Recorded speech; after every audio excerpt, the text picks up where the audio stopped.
Chapter 5:21. Finally, the bugle signal for retreat was heard. The soldiers on the right flank of Syracuse who were struggling to fend off the Pike Brigade and the reinforcements of Kurt felt as if they had been pardoned. They turned around and fled. The originally sturdy formation collapsed in an instant. The fleeing soldiers were like a broken dam, flooding outwards. Seeing the fleeing soldiers, Phoebus did not panic. He immediately threw the spear in his hand at the enemy and smashed the round shield at the enemy. After opening up some space, he immediately turned around and fled, throwing away his helmet. Even though he had suffered quite a few defeats before, Phoebus was still feeling dispirited by the failure of the battle as he quickly fled. "Your Majesty, the enemy has retreated. We've won. We've won this battle. Dionia has won." Tormid looked at the retreating soldiers from the middle of Syracuse with excitement. The Devers listened to the cheers of the guards beside him and finally smiled. "Order all units to pursue the enemy with all their might." "Yes," Tormid replied loudly. "Your Majesty." A shout came from behind. The Devers turned around and saw Rodham's excited face. He immediately understood what he was thinking and smiled. The guard can also join the pursuit. Cheers immediately rang out around him. Only Marcius and a few other guards remained unmoved and stayed by the side of the Devers. "Leader Achelida, Sir Dionysius has ordered you to lead your men and fight back with me." Astagras finally found Achelida, who had escaped to the east bank of Takanati River. Achelida's face, covered by his unkempt hair, looked uncertain. He said evasively, "My men have all run away. It's hard to gather them in a short time." "Achelida," Astagras sneered, "you're a smart man. If Syracuse is defeated this time, do you think the people of Dionia will spare you foreigners after what you've done in the land of Dionia? Greece and Namibia are separated by the Mediterranean Sea. Do you think you can return to Namibia on horseback?" Achelida's expression changed. He only cared about running away and did not think about this. At this moment, his men exclaimed, "Leader, the enemy is coming again." Achelida had already made a decision. "General Astagras, let's defeat these cavalry first." Astagras was happy to see the change in Achelida's attitude.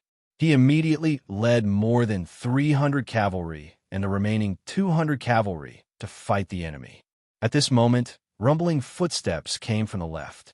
Astagras and Achelida subconsciously looked to the north. The increasing noise made them feel uneasy. Soon, countless Syracuse soldiers appeared in their field of vision, rushing towards them like a tide. Everyone's expression changed. "Retreat." Achelida quickly turned his horse around and led the Namibian cavalry to flee in a hurry. Many Sicilian cavalry also followed. "We've lost." Astagras could not believe this fact. In a trance, he was stabbed under his horse by the pursuing Dionia cavalry. "Dionia has won. We've won. Crotone has won." The scouts sent by Lucius ran all the way to the ruins of Crotone's north gate. He shouted excitedly and incoherently. The people of Crotone who were watching the battle from the city wall had already burst into tears. Although they were far away from the battlefield and could not see clearly, all the soldiers were running south. Would Syracuse still win? At this time, countless people shed tears of excitement. Crotone was finally saved.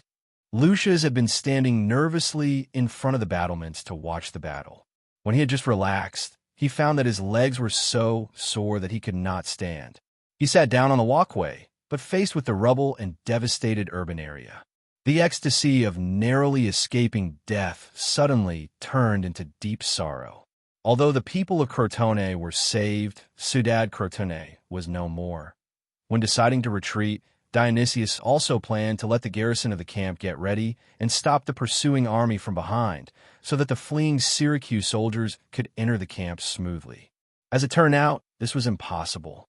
The movement of the garrison of the camp was discovered by the Dionia troops, who were closely monitoring the movements of the camp. At the same time, the news of Dionia's victory brought by the mountain scout made Agassiz even more excited. Although he was the governor, he was also a mercenary with rich combat experience. He took action decisively. He personally led 3,000 garrison troops to attack Syracuse's camp, which was blocking the road south of Asprustum. The garrison of Syracuse was disturbed by the news of their defeat. They were also separated from the camp. Faced with the all-out attack of Asprustum's army, they did not have the mood to fight. They barely resisted for a while before the excited Dionia soldiers easily broke into the camp. On the other hand, Dionysius wanted to regroup his army while he was escaping, but the relentless pursuit of the Dionian army made his efforts futile. The guards he sent out were either coerced or defeated by the routed soldiers, and their war horses were snatched away. 60 to 70,000 people poured into the Taconati River. The entire river was almost cut off. The slippery mud and the pursuit of the Dionia soldiers caused the terrified, routed soldiers of Syracuse to cross the river, leaving behind a sea of floating corpses. The garrison of the camp was frightened by the tide of routed soldiers. They did not have any thoughts of providing support and were the first to turn around and escape. The raging tide of routed soldiers squeezed the narrow gate of the camp. Some routed soldiers simply pushed down the wooden fence and rushed into the camp. However, the pursuing army had also entered the camp. At the same time, the shouts of the Dionia soldiers could be heard from the north side of the camp. It was the Asprustum troops who had rushed into the camp and were pursuing the retreating defenders. The routed soldiers of Syracuse were afraid of being cut off.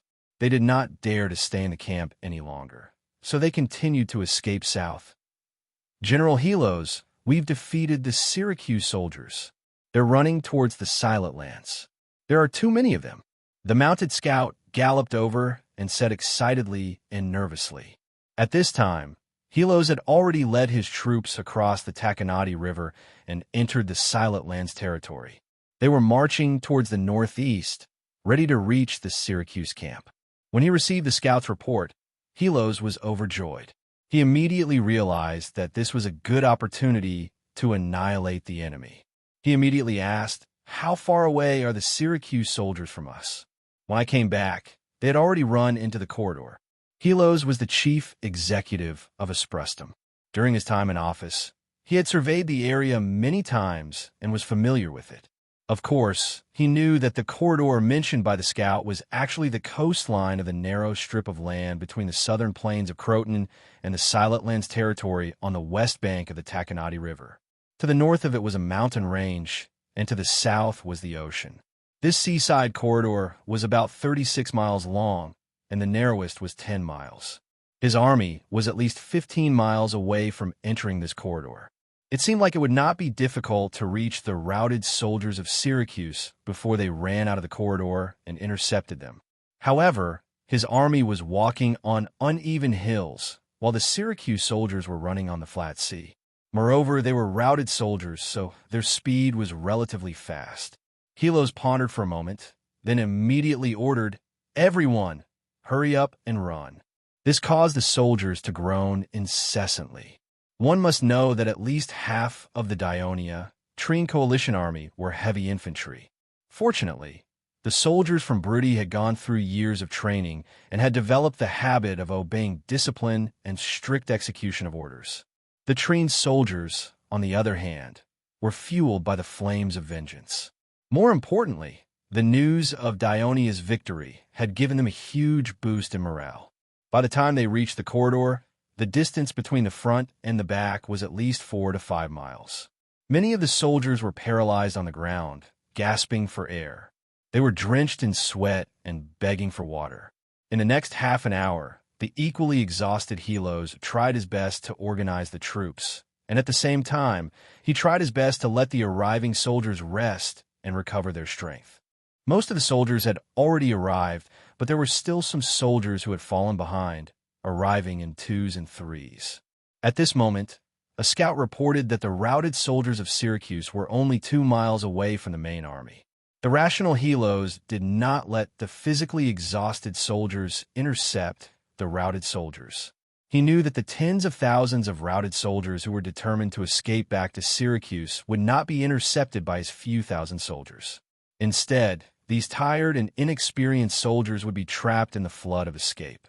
So he had his troops line up with their backs to the mountains and slanted towards the coast, leaving a gap of a few miles wide for the routed soldiers to pass through. That way, even if they attacked fiercely, the Syracuse people would not be able to put up much resistance. Dionia's pursuit lasted until dusk before they blew the bugle to retreat. According to the post-battle statistics, in this battle that determined the fate of Greece, Syracuse suffered almost 20,000 casualties. Most of them were injured or died while escaping. More than 10,000 were captured. This was mostly due to Helos. He first ordered his soldiers to kill the routed soldiers who were escaping at the edge of the coast corridor. Then he decisively ordered an attack, intercepting the tail of the routed army. In the end, more than 30,000 soldiers of Syracuse escaped back to Syracuse. On the other hand, Dionia suffered almost 7,000 casualties, especially the reinforcements from Kurt, who had lost almost half of their men. Next were the Spear Brigade and the cavalry. As the key to turning the tide of the battle, they paid the price of more than 2,000 men. Chapter 522. After giving the order to retreat, the Devers turned around and headed for the Syracuse camp. Along the way, there were corpses and wailing wounded soldiers. Their blood flowed into the sea and dyed the coastline red. Crows that smelled death came in flocks and pecked at the fresh flesh. They did not hide when they saw the humans, only cawing when they saw them. Under the bloody light of the setting sun, the battlefield that was littered with corpses was indescribably strange and desolate, causing Diver's excitement from his victory to dampen down. When they arrived at the Syracuse camp, there were already many wounded soldiers from Dionia lying on the ground. They were all injured during the pursuit. The wounded soldiers from the Dionia camp on the north bank of the Neto River had already been treated. The wounded soldiers in the Syracuse camp were treated by doctors from the city of Esprustum. However, it was obvious that there was a shortage of manpower. Many of the wounded soldiers could only lie down and wait. When the Devers saw this, they immediately got off their horses and walked toward the wounded soldiers. "Your Majesty, it's Your Majesty, the Devers. Your Majesty, Sir Devers." As soon as the Devers walked closer, the wounded soldiers cheered excitedly. "Warriors, I'm here to treat your wounds." The Devers pressed his hands down slightly and said with a gentle expression, "Please wait patiently. You will all be treated and recover soon. It's a blessing from the gods to be able to receive your treatment, Your Majesty. Don't worry, we will make a sound. We won't disturb your treatment." One of the wounded soldiers said loudly, "That's right. We'll all be quiet." The other wounded soldiers agreed. The Devers found the soldier who spoke familiar and asked, "What's your name?" "Topyrus, Your Majesty. I'm the manager of Kristoya's restaurant in the city of Turin, and I've been recruited into the Spear Brigade as a captain." The wounded soldier answered fluently. It turned out that after the Devers gave the order to chase, the soldiers of the Spear Brigade also threw away their weapons like the enemy, because it was inconvenient for them to run with their spears. They didn't wear any armor, so they naturally ran briskly and captured a lot of defeated soldiers. However, Topyrus' luck was not good. The wounded soldier he caught up with was fierce and refused to surrender. Instead, he drew out the military saber hanging from his waist and slashed his thigh. If it wasn't for his subordinates swarming over and beating the enemy down, he would have probably been sent to the Netherworld prison. "Oh, I know you." The Devers remembered seeing this man in their house, so they went to check his wound. The Devers didn't just have the theoretical knowledge of treating diseases and injuries. During the 6 months of war in Persia, he often went to help when there was a shortage of medical staff. Therefore, he was also very experienced in treating injuries. Even the guards around him were very familiar with the materials and steps of treatment. While the Devers were treating Topyrus, Marcius had already begun to order his men to find clay pots to boil water, find cloth, cut down trees, and make wooden boards. The sharp Greek saber had cut open a wound on Topyrus' left thigh that was so deep that bone could be seen, and it was badly mangled. The doctor asked Topyrus to endure the pain and raise his left leg, then reach out and press around the wound. Only then did he say with a smile, "Topyrus, it seems that the Hades really cares for you. Although your wound is big, it didn't hurt the main artery, nor did it sever the tendons or bones. Therefore, it's not a big wound, and you'll recover soon." Although he didn't understand the medical terms the Devers were talking about, the news made Topyrus very happy. He thanked the Devers profusely. The Devers stood up and said to Marcius, "After the water is boiled, clean his wound and bandage it." Marcius nodded to show that he understood. The Devers walked to a wounded soldier who was screaming the loudest because of the pain and squatted down in front of him. It was a young, broody soldier. His face was pale, and he looked at the Devers with an uneasy expression. Ever since the wounded soldier's promise to keep quiet, he clenched his teeth and didn't say a word, but his childish face was covered with sweat. His right shoulder drooped abnormally, and his right calf was bent outwards. He held his right shoulder with one hand and touched his foot with the other. His body was hunched, and he looked like he was in pain. It turned out that he was too excited when he was chasing the enemy. When he crossed the Takanadi River, he didn't slow down. As a result, he fell on the bank of the river, and his right shoulder hit the ground first, causing a dislocation. His comrade behind him couldn't dodge in time, and he stepped on his right calf, causing a fracture. The Devers put his hand on his right shoulder, and the wounded soldier suddenly shivered. "What's your name? Where are you from? Which legion are you from?" The Devers asked softly. Mukru lives in Kazinsa, and with General Hieronymus came over." The wounded soldier endured the pain and stuttered. Although his accent was a little strange, he was still one of the most fluent Greek among the broody. He seemed to feel embarrassed that he wasn't a legion soldier, so he emphasized, "But my father is a company commander in the 5th Legion." "Oh, you and your father are good citizens of the Alliance." The Devers praised sincerely. He knew that living in Kazinsa meant that the soldier's family had left the tribe and become a true citizen of the Alliance. But when I got here, I found out that my father has died in the Syrium. Perhaps he was infected by the Devers' gentle gaze, but Mukru said the words that he had been holding in for the past few days. Tears finally flowed out of his eyes. The Devers' mood became a little heavy because of this. He comforted softly, "Mukru, you didn't lose your father.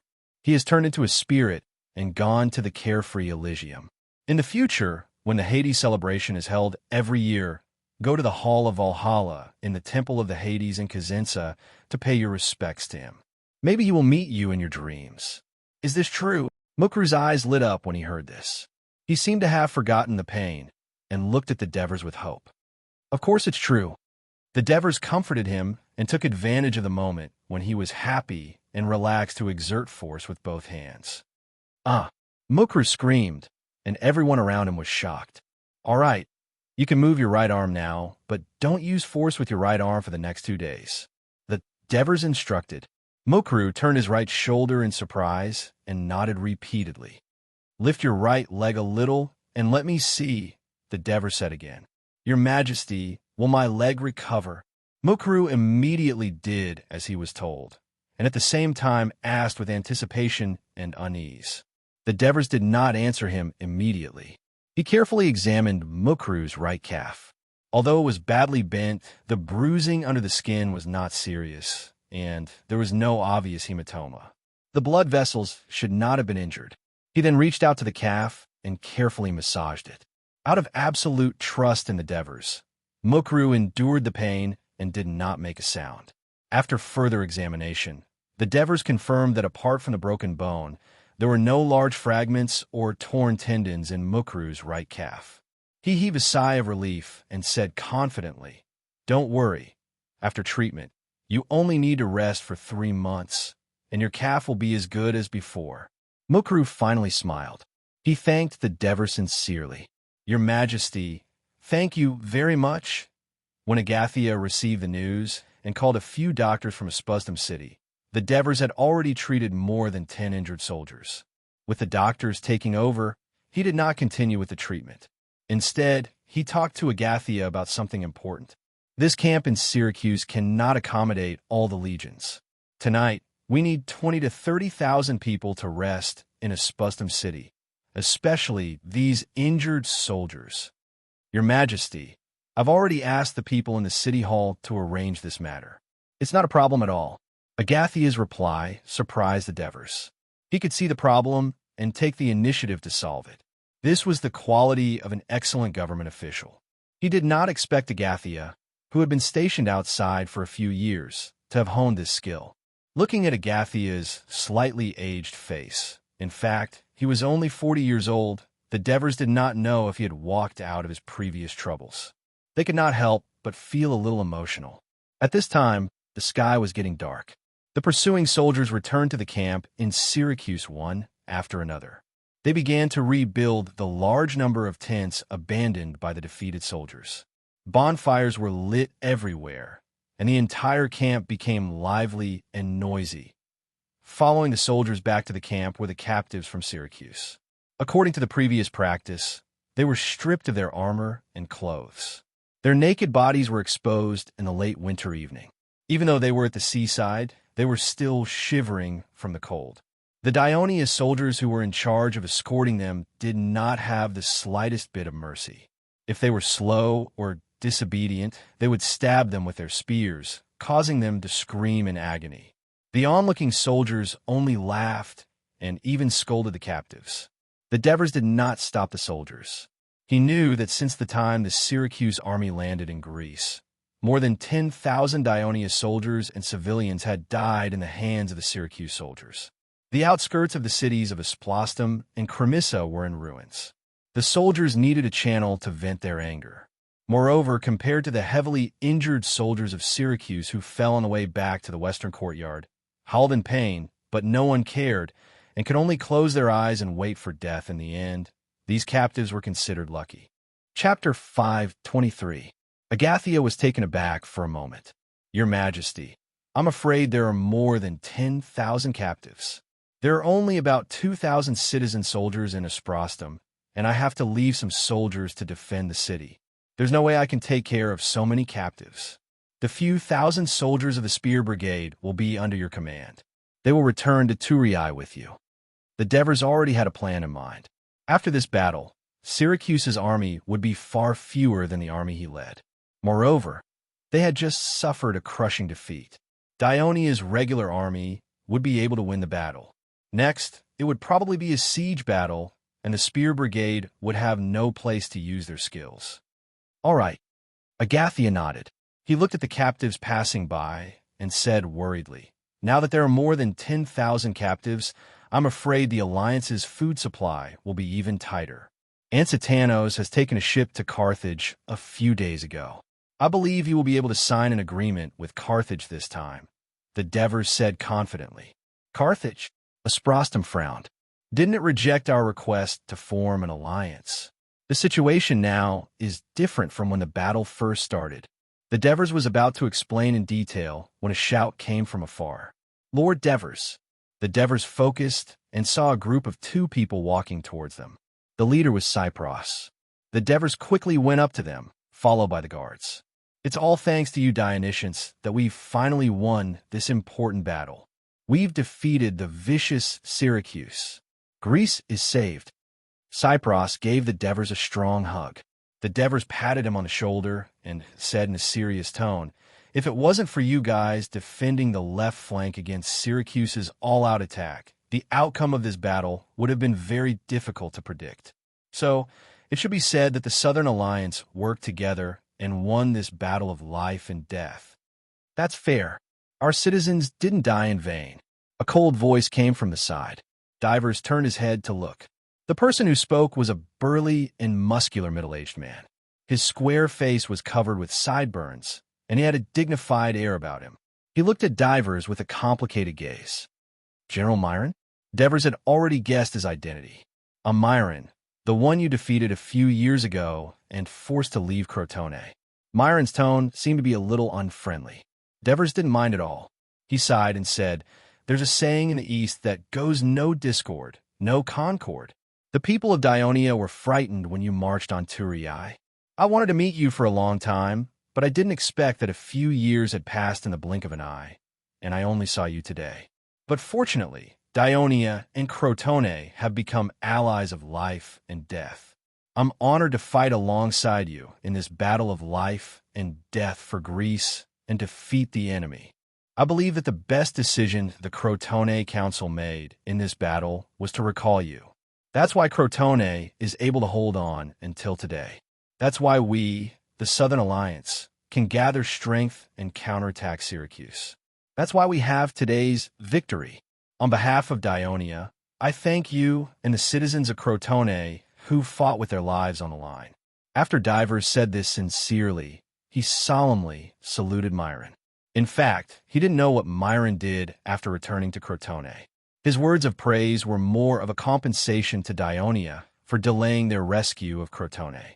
So as soon as he finished speaking, the Crotone soldiers behind Myron straightened their chests, their hearts filled with pride. This was praise from the famous and undefeated general of Greece, Devers. Even Myron himself was a little excited. He hurriedly saluted back. It's my honor to fight alongside Lord Devers. This is all the arrangement of the goddess of fortune. Now that our Southern Alliance is as close as a family, we must make sure that no one from Syracuse returns. Cypros took the opportunity to chime in. Lord Devers. Myron hesitated for a moment. I'm afraid that Crotone will not be able to send troops to attack Syracuse in the future. Now that our citadels are being burned by Syracuse's rockets, the citizens are in urgent need of rebuilding their homes. I understand, Devers said solemnly. Crotone has sacrificed a lot in this war. If there are any difficulties, please do not hesitate to let us know. Dionia will do its best to help. Also, please leave the wounded of Crotone to us. We will do our best to save them. What Crotone needed the most right now was the promise made by the new king of Dionia, Devers. For this, Myron sincerely thanked the Devers again and led his troops back to Crotone's citadel. Lord Devers, we trained soldiers will continue to attack Syracuse together with Dionia's army. Cypros said loudly as he watched Crotone's troops leave. You're very welcome, Devers said happily. He knew what Cypros's ultimate goal was. I think when we attack Syracuse tomorrow, Trine will be easily recaptured. May Apollo watch over us. Cypros had the same thought. He did not think that after the defeat of Syracuse's army, the few thousand enemies in Trine would dare to stay there and wait for the attack of tens of thousands of Dionia's army. Your Majesty, Devers. Just as the two of them were talking, a familiar voice came from afar. Devers's eyes widened in surprise. A young figure appeared in front of him. Why are you here? Hinepolis shrugged and said in a relaxed manner, I'm here to fulfill my promise, to be your secretary, Your Majesty. Herney, you don't have to be in such a hurry to be my secretary. You're the consul of Laos. Laos has just been recaptured from the hands of your rebellious uncle. At this time, you should be with the people of Laos and restore order to the war-torn Laos as soon as possible. Devers saw his relaxed expression and could not help but remind him earnestly. Don't worry, Your Majesty. Laos now has Aliandos to maintain order in the city, and Bagul to help manage government affairs.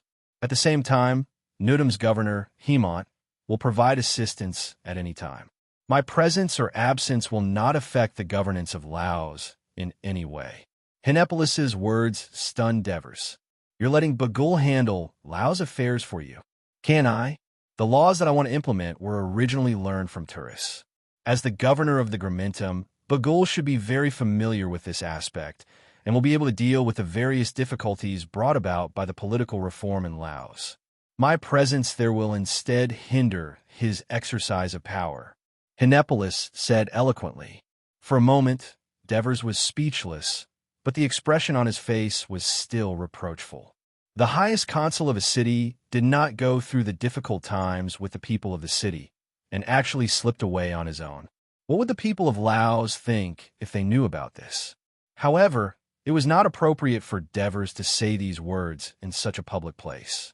Just as he was thinking of waiting to criticize Hinepolis in private later, Hinepolis saw through his thoughts, stepped forward and whispered, The reason why I came with Helo's army is because I have a very important matter to discuss with you, Your Majesty. Seeing how serious he was, Divers subconsciously asked, What is it? Hinepolis glanced at Cypros beside him. Not only did he not ask him to leave, but intentionally made his voice a little louder. After this incident, I finally realized that my interest is not in governing the city, and if Laos wants to continue to develop safely and prosper, it cannot do without Dionia. So I have decided to merge Laos into Dionia." Devers was shocked when he heard this. In his eyes, when Hinepolis said this, his expression was extremely serious, and it was obvious that he had thought about it carefully. Immediately, countless thoughts quickly ran through his mind, but he forcibly suppressed them and only said one sentence. "We will talk about this later when we are in my tent." Then he turned around and introduced, "This is the Chief General of Treen, Lord Cypros." Hinepolis quickly came forward and greeted, "Lord Cypros, I have seen you a few times in the mansion of His Majesty the Devers." "Oh, is that so?" Cypros forced a smile. In the past, when he went to Turii, he would always go to the Devers mansion for talks, so how could he remember the young man he met in the courtyard? But now, he was shocked by the news he had just heard, and looked at the high-spirited young man in front of him. It seemed that if Laos voluntarily asked to be merged into the Dionia Alliance, what kind of impact would it have on the Dionia Alliance and the other city-states of the Southern Alliance? And what would happen to Treen, which had also experienced war and was in ruins? Cypros sighed in his heart. "Lord Hinepolis, congratulations on getting back Laos." Hinepolis saw the worry that flashed across his face and laughed in his heart, but expressed his gratitude. "I have just parted ways with General Blomus. He should be escorting the captives with Lord Helos now." This time, the soldiers of Treen played a great role in stopping the fleeing army of Syracuse. Cypros quickly asked for the general location of Blomus and hurriedly left with the soldiers. Chapter 5:24. "Your Majesty, you don't know this, but Helos has been urging us to hurry up in order to buy time. We haven't had much rest." "I didn't expect him to catch up with us," Hinepolis interrupted. "Opportunities are for those who are prepared," the Devers said thoughtfully. He turned back to look at Hinepolis. "Let's go. Follow me to the main tent. We'll have a good talk about what you've said." Early the next morning, when the Devers led the army gathered from the original Syracuse camp in the city of Asplustum to march toward Siriton, the passenger ship that Ansitanos was on had already bypassed the southwest corner of Sicily. The strong south wind billowed the sails, causing the passenger ship to sail quickly towards the Africa continent south of Sicily. Ansitanos had set off with Therian's fleet a few days ago and separated from the fleet after crossing the Strait of Messina. There were no warships from Syracuse patrolling the north coast of Sicily, so the passenger ship sailed smoothly. There were countless merchant ships coming and going on this route, so the helmsman of the passenger ship had to be very nervous and carefully control the rudder to avoid collisions. When it was almost noon, the outline of land appeared in front of them. The place where thousands of ships gathered was the powerful city-state built by the Phoenicians on the Africa continent, Carthage. The city of Carthage was located on a peninsula formed by a series of sandstone hills. On the northeast and southeast borders of the city, two narrow, wing-like pieces of land extended outwards. The latter piece of land almost divided the sea into two, enclosing a huge lagoon, today's Lake of Tunis. A row of continuous and steep sandstone cliffs flanked the northern part of the peninsula, while the vast coastal plain in the south was protected by a series of strong walls, trenches, and ramparts. In the northeast corner of the city, on the side of the lagoon near the sea, there were two magnificent harbors. The outer side of the harbors was surrounded by long and high walls, which also served as a breakwater. The two harbors were connected to each other. The common entrance to the sea was 21 meters wide and could be sealed with iron chains. The first harbor was for merchant ships to dock. The dock area was built with huge sandstone stones, which were strong and durable. Behind the dock was a row of tall and wide warehouses. Countless laborers pushed pulleys to and fro between the dock and the warehouses, transporting all kinds of goods. After the merchant ships entered the commercial port, they all docked at the dock. The middle channel was not allowed to be occupied for a long time because it was reserved for Carthage warships. The military port was inside the commercial port, separated by a very high double wall. There was only one water gate that was connected, and it was only wide enough for two three-decker warships to enter side by side. The passenger ship that Ansetanos was on had been observing from the bow of the ship while it was docked. Even when he was ashore, he still looked in, but the high and thick double walls blocked his view, making it impossible for him to see the inside of the military port. However, when he came last time, Ansetanos had already learned something about the military port from the locals. It was said that it was a circular military port, which was a genius design by a master architect of Carthage according to the specific topography of the port. He had made the most of the available space. The military port surrounded a small island, and huge docks were located in the gap between the port and the island. There were dry docks everywhere on the embankment, and it was said that it could easily accommodate more than 300 three-decker warships. Ansetanos went ashore, and with his entourage, he walked into the city with a bustling crowd. In the noisy crowd at the port, various races of the Mediterranean Sea were gathered, and even some races from outside the Mediterranean Sea could be seen here, such as the tall, fair-skinned Germanic, the Britons with indigo patterns on their bodies, and the tribes near the steep mountain, today's Mount Carmel, whose skin was as dark as night, said to be from the south of the Afrikaans desert, and called by the adventurers of Carthage as God's two-wheeled chariot. These were the outside world that Ansetanos, as a historian, could not imagine, but he was full of yearning for. In the Mediterranean Sea, only Carthage had the ability to do this. While Ansetanos was sighing, he also turned a blind eye to the strange looks that the passers-by cast at him from time to time.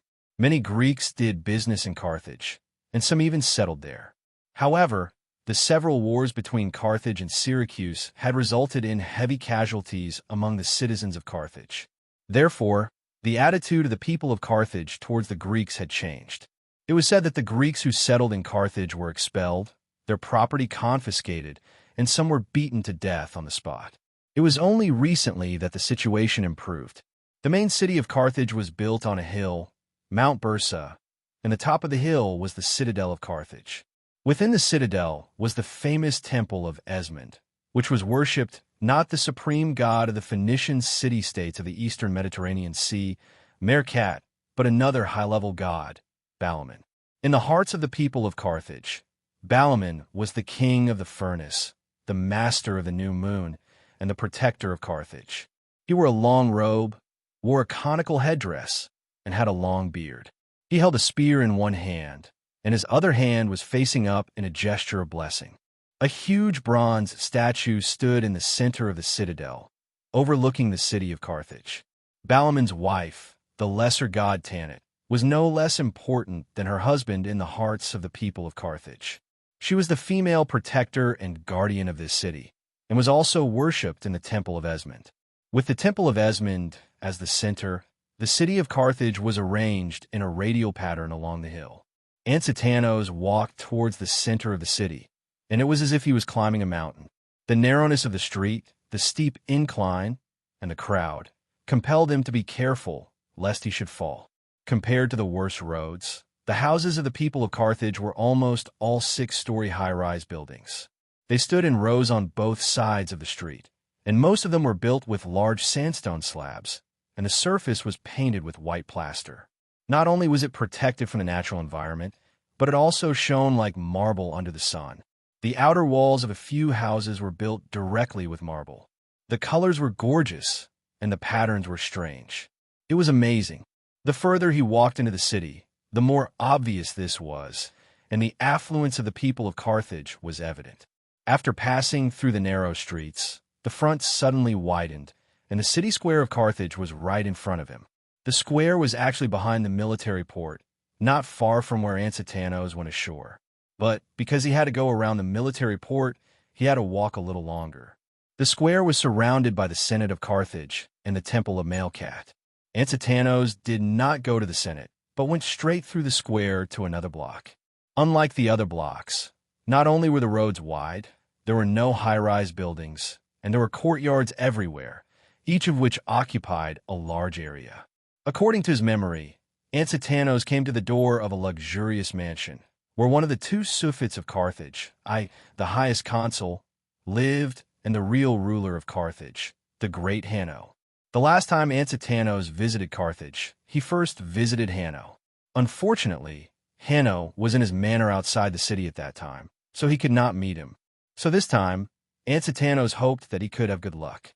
In fact, Hanno had been staying in the city all this time because the constant news of Syracuse's army's victories in Great Greece made the elders of the Senate of Carthage feel uneasy. They were constantly paying attention to the progress of the war in Great Greece. When the servant came in to report, Hanno was lying naked on a comfortable sofa on the roof platform, basking in the warm sunshine, and a young maid was massaging him. The messenger of Dionia asked for an audience. Hanno fell into deep thought when he heard the servant's words. Things were different now. Dionia was the only force in Great Greece that was still fighting against Syracuse. The news that the Dionysian fleet had defeated the Syracuse navy on the Sea of Thurii had also proven their strength. This forced the people of Carthage to abandon their previous disdain and take the newly emerging Greek city-state alliance seriously. "Bring him to the living room and wait for me," Hanno said. When he put on a luxurious robe and walked into the living room, he saw Ansitanos standing in front of the statue of Balaam, staring at the god attentively. "Do the Greeks also respect the gods of Carthage?" Hanno asked as he walked to his seat. "Esteemed Lord Hanno," Ansitanos bowed solemnly before returning to his seat. "I'm a little curious about your god Balaam, because Sophocles once mentioned that your god Balaam is very similar to Kronos." Sophocles was a famous Athenian playwright who has passed away. Hanno snorted, and his face was covered with a layer of anger. "Stupid Greeks! When the Phoenicians created a prosperous trade in the Mediterranean hundreds of years ago, you Greeks were still hiding in your pitiful and barren land. When we, Carthage, sent our fleets through the Pillars of Hercules and sailed across the oceans, you Greeks had just established a city-state in the western Mediterranean. If you had a brain, you would be able to tell that your god is like our god. Perhaps you're right. It would be better if there was more evidence to prove it. Can you show me some information on this?" Ansitanos didn't refute Hanno's words and instead requested earnestly. Chapter 5:25. Messenger of Dionia, I don't think you're here to study God Carthage. Am I right? Hanno smiled and said meaningfully, "Unfortunately, our answer is the same as last time. Carthage will always abide by the agreement with Syracuse, so I'm afraid you're going to be disappointed. Sir Hanno, Dionia won't put Carthage in a difficult position, nor do we have any intention of forming an alliance with you," Angitaros said solemnly. "I'm here on behalf of the Senate of Dionia this time, hoping to trade with Carthage." "What kind of trade?" Hanno's heart skipped a beat. "Grains," Angitaros said straightforwardly. "The people of Dionia are trying their best to resist the invasion of Syracuse. Due to Syracuse's wanton destruction of our territory, the food supply of the entire alliance is very tight. If we can't purchase a large amount of grains from outside, our army won't be able to hold on for long and won't be able to fight due to the lack of food. By then, Syracuse will be able to easily defeat our soldiers and occupy Dionia, thus achieving their goal of controlling Greece completely." Hanno's right eyelid twitched. He pondered for a moment before saying, "If it's just to purchase grains, we can consider it. This year, Africa has plenty of rain and crops. Carthage does have a lot of surplus food, but I heard that the population of Dionysia is not small. I'm afraid the amount of grain you need is not a small amount. The war between you and Carthage has lasted for so long. Do you still have money to buy grain? I heard that Carthage is also in urgent need of funds recently, so it's impossible for him to give us a preferential price for grains.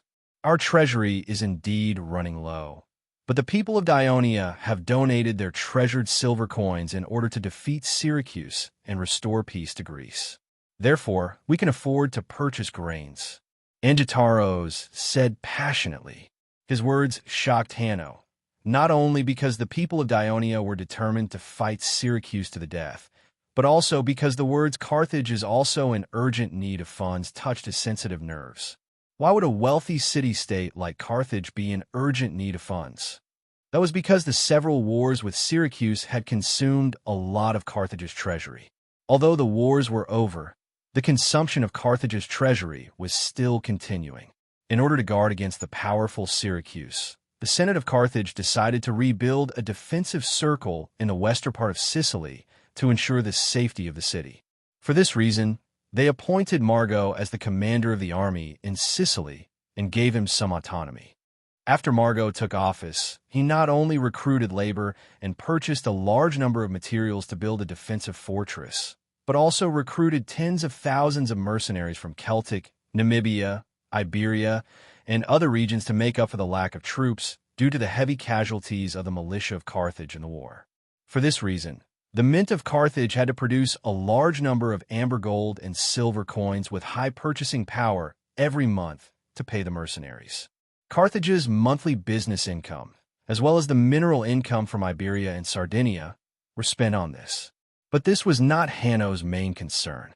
What he was most worried about was that the Syracuse army's rampage in Greece had made the people of Carthage increasingly nervous. Thus, with the support of the allies of the Maginid family, Margo's power in Sicily was constantly expanding. But this was not Hanno's main concern.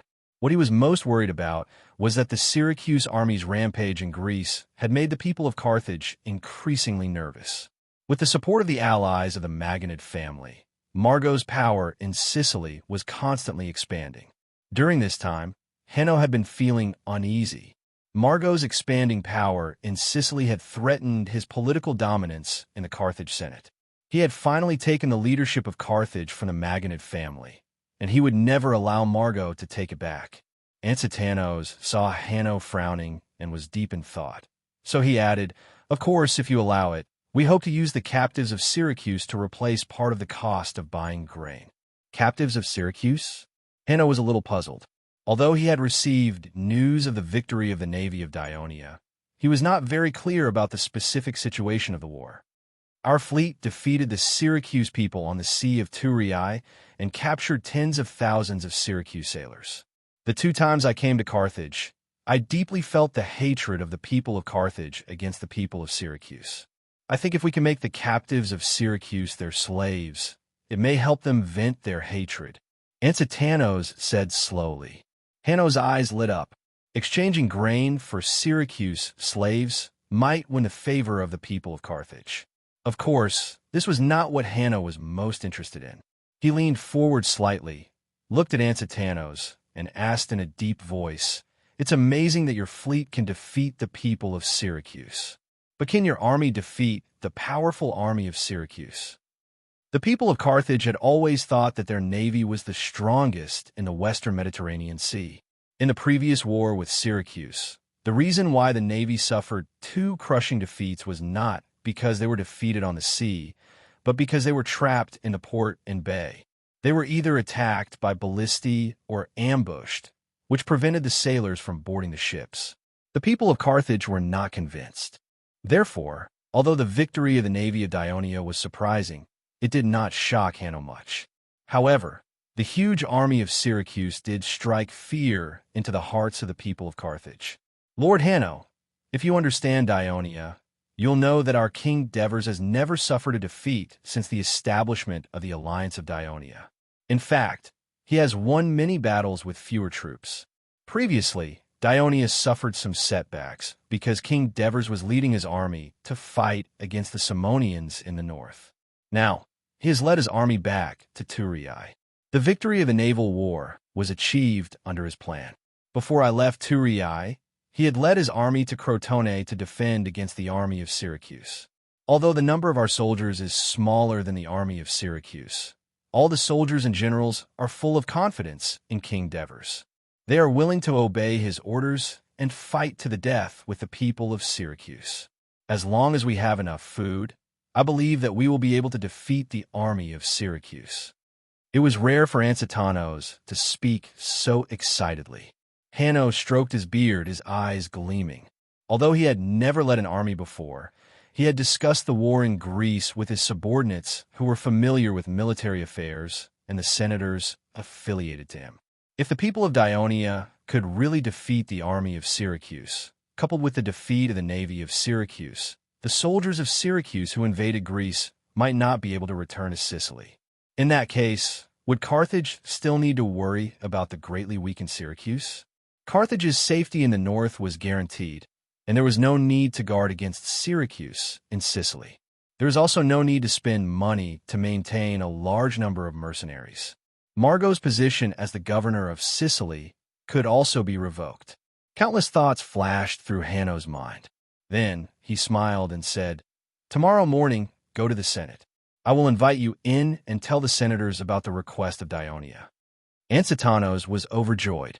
With Hanno's words, the purchase of grains would definitely be approved by the Senate of Carthage. "Thank you, Sir Hanno," Ansitanos said loudly with gratitude. The news of the defeat of the army of Syracuse spread to Trine that night, causing panic among the defenders in the city. It was only because it was too late that they did not dare to retreat to Syracuse in the dark for fear of an accident. Early the next morning, more than 3,000 defenders of Trine began to prepare to retreat. However, not long after they left the city, there was an accident. More than 1,000 Hibernians were unwilling to go to Syracuse and only wanted to go south to their own city. After some negotiations and arguments, the general of the garrison of Syracuse reluctantly agreed. By the time they began to retreat to the east, more than an hour had passed. Unfortunately, they were carrying a lot of looted goods from Trine, causing their movement to be slow. After crossing the Ramato River, they were discovered by the cavalry of Dionia. Leds, who received the news, sent someone to report to the Devers at the rear. At the same time, he urgently led more than 1,000 cavalrymen to attack to delay the enemy's escape to Syracuse. After receiving the news, the 1st and 2nd Legions, who were at the forefront of the marching column, also sent light armor and light infantry to stop them. More than 2,000 defenders of Trine had a bad feeling when they discovered the cavalry of Dionia. Under the strict orders of their general, they put on their armor, picked up their shields and spears, abandoned the extra baggage, and hastened their march. However, the uneven hills were not easy to walk on. After about half an hour, the defenders of Trine were still 10 miles away from Syracuse, but the cavalry of Dionia had already arrived. Before the cavalry could throw their javelins, 1,000 Corunnian soldiers suddenly knelt down and surrendered. This caused the already panicked defenders of Trine to panic and fall out of formation. Seeing this, Leds decisively ordered the cavalry to directly attack the enemy. The defenders of Syracuse of Trine were immediately routed. Under the pursuit of the cavalry, they were either killed or captured. More than 1,000 of them. Only 100 managed to escape back to Syracuse. The Hibernians who retreated to the south were also unlucky. They encountered the Lygium army who had boarded the Sicilian fleet and landed on the coast north of Hibernian. Chapter 5:26. The Hibernian garrison watched in horror as their compatriots were easily defeated by Lygium's army outside the city. They fled in all directions, but did not dare to leave the city to provide support. Instead, they shut the city gates tightly. An hour later, more than 5,000 Lygium soldiers surrounded Hibernian. At this time, the Devers had led the army into the territory of Sirius. During the march, he had been thinking about what military action to take next to completely defeat Syracuse and end this war. Hence, the journey was very quiet. Beside him, Hennepolis was in high spirits. Last night in the big tent, the Devers finally confirmed his thoughts and seriously thought of a few suggestions to protect his interests. Hence, when he woke up this morning, he no longer had to worry about Lao's city. His whole body felt unusually relaxed. He excitedly chatted with Tormid for a while, and then pulled Marcius for a chat. He wanted to understand the process of yesterday's battle in detail. He was very lively. The army of Dionia arrived outside Sirius City in a grandiose manner without any hindrance. This was expected by the Devers. He led the guards around the city to investigate. The city walls of Sirius City were about 7 meters tall and more than a mile in circumference. It did not have a moat, but there was a moat in front of the city. There were 3 city gates in the west, south, and north. The port was surrounded by the city walls, and it was one with the city. Compared to Turiae and Crotone, it was not a big city, but it was much bigger than towns like Trine and Hibernian. Based on the results of last night's interrogation of the captives, the Devers roughly understood the situation of Syracuse's forces in Sirius City. There were originally 4,000 soldiers in Syria City, in addition to more than 20,000 civilians and slaves from Syracuse and their allies. They were mainly responsible for the transportation of food and supplies. There was also a special group of people: the knowledgeable mathematicians, skilled architects, machine makers, carpenters, shipwrights, and others that Dionysius had gathered in Sicily were nearly 1,000 people. The reason why Dionysius was able to break through Ciudad Crotone was because of the ballistae, siege towers, bows, and all kinds of siege equipment and facilities they made. This was also the group of people that the Devers coveted the most. In addition, there were Crotone and Syria soldiers who were captured during the battle at the Ramata River. Dionysius had already sold some of the captives to the slave traders. There were still 3,000 to 4,000 of them. Now that the defeated soldiers of Syracuse had retreated to Syria City, the number of people in the city was probably as high as 60,000. If it was not for Dionysius, who had already killed, sold, and looted the people of Syria City would not be able to accommodate so many people. The Devers looked at the densely packed Syracuse soldiers on top of the city wall, imagining if these defeated Syracuse soldiers would still be as calm as they were now when he gave the order to attack the city. Of course, the Devers would not recklessly attack a city with more than 30,000 soldiers and possibly 20,000 reserve soldiers. He had other plans. On top of the city wall, Dionysius had a complicated expression as he looked down at the troops galloping at high speed 100 meters below the city wall. His gloomy voice was squeezed out from between his teeth. I heard that the Devers of Dionia like to personally observe the enemy before every battle. He must be among them. Don't tell me you want to fire the ballista at them and hope that Apollo will bless you and let the stone pellets hit his head. Phoebus said mockingly. His arms and waist were wrapped in bandages, making him look like a mummy. He had suffered serious injuries in the battle yesterday and luckily escaped. After receiving treatment, he slept until noon today. When he heard that the Dionysian army had arrived, he still forced himself to go up to the city wall. Dionysius did not say anything. Phoebus had guessed correctly. He did have such a thought in his mind. I can't believe that such a strong army like ours lost to this young man we've been talking about. Phoebus' sigh was filled with doubts. Since he escaped back to the city yesterday, he did not have the time to investigate the details of the battle. So until now, he had not figured out how the Syracuse army lost. It's because Dionia completely saw through your battle deployment. They made targeted arrangements, and that's why we lost. Dionysius closed his eyes in pain. Dionia's left wing changed its formation at the last minute. The hidden spear formation behind the cavalry, the attack from the right wing of Dionia's reserve troops. He did not want to recall the nightmarish scene of the battle yesterday. With some resentment, he blamed Sparta for the failure, but he did not want to admit the fact that the quality of Syracuse's soldiers was not as good as Dionia's. Even though they had more soldiers on the left, center, and right flank, they did not give Dionia enough pressure to mobilize their troops and carry out their plan. This time, it was Phoebus's turn to be speechless. Although he had not figured out the reason for the failure, it was a fact that his strategy did not work. It's just a defeat. A few years ago, we were defeated by Carthage in a battle. We were surrounded by their army, and the people even rioted. The situation was even more critical than today. But under my command, with the help of Sparta's allies, we finally defeated Carthage. I heard that the general of Carthage, Hamilco, committed suicide. At this time, Dionysius looked around at his demoralized subordinates. He realized that he could no longer wallow in the failure. He had to pull himself together, or else the upcoming battle would be even more difficult. At the same time, he could no longer blame Phoebus, because in this extremely disadvantageous situation for Syracuse, Syracuse would have to rely more on Sparta.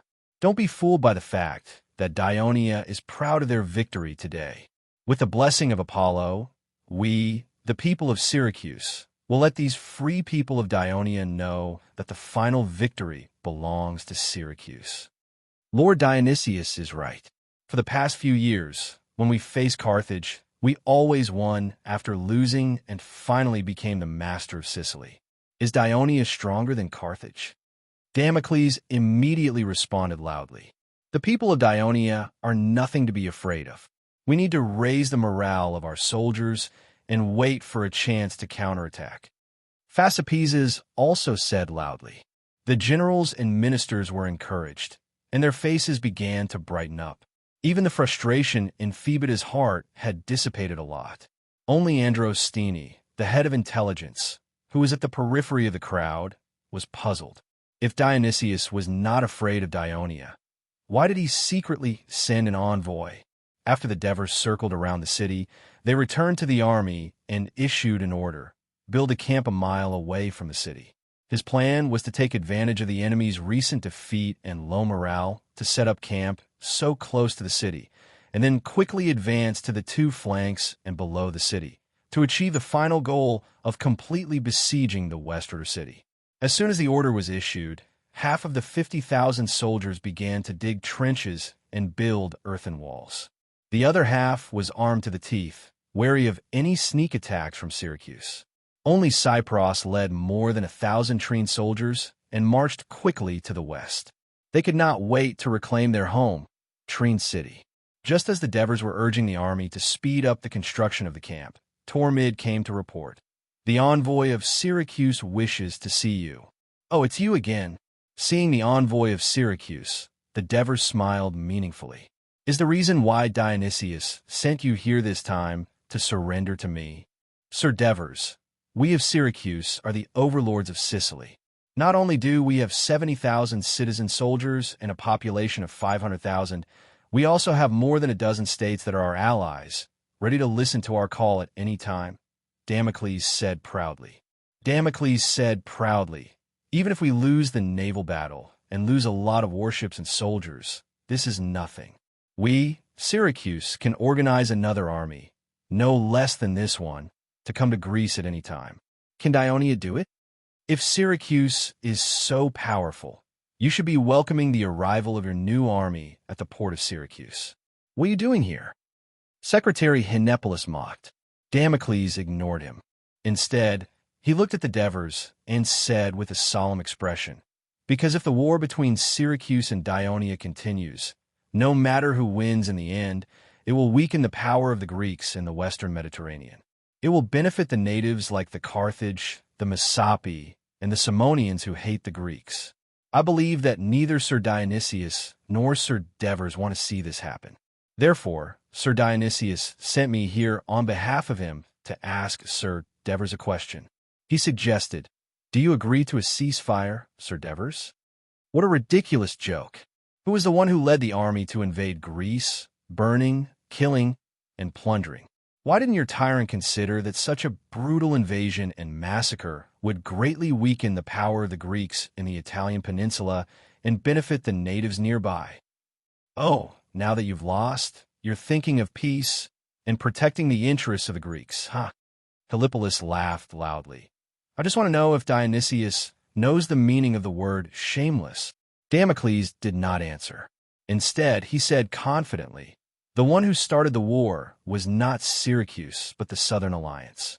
If it wasn't for your attack on Rockley, we wouldn't have accepted the invitation of our ally to come to Greece. Hinepolis was so angry that he laughed. He said angrily, now I know what it means. Chapter 5:27. Since Dionysius wants to negotiate, what are his conditions? The Devers asked calmly, as if Damocles' words had never happened. Damocles felt pressured instead. He bowed and said, Lord Dionysius' suggestion is the army of Syracuse should return to Sicily and return all the lands and towns in Greater Greece, as well as the captives. However, the Southern Alliance must also promise not to start a war with the Lockley Alliance. What? Hinepolis could no longer hold back and shouted, do you think we're fools? You've killed so many people of Dionia, turned the territories of Cremissa and Esprustum into ruins, and incited civil strife in the Brity region. Now that you've been defeated and trapped into Syracuse, we're going to settle this debt of blood with you. But you want to escape to Sicily with just a peace negotiation? It's not that easy. This time, Damocles did not ignore it. He looked at the Devers and said seriously, the peace negotiation is not decided by us, Syracuse. You can also state your conditions. The Devers pondered for a moment and said slowly, come back tomorrow. I need to think about this seriously. I also need to discuss it with Trine and the Syracuse. Damocles heard this and looked at the conflicted expression on the Dever's face. He was instantly delighted. It seemed that there was hope for the peace negotiation this time. After Damocles left, Hinepolis could no longer hold back and asked in surprise, "Your Majesty, you really want to negotiate with the people of Syracuse? Do you think that's possible?" The Dever's calm expression suddenly became fierce.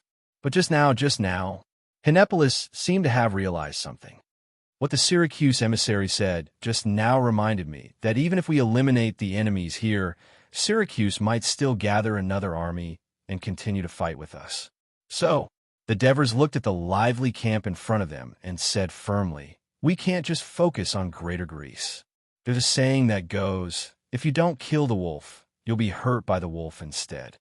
We have to find a way to completely destroy this evil wolf of Syracuse." Hinepolis suddenly became excited. "Your Majesty, you're preparing to attack Sicily?" The Devers nodded. Considering that this young man would be his confidant in the future, he revealed a hint of information. Aristyra's subordinates have long been active in Sicily. With the victory of this battle, we need to add more strength. At this moment, Tormid came to report with a joyful face. "Reporting to your Majesty, Syracuse has sent a messenger. His fleet has landed on the coast of Hiernion with 5,000 Legion soldiers. They have already surrounded Hiernion." The Devers had heard about Syracuse's plan from Helos before, so he wasn't too surprised. He rubbed his chin and pondered for a moment before giving an order. "Tormid, call Helos, Antonios, and Hieronymus over." "Yes." Tormid turned and left. "Herny, I'll dictate. You record it down and write a letter." "All right." This was the first time Hinepolis had accepted a mission as a clerk, so he answered excitedly, "Yes." The tent hadn't been built yet. He looked around and quickly found a wooden plank. He cut out a papyrus and laid on the grass, asking, "Who should I write the letter to?" "Lygium's chief general, Lord Attilius." "Oh." Hinepolis rolled his eyes. He knew that this was the father-in-law of the Devers. Not long after, a few generals had arrived. The Devers didn't exchange pleasantries with them and said directly, "Time is of the essence. Lygium's army has landed on Syracuse's warships and surrounded Hiernion. Medma's garrison is likely to head north to provide support. I request that you lead your troops to Hiernion immediately, repel Locri's reinforcements, and seize Hiernion. I will send you a siege battalion." As the Devers spoke, his gaze swept across the faces of the generals he trusted and finally landed on Helos. Capturing Laos, rapidly marching to Trine, decisively heading north to cut off the return route of Syracuse's army. The series of military actions that Helos had taken during this period of time amazed the Devers. "So," he said slowly, "this time, Helos will be the general of the army. All of you must listen to his orders." Leds didn't have any objections when he heard this. The cavalry had always been a subsidiary of the infantry and rarely had independent military operations. The siege and attack of Silatina had rendered the cavalry useless. He was happy to be able to send them out to fight. Hieronymus frowned and didn't say anything. Back in Persia, he was a general of the mercenary army, while Helos was just a squad leader. He was much more experienced than Helos, but now he had to listen to Helos's orders. It was impossible that he didn't have any thoughts. However, as long as the commander valued Hieronymus and there was a place for him to display his talents, he didn't have much desire to fight for power. Moreover, in the past few years in Greece, Helos's performance was obvious to all. Whether it was military or political affairs, he admired them all. Antonius began to feel uneasy. After all, Helos was his subordinate in the past, but now he had to listen to Helos's orders. He felt very uncomfortable. Moreover, he thought that his ability wasn't inferior to Helos's, and he was leading the strongest legion in Dionia. If those proud soldiers heard about this, they would probably make a scene. Thinking of this, he was about to speak. Helos spoke first. "Your Majesty, I think Lord Antonios is more suitable to be the commander of this military operation. Not only is he experienced, but the First Legion under him is also the most reliable force in this operation. If he is the commander, all the brothers who are going to war will be willing to listen to him. Antonios glanced at him and then turned to look at Devers. Devers smiled. Helos had been honed over the years, and even his words had become more tactful. Devers shook his head lightly. Antonios can't be the commander of the attack on High Hernion. The First Legion he leads has a more important mission. Hearing this, Antonios was puzzled. Was there anything more important than attacking Silent Land and Rockley? General Hieronymus, Commander Leds, the two of you will do your best to assist Helos in repelling the Rockley people and take down High Hernion as soon as possible. Devers clenched his fist and waved it forcefully. Then we'll press on to Medma. If there's a chance, take it down and make sure that the Rockley people have no place on the west coast of Greece. Hieronymus and Leds immediately expressed that they were willing to listen to Helos' command. What I just said was just my suggestion. The specific actions will depend on you to be flexible according to the situation on the battlefield. You don't have to ask for my permission. I believe that the results you will obtain will exceed my expectations. Devers encouraged the three of them, and then said to Helos, this trip to High Hernion involves the cooperation with the Lygium army. You have to handle your relationship with them well. I will, Your Majesty. Helos nodded solemnly. But you don't have to worry too much. The commander of the Lygium army is called Phaedon. I heard that he's a brave and good fighter, and he's easy to get along with. He knows the big picture. Devers comforted him. Then he looked at Antonios and said solemnly, after the First Legion arrives in High Hernion and assists Helos in repelling the Rockley reinforcements, if it's easy to take down High Hernion, the First Legion will participate in the siege. If the siege takes a long time, the First Legion shouldn't stay in High Hernion for long. The Seclean fleet will be docked at the coast of High Hernion. The soldiers of the First Legion will board the ships and head to Lygium. The First Legion is going to Lygium. Antonios was a little surprised. Yes, to Lygium. Devers took a letter from Hinepolis, passed it to Antonios, and instructed him seriously, pass this letter to Lord Atalicres of Lygium. If he provides you with military rations and other assistance according to the letter, then the First Legion's final destination will be Sicily. If he refuses, then the First Legion will have to return to High Hernion. Sicily. When the word came out of Diver's mouth, all the generals present were shocked. What? Are you afraid? Devers looked at Antonios mockingly. Originally, Antonios was a little dissatisfied with the Devers' choice of Helos as the expedition commander. Now that he knew that he would be leading the army to leave Greece and cross the sea to attack Sicily alone, he couldn't help but feel pressured. But after being provoked by Devers, he braced himself and said, the First Legion is willing to go to Sicily. The First Legion's combat power is the strongest in the Legion of Dionysia. Many of the soldiers are old brothers who participated in the Persia expedition. They have rich experience fighting in enemy territory. So, if the First Legion can't carry out this battle plan, the other legions won't be able to gain a foothold in Sicily. Devers said to Antonios, full of hope. Antonius forced a smile in response. Chapter 528. And now, Syracuse's huge army is pinned down by us in Greece.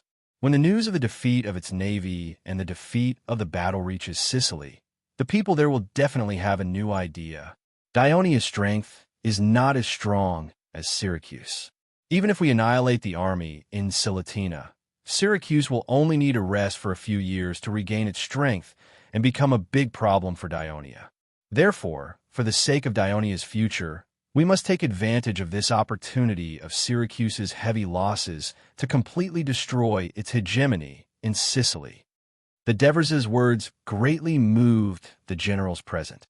Just as they were deep in thought, the Devers continued to speak to Antonios. Previously, I've already sent people to the east of Sicily to contact the people and forces that oppose Syracuse in various city-states. I believe that when the news of the defeat of Syracuse's army in Greece reaches Sicily, they will definitely take action. When the First Legion arrives in Sicily, the important thing is not to annihilate the enemy, but to contact these forces that are dissatisfied with Syracuse, overthrow the tyranny of their city-states, break away from the Sicilian alliance led by Syracuse, and finally isolate Syracuse. The Devers' words lifted Antonio's spirits. He now somewhat understood one of the reasons why the Devers sent him to be the commander of the expedition to Sicily was because he was the best at socializing among the several commanders. At this time, Hienepolis also spread out the map of Sicily on the grass, and everyone gathered around. The Devers asked, "Commander Antonios, where do you think the First Legion should land in Sicily?" This was a test for Antonios. Not only him, but the others also looked at the map and fell into deep thought. They were not like the Devers, who considered things in a more comprehensive and long-term way. They were very familiar with Greece, but they were unfamiliar with Sicily. Antonius squatted on the ground and stared at the map, which was still unfamiliar to him. He tried to memorize every city, every river, and every mountain marked on it. His eyes moved from Syracuse, Taunus, Leontini, Catanae, Naxos, all the way to the north, and finally stopped at the corner of Lygum, which was only a strait away from it. At dusk, Coruña city suddenly became lively, because more than 2,000 citizen soldiers who had been forced to follow Syracuse's army had returned. The people hugged their loved ones and asked about their well-being. At the same time, they thanked Dionia for its kindness. The citizens who had lost their loved ones cried bitterly, cursing the people of Syracuse for bringing disaster to them. On the other hand, the citizens whose loved ones were trapped in Silatina were worried. They prayed to Apollo for their safety in the upcoming battle. At this time, in the Council of Coruña, the counselors were arguing about a letter that the soldiers had brought back from the Devers. Chief General Fenris finally stood up and said loudly, "Citizens of Coruña, this is a critical moment that concerns the survival of Coruña.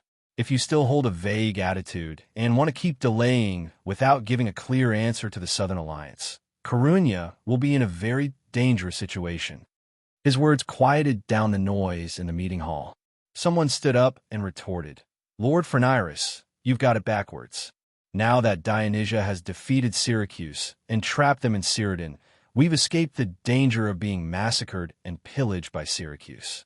We're completely safe now." Completely safe? Fenris sneered, looked around, and asked loudly, "Do you all think so?" "Of course not." Someone in the council stood up, and Fenris recognized him as Eulopatos. "I agree with you, Fenris. Coruña is in danger now. Everyone, when you heard the letter from the consul Devers of Dionia, I don't know if you've noticed what it said.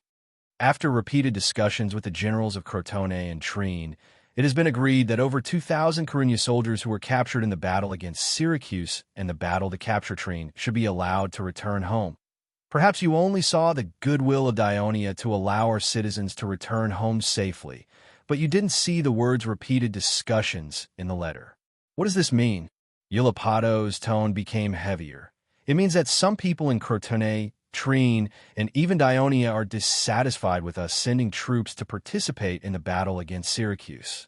Defending Trine city, capturing Crotone, and participating in the battle against Dionia. Our actions have caused them to hold a grudge against us. But we were forced to," someone in the crowd shouted. "If we didn't do this, Coruña would have suffered the same fate as the Saracens. That's right. As Coruña's ally for many years, they should understand that we were forced to make this decision." The people in the hall shouted in agreement. Yes, they understand, and that's why they released our citizens. Now it's time for us to respond to Dionia's goodwill. Eulopatos said with a solemn expression, "Don't forget what the Devers said at the end of the letter. After winning the battle, the Southern Alliance is fighting back against Syracuse and their accomplices, the Locrian Alliance. They are determined to destroy them completely. Therefore, I hope that Coruña will seriously consider returning to the Southern Alliance. Pick up your spear and shield, and join the ranks to fight against the invaders. All the countries of the Southern Alliance are eagerly awaiting your reply." Everyone, is this the request of the consul Devers of Dionia? No. This is his warning to Coruña. This is the ultimatum given to us by the Southern Alliance. If we don't make a clear statement, the Southern Alliance will see Coruña as the accomplices of Syracuse and Locrian. Who knows, in a few days, the Southern Alliance might not send their emissaries to Coruña, but their army. The hall suddenly became even quieter, but there were still people who disagreed. Eulopatos, it's not that we don't want to fight against Syracuse. Don't forget, we still have 1,000 soldiers in Syracuse. If Dionysius finds out that Corunia has betrayed him with his cruel personality, our people will die in his hands. Then, who will bear the responsibility of the families of the dead soldiers? Yes, it's not that we don't want to fight against the people of Syracuse who oppress us, but this concerns the lives of our citizens. We must be careful, at least compared to the ferocious people of Syracuse. Crotone and Trine have been allies of Corunia for decades. Dionia has always been generous and magnanimous. They should forgive us for our hesitation. Someone else in the hall echoed. Phreniris finally could not hold it in anymore and said loudly again, "Everyone, you think too highly of our former alliance. Syracuse has been massacred, Trine has been conquered, and the people have lost their homes. Crotone's city has been burned down, and it's said that almost half of its people have died. Dionia's citizen soldiers have also lost more than 10,000 people, and the cities outside Cremissa and Aspirustum have been turned into ruins. Compared to them, even if we include the loss of 1,000 soldiers, our losses are still relatively minor." "Lord Phreniris, what do you mean by this? Don't tell me the lives of our 1,000 soldiers are not important." Someone immediately questioned. "The Southern Alliance will not think that they are important. They will only think that we have sacrificed too little.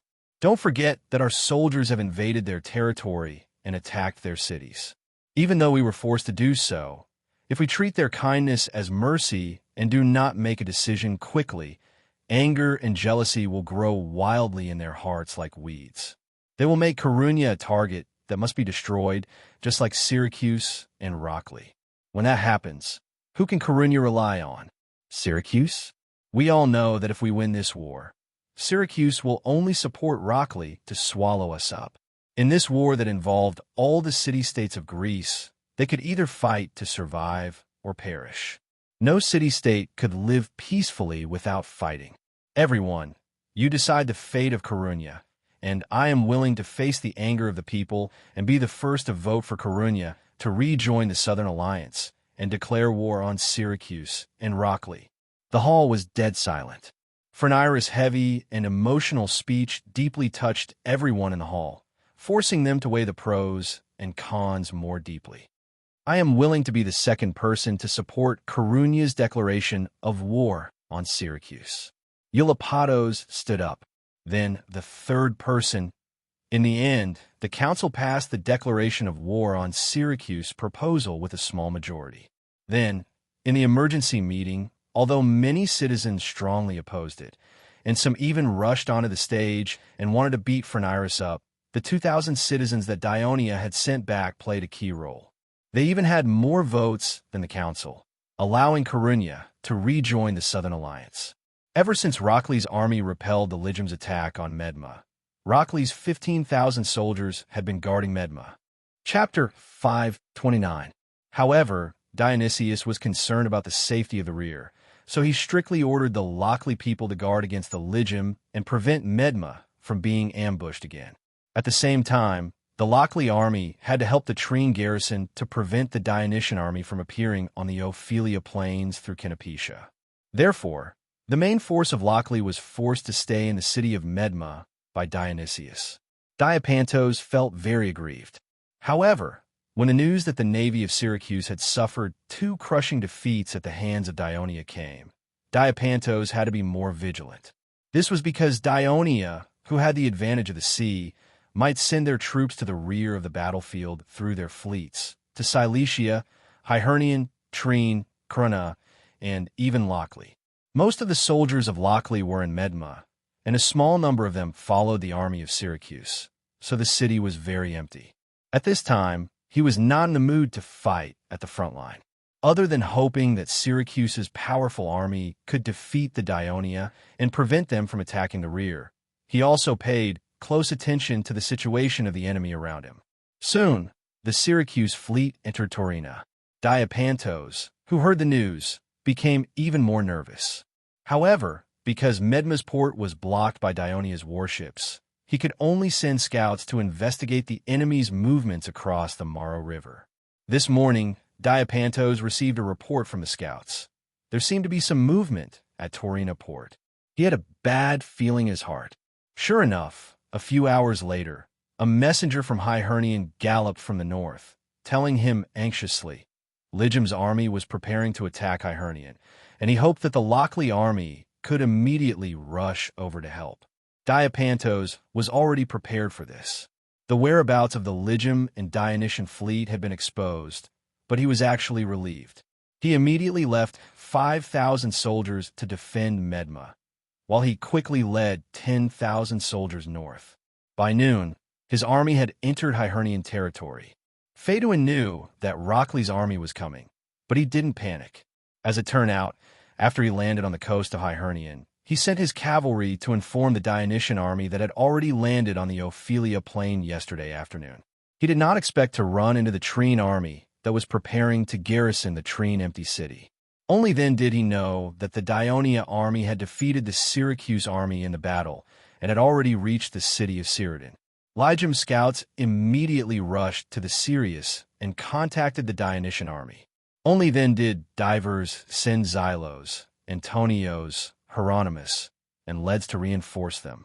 When Phaeduin received the good news brought back by the scout, he was both surprised and overjoyed. Therefore, when the reinforcements were about to arrive, he didn't panic at all. Instead, he was secretly delighted. He sent the scout to inform the Dionia army that was on the way, and set up a battle formation outside High Hernion. An hour later, the Rockley army arrived outside High Hernion. Diapantos saw that the Lijim army was ready for battle, and he was naturally unafraid since he had the advantage in numbers. After setting up the battle formation, he immediately launched an attack. Phaeduin had originally considered using the tactic of luring the enemy, but it was difficult for the Lijim army, who had only undergone a few rounds of military training in a year, to play such a difficult tactic well. Phaeduin, who was serious and dared to put his life on the line, simply chose to fight head-on. He placed himself at the forefront of the battle formation. The Lijim army, who only had half the number of soldiers, was naturally no match for the enemy. After fighting for a while, they were finally defeated due to the enemy's fierce attacks on their flanks. The soldiers threw away their armor and fled north. Diapantos had no intention of letting these defeated Lijim soldiers go just like that. In fact, during this period of time, he had been troubled by the Lijim army led by Phaeduin. Under Phaeduin's leadership, the Lijim militia, who had always been rather delicate, were rather resilient. Even after the ambush by the Rockley army during the siege of Medmar, and after retreating back to Torina, the Lijim still crossed the river to harass them from time to time. This was a rare opportunity. The Lijim were trapped in the land between High Hernion and the Ramada River, with nowhere to run. Diapantos could annihilate this big trouble in one fell swoop, obtain a glorious battle record, and win himself fame. Therefore, he led his soldiers in hot pursuit, not giving the Lijim any time to recover. He wanted to prevent them from escaping to the warships by the sea and escaping High Hernion. Diapantos' idea was good, but unfortunately, the information he and Phaeduin knew wasn't equivalent. After the general of the garrison at Syracuse and Trine learned of their crushing defeat last night, he didn't send anyone to inform High Hernion that night. He wanted to do so the next day, but his troops split up, so he didn't send any messengers at all. He believed that the troops returning to High Hernion would inform their mother country of the news.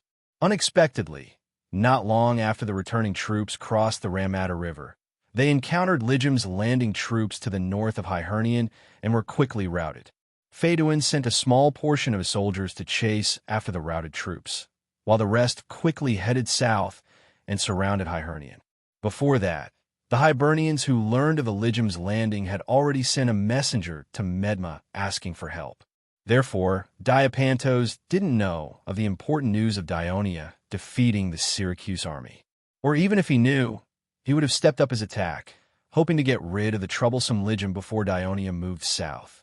Based on his previous battlefield experience, he would never believe that Dionia could reach High Hernion in such a short time after the battle ended last night. But that was how the miracle happened. After receiving the Devers' orders, Dionia's reinforcements quickly assembled and set off. Halfway through their journey, they received an urgent messenger from Phaeduin. Helos, Antonios, Hieronymus, and Leds had a brief discussion and came up with a battle plan. They first sent scouts to Trine to inform Cypros, and at the same time urged the troops to speed up their march. The Dionia soldiers who had been marching since morning were a little tired, but with the veterans of the First Legion leading by example, taking the lead and carrying out military orders seriously, and hearing that there was a victory waiting for them once they reached Hiernion, the 10,000 Briti recruits immediately took big strides.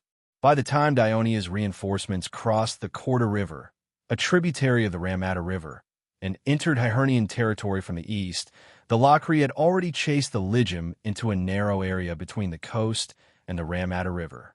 Although Dionia's fleet was anchored there, the panicked Ligium soldiers did not have time to board the ships. Seeing that they were about to be chased into the sea by the enemy, Cypros led 1,000 Trina soldiers across the Ramata River and launched a frontal attack. The Locri were shocked. They thought that the defenders of Trine on the other side of the Ramata River were Syracuse's defenders. They did not expect the Trine soldiers to come, and they were caught off guard. Although their numbers were far less than the Locri's reinforcements, the Locri had already scattered after a long period of pursuit. The soldiers could not find the general, and the general could not manage the soldiers. Not only did they lose their formation, but they also lost their organization. The Trina's attack easily pierced through their front. Just as Diapantos was urgently gathering the scattered soldiers and preparing to deal with this new threat, a deafening shout of Hades came from the rear of the Locri army. The Briti troops led by Helos, the Briti troops led by Hieronymus, the First Legion led by Antonios, and the cavalry led by Leds totaled more than 15,000 soldiers. With rumbling footsteps, they crushed the Locri army's rear with a wide front. Seeing such a terrifying scene, the morale of the scattered Rockley soldiers plummeted. Before the battle even began, they scattered and fled in all directions. The only task left for Xylos was to pursue them, and for the Dionysian army, they were the most experienced in chasing down routed soldiers. To the north was the Ramata River, to the west was the sea, to the northeast was the Trine people, and to the southeast was the Dionia army. The sailors of the Seclian fleet also disembarked and joined the pursuit from the southwest. With more than 1,000 cavalrymen, the Locri army was almost surrounded. In the end, more than 9,000 people were captured, and less than 1,000 managed to escape Dionia's pursuit. Diapantos was not one of them. Although he had already thrown away his helmet, the dazzling breastplate he had specially made to show that he was different from ordinary citizens had become the target of attention and pursuit of the Dionia cavalry. Thus, he could not escape the cavalry's pursuit. When Helos, Antonios, and the rest saw Phaedon, he was focused on cleaning the wounded soldiers of Ligium. Helos and Antonios looked at each other. Antonius took a step forward and called out respectfully, "General Phaedon." Only then did Phaedon look up from his busy work. When he saw the few soldiers wearing purple and red crowns in front of him, he hurriedly wiped his blood-stained hands on Ligium's breastplate and told the soldiers beside him to continue with the treatment. Then, he quickly stood up and praised loudly, "Generals of Dionia, you have come at the right time. In this battle, you have completely defeated the main force of the Locri army." "No, General Phaedon, you are wrong." Antonio's words stunned Phaedon. Then, he continued, "This is a victory that Dionia, Ligium, and Trine have won together. This is a glorious victory that belongs to the Southern Alliance." Chapter 530. Antonios looked at the wounded soldiers behind him and said with concern, "Our medical camp will be here soon. Please allow them to treat the wounded soldiers of your army." "That's great. I've heard that Dionia's medical skills are the best in Greece." Phaedon smiled even more happily. Both parties greeted each other and introduced themselves. The atmosphere was very harmonious. At this moment, the Navy commander, Sequirian, also arrived. Before the war, when the Navy of Dionia was first established, Sequirian did not command the Navy and achieved any decent results. Even if he was valued by the Devers, the commanders would not really pay attention to him. The two naval victories, as well as the attack against Hibernian this time, were all thanks to him. Hence, the army showed him respect and spoke to him as an equal. In the meantime, they talked about the soul-stirring battle from yesterday, causing Phaedon and Sicorian to yearn for it. They wished they could have been there. General Sicorian. At this moment, Antonios took out a papyrus scroll and said seriously, "This is an order from His Majesty." Sicorian immediately opened the scroll and looked surprised. "His Majesty wants me to listen to your command and transport the First Legion to Sicily?" Antonios nodded solemnly. Phaedon heard this and immediately asked, "You want to attack Sicily?" Antonios nodded again and said, "We know nothing about Sicily. We still need your help, General Phaedon." This was why he took out the order on this occasion. Phaedon did not decline. Instead, he said enthusiastically, "Lord Devers has made the right decision. We, the Legion, are very close to Sicily, so we know very well how powerful Dionysius is in Sicily. It's not enough to just destroy his army that invaded Greece. Only by weakening his power in Sicily can we eliminate his threat to Greece. I have a deeper understanding of the Greek city-states in the east of Sicily. I'm very willing to share this information with you." Antonios immediately expressed his gratitude, and he began to discuss this matter with Phaedon and Sicorian. Helos and Hieronymus did not stay idle either. Because it was getting late, they regrouped their troops and escorted the captives. Cypros invited them to return to Trine to rest first, and they would attack Hibernian the next morning. At this moment, they knew very well in their hearts that Locri had suffered such a heavy blow, and Hibernian, who had no military strength, was no longer able to resist Dionysia's attack. Therefore, while Helos sent messengers to report the situation to the Devers, he also asked for instructions on how to deal with Hibernian. Dionysius, who was in Westrider City, heaved a sigh of relief after receiving Damocles' report. In his previous research on Devers, he found that Devers did not like to be ruthless and would often leave some leeway for their opponents. In the past, he often despised this kind of soft-heartedness, but now he hoped that Devers would do the same. The Devers are still too young. Dionysius could not help but mock after getting a satisfactory result, as though the thrill of his words could temporarily offset the fear he had for the young man.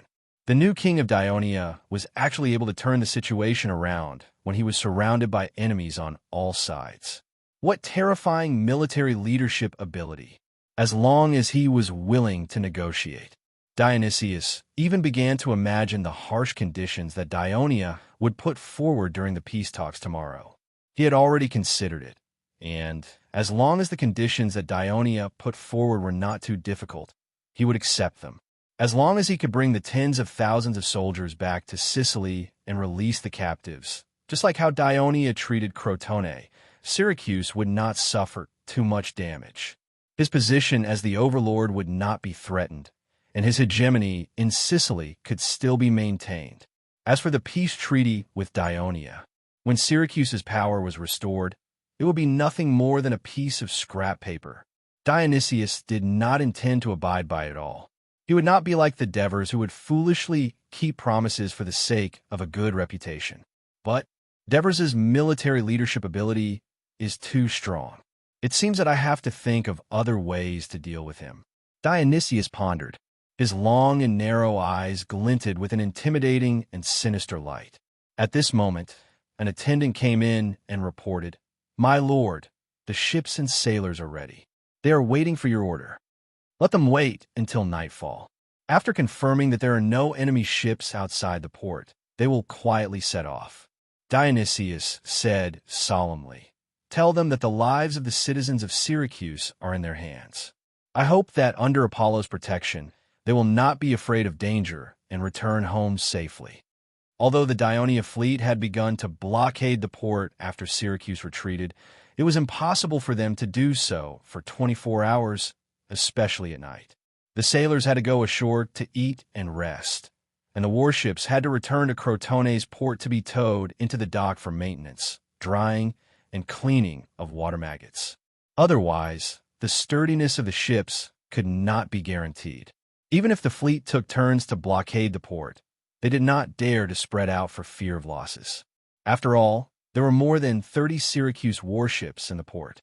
Because of these reasons, the Dionysian fleet could not completely blockade the port at night.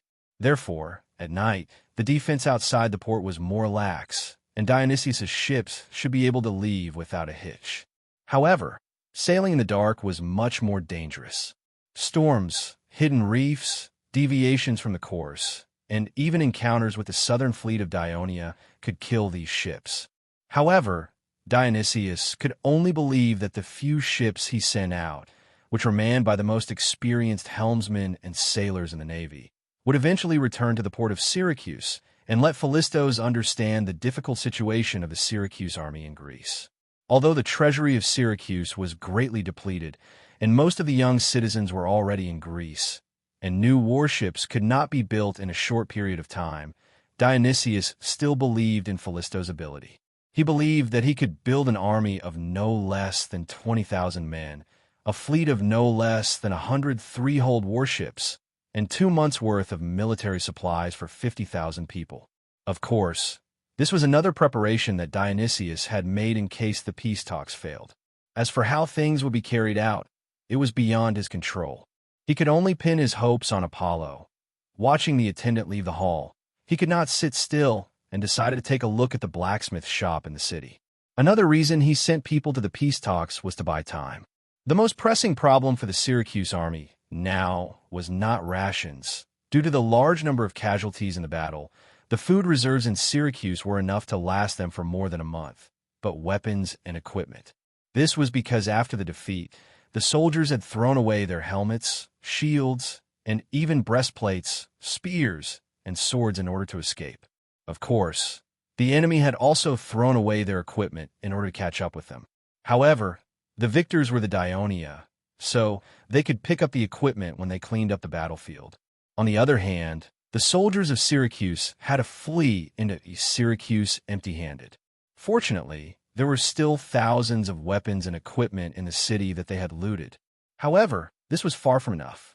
He had to ask the blacksmiths who had followed the army and were responsible for repairing the weapons to use the blacksmith shop in the city to hurry up and rebuild the weapons and armor. For this, he also ordered his men to search the city for iron, ore, and scrap iron. Now, he wanted to check on the progress of this important work. Halfway through, he suddenly remembered something and stopped in his tracks. He turned and walked in another direction, to Phoebides's residence. At this point in the war, Phoebides's military advisor was not very useful. However, as a Sparta, he could play a unique role in the peace talks. The next morning, Phoebides and Syracuse's envoy, Damocles, arrived at the camp that Dionia was building. This time, the Devers did not come out to greet them personally. Instead, they sent the clerk, Hinepolis, to be in charge of the negotiations. As soon as they met, Hinepolis gave Damocles a show of strength. Yesterday, after a discussion between His Majesty the Devers and the commanders of the army, they came to the conclusion that given the poor reputation of your general, Dionysius, you need to do something to show your sincerity in the peace talks. Only then can we start the peace talks. Damocles immediately protested. People of Dionia, you are humiliating General Dionysius. So what? Hinepolis raised his head and said arrogantly, "Can Dionysius still send troops to threaten Dionia?" "Oh, I forgot he's already tried. Unfortunately, he failed. Now you're the ones asking for peace talks." Damocles was speechless for a moment. After a moment of silence, he said sullenly, "What do you want us to do?" Chapter 5:31. When Damocles heard this, his expression changed drastically. He protested loudly. The war between Syracuse and Dionia is being carried out under the witness of Ares. Anything that happens during a war is normal. Sparta did not massacre the citizens of Athens after their victory, because the navy of Athens ravaged the coast of their territory. We, Syracuse, did not annihilate all the people of Carthage and Sicily because of Carthage's repeated massacres of the cities of Sicily. Therefore, Dionia cannot make such harsh demands. This is not the Greek tradition of war. Does the ancient tradition of Greece allow the people of Syracuse to hire foreigners to slaughter defenseless Greek women, the elderly, and children? Hinepolis bared his teeth and roared at him. Since you say that this is war, then we, Dionia, are willing to continue fighting until we conquer Syracuse. Then we will chop off the heads of these foreigners whose hands are stained with the blood of the people of Dionia. Otherwise, once the peace treaty is signed, we can only watch as these murderers swagger away. His Majesty the Devers will not accept this. The brave soldiers of the Legion will not accept this. All the people of Dionia will not accept this. Once the peace treaty is signed, we can only watch as they leave. This sentence moved Damocles. He pretended to be helpless and said, "Your conditions are too high. Can you change it a little? For example, you only want the heads of some of them or the lives of the leaders." "No, this is the most basic condition," Hinepolis replied firmly. Damocles had no choice but to say, "All right, I can't make the decision on this matter. I have to go back and report to General Dionysius. He will make the decision." After that, he exchanged glances with Phoebidas, who was beside him. Then, with Hinepolis's permission, the guards put on a blindfold and sent him out of the camp. Phoebidas did not leave. He requested to see the Devers as an envoy of Sparta. This made it hard for Hinepolis to refuse. He could only ask him to wait while he went to inform the king of Devers. Phoebidas waited for a long time. It was not because the Devers were playing tricks on him, but because he was not near the main tent. He had gone to the engineering camp. When the Dionysian army occupied Syracuse camp, they obtained a lot of resources, including some siege weapons. There was no need to mention the ballista. Dionia originally copied it from Syracuse, but later made further improvements. Due to the application of the parabolic theory, Dionia's ballista was more refined and accurate. The abdominal bow was another siege weapon of Syracuse. Its principle was similar to that of the ballista. The engineers could roughly replicate it by looking at its structure. After all, the most difficult part of the abdominal bow was the use of pulleys, which happened to be what Dionia's engineering camp was best at. The other siege weapons, such as siege hammers, chariots, and ballistas, were easy to replicate, but the Devers looked at them carefully. He needed to understand the siege methods and thinking of the Syracuans through these various siege weapons. When Syracuse conquered the big city of Crotone, the Devers were shocked. Compared to Syracuse, who had countless siege weapons in Sicily, the Dionysian army, who were good at field battles, had relatively little experience in siege battles, including the Devers themselves. Therefore, learning from the enemy was the best way to improve. Of course, among these siege weapons, the most eye-catching and the most difficult to make was the siege tower. Dionia could also make siege towers, but they paled in comparison to the siege towers made by Syracuse. Even though the siege tower in front of him had only completed the base and the first floor, its scale was still quite astonishing. It was 20 meters long and 6 to 7 meters wide. Rather than calling it a tower, it would be more accurate to call it a wall. The Devers walked around it a few times, then turned back to ask Alops, one of the best engineers in the engineering camp, "Can it be replicated?" The engineering camp of Dionia's army was a bit special. Its team officers did not need to understand construction. They only needed to know how to manage troops and have some battlefield experience. Their duty was to serve the engineers, ensure their safety, and provide them with all kinds of materials they needed. When the army issued construction orders, they were also responsible for coordinating with other units and recruiting soldiers to serve as labor. Therefore, the team officers of the engineering camp were mostly veterans who were injured on the battlefield and had some disabilities. The real treasure of the engineering camp were the engineers. When the Devers first established the engineering camp, the system was still a little rough. Now, it had become a fixed assessment system for engineers. Not only did the engineers have to be literate and have strong hands-on skills, but they also had to have a deep knowledge of mathematical theories. Only then could they pass the assessment and become an engineer of the army. Other than farming their own land, these engineers were also highly sought after by the citizens of the Alliance. They built houses, workshops, made furniture, and so on. Their pay was not low. When there was a large-scale public project in the city, they would be invited to participate. Although the pay was not as high, their names would be engraved on the stone monument when the project was completed. This was a great honor for them. Other than the engineers, there were also skilled craftsmen, carpenters, and blacksmiths in the engineering camp. They were the assistants of the engineers and helped them make all kinds of equipment needed for war. In addition, there were also some slaves in the camp, mainly for the engineers. As the Army's requirements for engineers became higher and higher, and the assessment for engineers became more formal, more than half of the engineers of the various armies came from the laboratories of the Dione Academy. However, Araps was different. He was originally a mercenary in the Persia expedition. Because he knew some carpentry, he was transferred to the engineering camp after the Devers established it.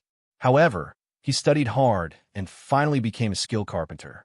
He also took the initiative to join the adult class of the Dione Academy. Through his hard work, he quickly got rid of the illiteracy hat.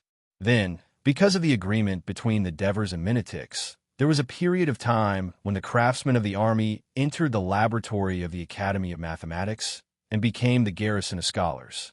Araps took the opportunity to learn advanced mathematical knowledge and finally gained the recognition of Martichoris. He became his disciple and passed the assessment to become an engineer. Therefore, Araps was a typical self-taught person. He was respected by the craftsmen of Dionia and encouraged them to learn from him. "Your Majesty, it is possible to duplicate it, but it will take some time," Araps said seriously. He squatted down and struggled to pick up a large wooden wheel. The most difficult part of making this siege tower is the wooden wheels and the axles. Such a large and heavy construction tower must be supported by these wooden wheels and axles. The requirements for them are very high. How big are the diameter of the axles? How thick and how wide are the wooden wheels? How many sets of axles and wooden wheels are needed to ensure that the siege tower can be smoothly moved?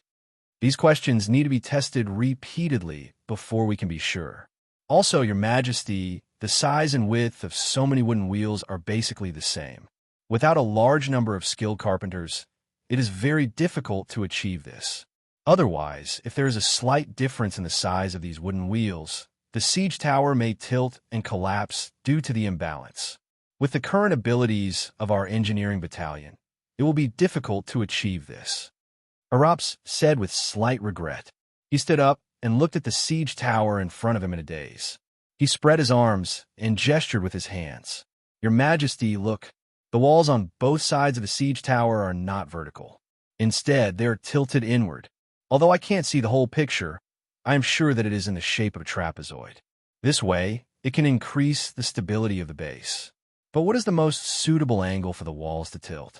How high must the horizontal plates be built to ensure that the forces on the walls are evenly distributed and stable?" The Devers did not care too much about the technical details that Araps was talking about. He understood the meaning behind Araps's words. In short, you will need to repeatedly calculate and experiment in order to make a siege tower that can operate normally. "Yes, Your Majesty. We need time." Araps answered truthfully. He looked at the people behind him and said, "For such a large siege tower, we do not have enough manpower. Furthermore, this is the first time we are building it. Although there were no less than 500 people in the siege battalion, which was not a small number, the Devers understood the hidden meaning behind Araps's words. There were not enough outstanding engineers and craftsmen. Thinking about how the people of Syracuse had built 3 large siege towers in a few days, the Devers were envious of the thousands of engineers in Syracuse City. That was the wealth that the Devers truly desired. "I will give you time to study and try to build this siege tower. But do not be too impatient. You must thoroughly study the technology and finally master it." The Devers encouraged them. "Thank you, Your Majesty." Phoebidas, who was sitting in the tent, was being watched by 4 guards. He could not wander around and look around, so he could only use his eyes to size up the tent. As a result, he discovered a secret. The layout of the Devers' tent was very similar to Dionysius's tent. Aside from the fact that it was not as big as Dionysius's tent, the layout was also very simple. Apart from a few hangars for armors and weapons, and a bed covered with straw and fur, The most eye-catching thing was undoubtedly the few wooden tables filled with scrolls of paper and silk. This was obviously similar to Dionysius's tent. It seemed that while this consul was marching and fighting, he was also handling many affairs within the alliance. Chapter 532. Just when he was getting impatient, the Devers returned with Henipolis. Before Phoebidas could say anything, the Devers spoke first. "I know you, Phoebidas of Sparta. 10 years ago, you came to the Senate of Thurii as a messenger of Sparta and framed me for hiding the soldiers of Persia's expeditionary army. You even threatened that Sparta will teach Dionia a painful lesson. I still remember what you said to me." Phoebidas did not expect the Devers to mention the past to him as soon as he came in. He was caught off guard. If it was his usual temperament, he would have stiffened his neck and said, "That's right, I did say those words." The fact that there was a war with Crotone later proved that Dionia was indeed hiding those mercenaries. However, times had changed. Sparta's current predicament and Syracuse's current situation had forced him to choose his words carefully. It was not that he did not know politics, but he did not have to think too much about Sparta's strength in the past. However, Dionia's current status in Greece of the Western Mediterranean and the strength that the Devers had shown in the war had made Phoebidas feel a little fearful. The usually tough Sparta said stiffly, That's just a misunderstanding." "Misunderstanding? No, I don't think so." The Devers stared at him. His sharp eyes seemed to be able to see through his heart. "It's because you have a grudge against Dionia that you accepted Sparta's order and went to Syracuse as a military advisor. You followed Dionysius to invade Greece and commanded the right wing of Syracuse to defeat Crotone during the Battle of Ramadho River. Then you commanded the right wing again during the Battle of Crotone and attempted to defeat Dionia's army. Phoebidas of Sparta, your hands are stained with the blood of Greece." Phoebidas was shocked. He didn't expect the Devers to know everything about his actions in Greece. However, he didn't have to lie to the Devers like he did before. "I think you must have misunderstood. Dionysius is afraid of Dionia's army and hopes that Sparta can send officers to help him. As an ally, Sparta can't refuse.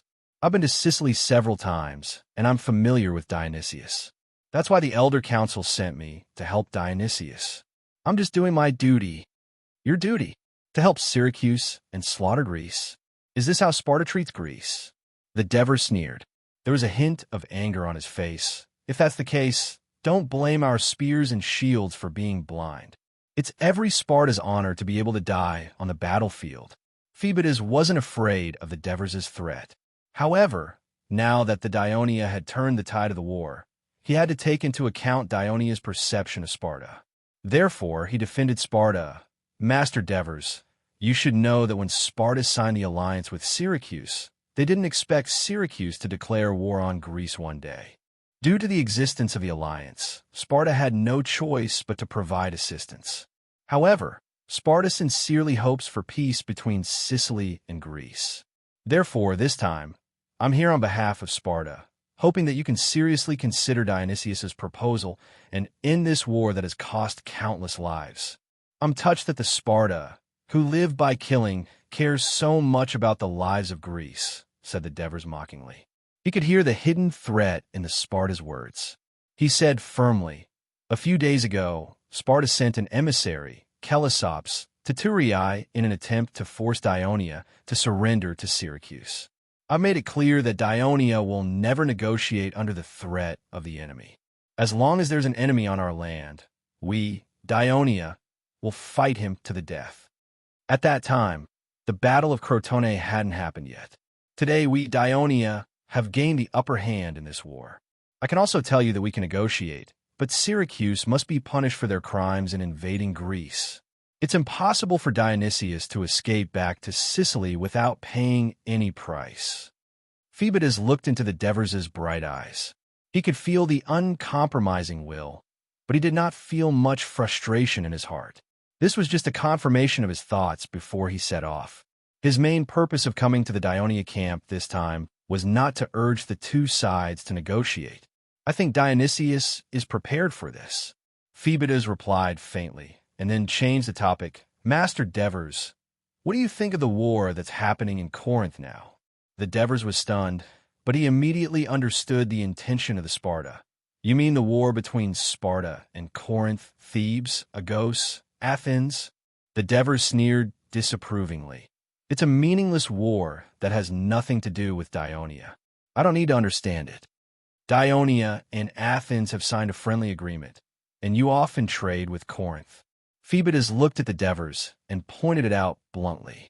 A friendly agreement is not a military alliance agreement.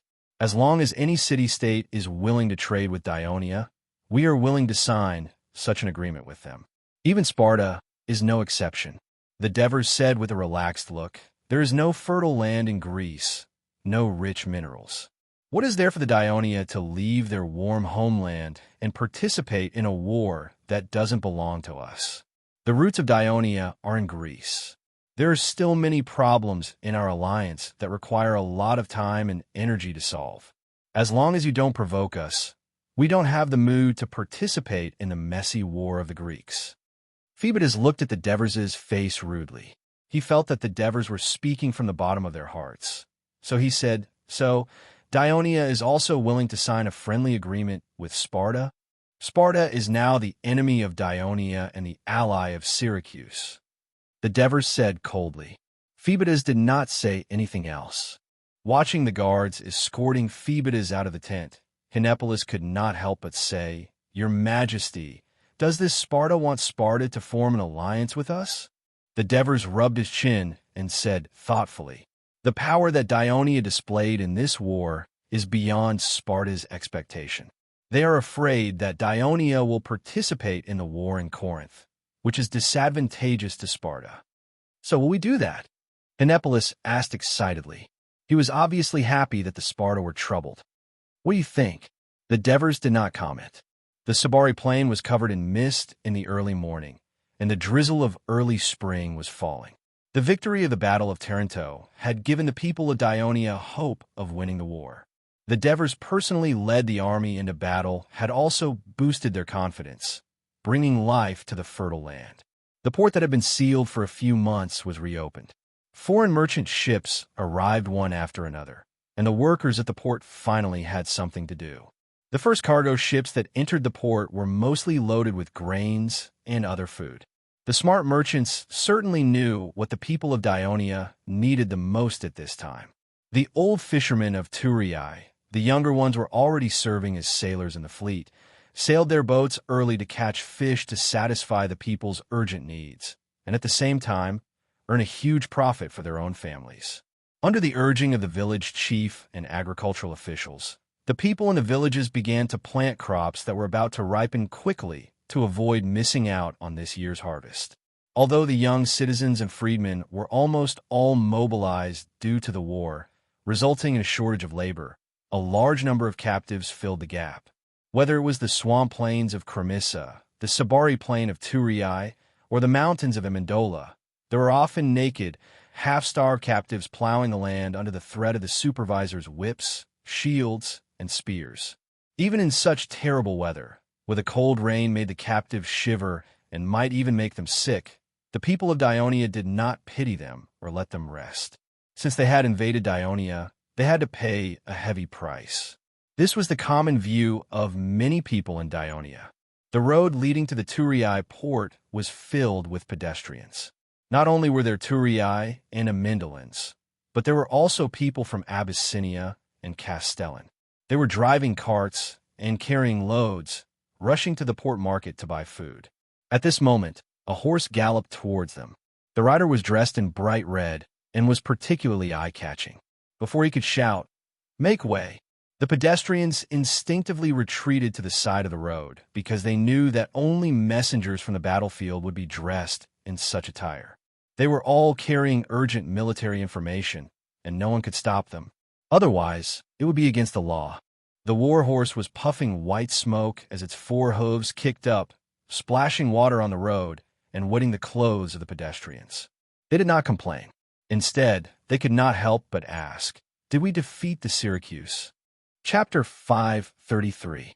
Cheers erupted from the roadside and quickly spread throughout the Zbari plain. The people completely dispelled the last of their worries and began to sing and dance to celebrate the hard-won victory. Some devout believers even canceled their plans to go to the port and turned to the Temple of Hades in the city of Turii to thank Pluto for his protection. When the news reached the Senate, it was equally joyous. It seems like our previous decision was correct. Ever since Master Devers became king, victories have been coming one after another. Hades has answered our prayers and has really protected the alliance of Dionia. Plazinas exclaimed, pretending to be excited. Yes, it's all thanks to our Senate making such a shocking decision that we have today's victory. Marigi echoed. Most of the senators were no longer as angry as they were when they were forced to elect the Devers as king. Instead, they were glad that they agreed with the two. Cunigarata was no longer as disgusted with the two. He shifted his gaze away from them and said loudly, according to the report brought back by the messengers, His Majesty Devers has led his army to trap the people of Syracuse in Silatina. The final victory is not far from us. However, the biggest problem for the alliance now is food. Master Cunigarata is right.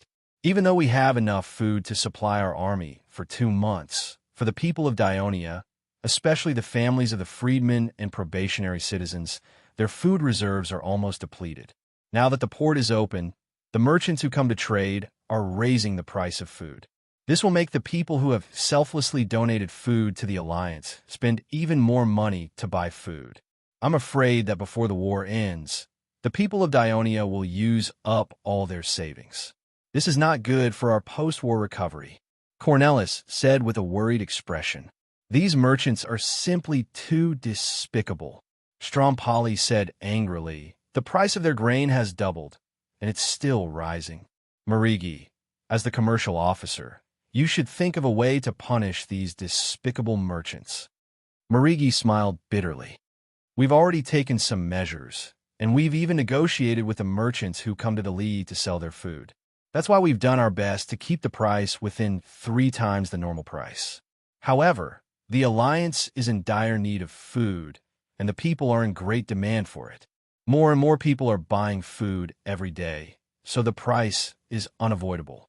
We can't force the merchants to sell food at a fixed price, can we? Why not? Strompoli said loudly. We have to ensure the interests of the people first. We should immediately pass a plan to let these merchants sell their grain at fair prices. Otherwise, they will not be allowed to sell their goods in the alliance. You can't do that. Before Marigi could speak, Mirza shouted, this is a foolish act that destroys the Greek tradition of free trade. In the future, who would dare to do business in Turin? If the port continues to decline, will we still be able to collect business taxes? Our Dionia has such a large territory and population. I don't believe that those greedy foreign merchants won't come here to do business. Strompoli sneered. As an Amendolan, he did not have a good impression of merchants. Even if we use force, those merchants can totally stop selling food in Turin and sail to Heraclea or Crotone. Marigi reminded the elders. When the time comes, our people will still rush there to buy grain, and they will also blame us for causing them so much trouble. Instead of that, it's better to keep them in Turin. At least we can take some measures to control the price. After all, the war is not over yet, and the alliance's food shortage will continue. These merchants are risking their lives to transport food here. If they can't make a huge profit here, I'm afraid that no one will be willing to transport food here anymore. After saying that, the elders, including Strompoli, looked worried.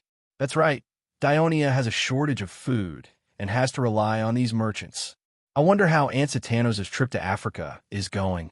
Cunigarata thought of Ansitanos, who had an important mission.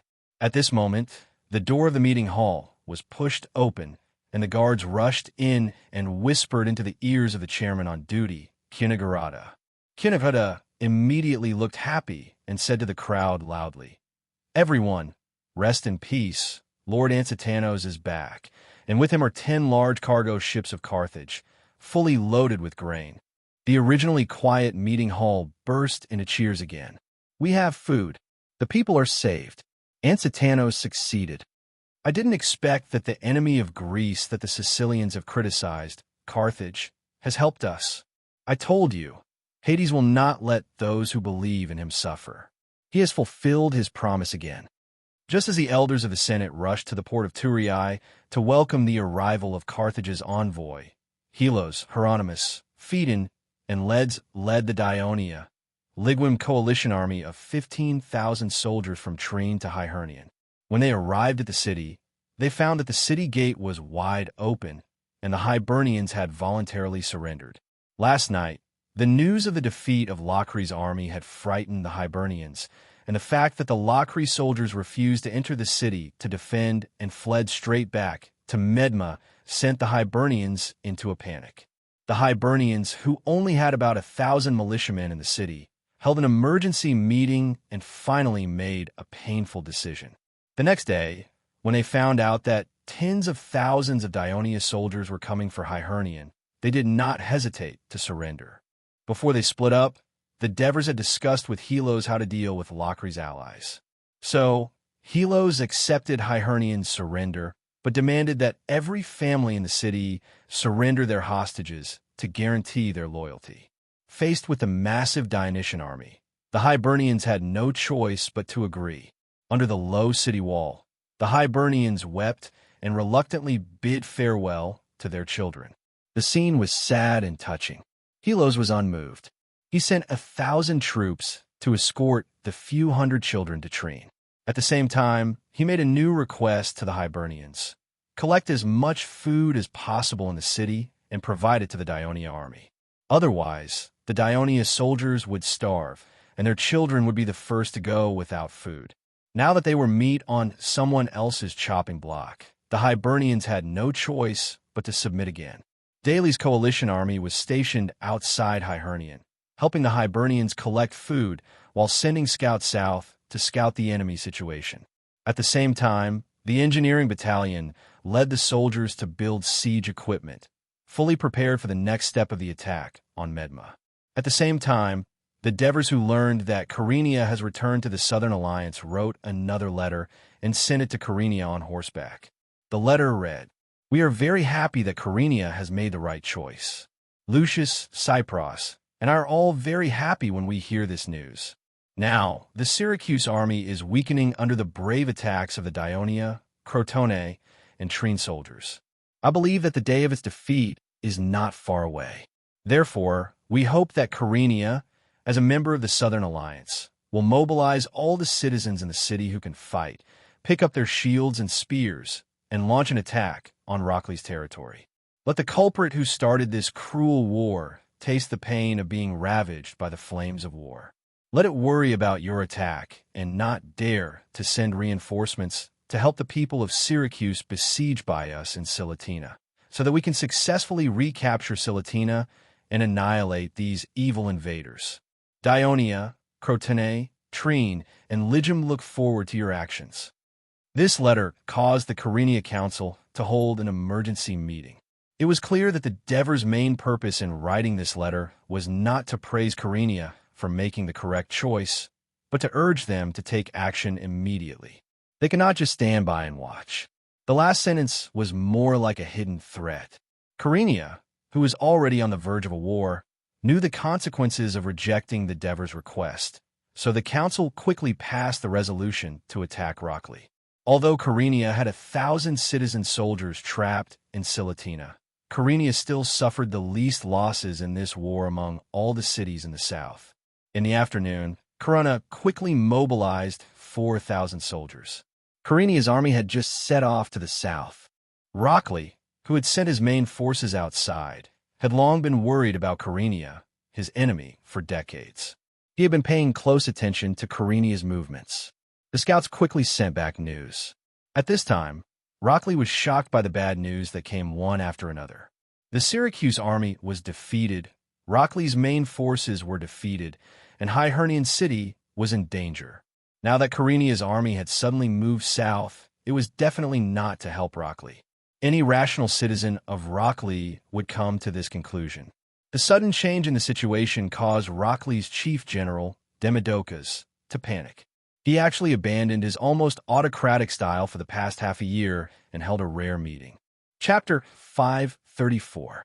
For a moment, everyone remained silent, and no one responded. Demodocus was secretly shocked. He knew that during this period of time, under Dionysius' instigation, he had relied on Syracuse's powerful army as support to eliminate dissidents and attack political enemies in Rockley City. Many of the laws had not been passed by the council or the citizen assembly before they were directly implemented. He could almost be considered to have sole control over Rockley. But now it seemed that many people held grudges in their hearts and were ready to find an opportunity to embarrass him.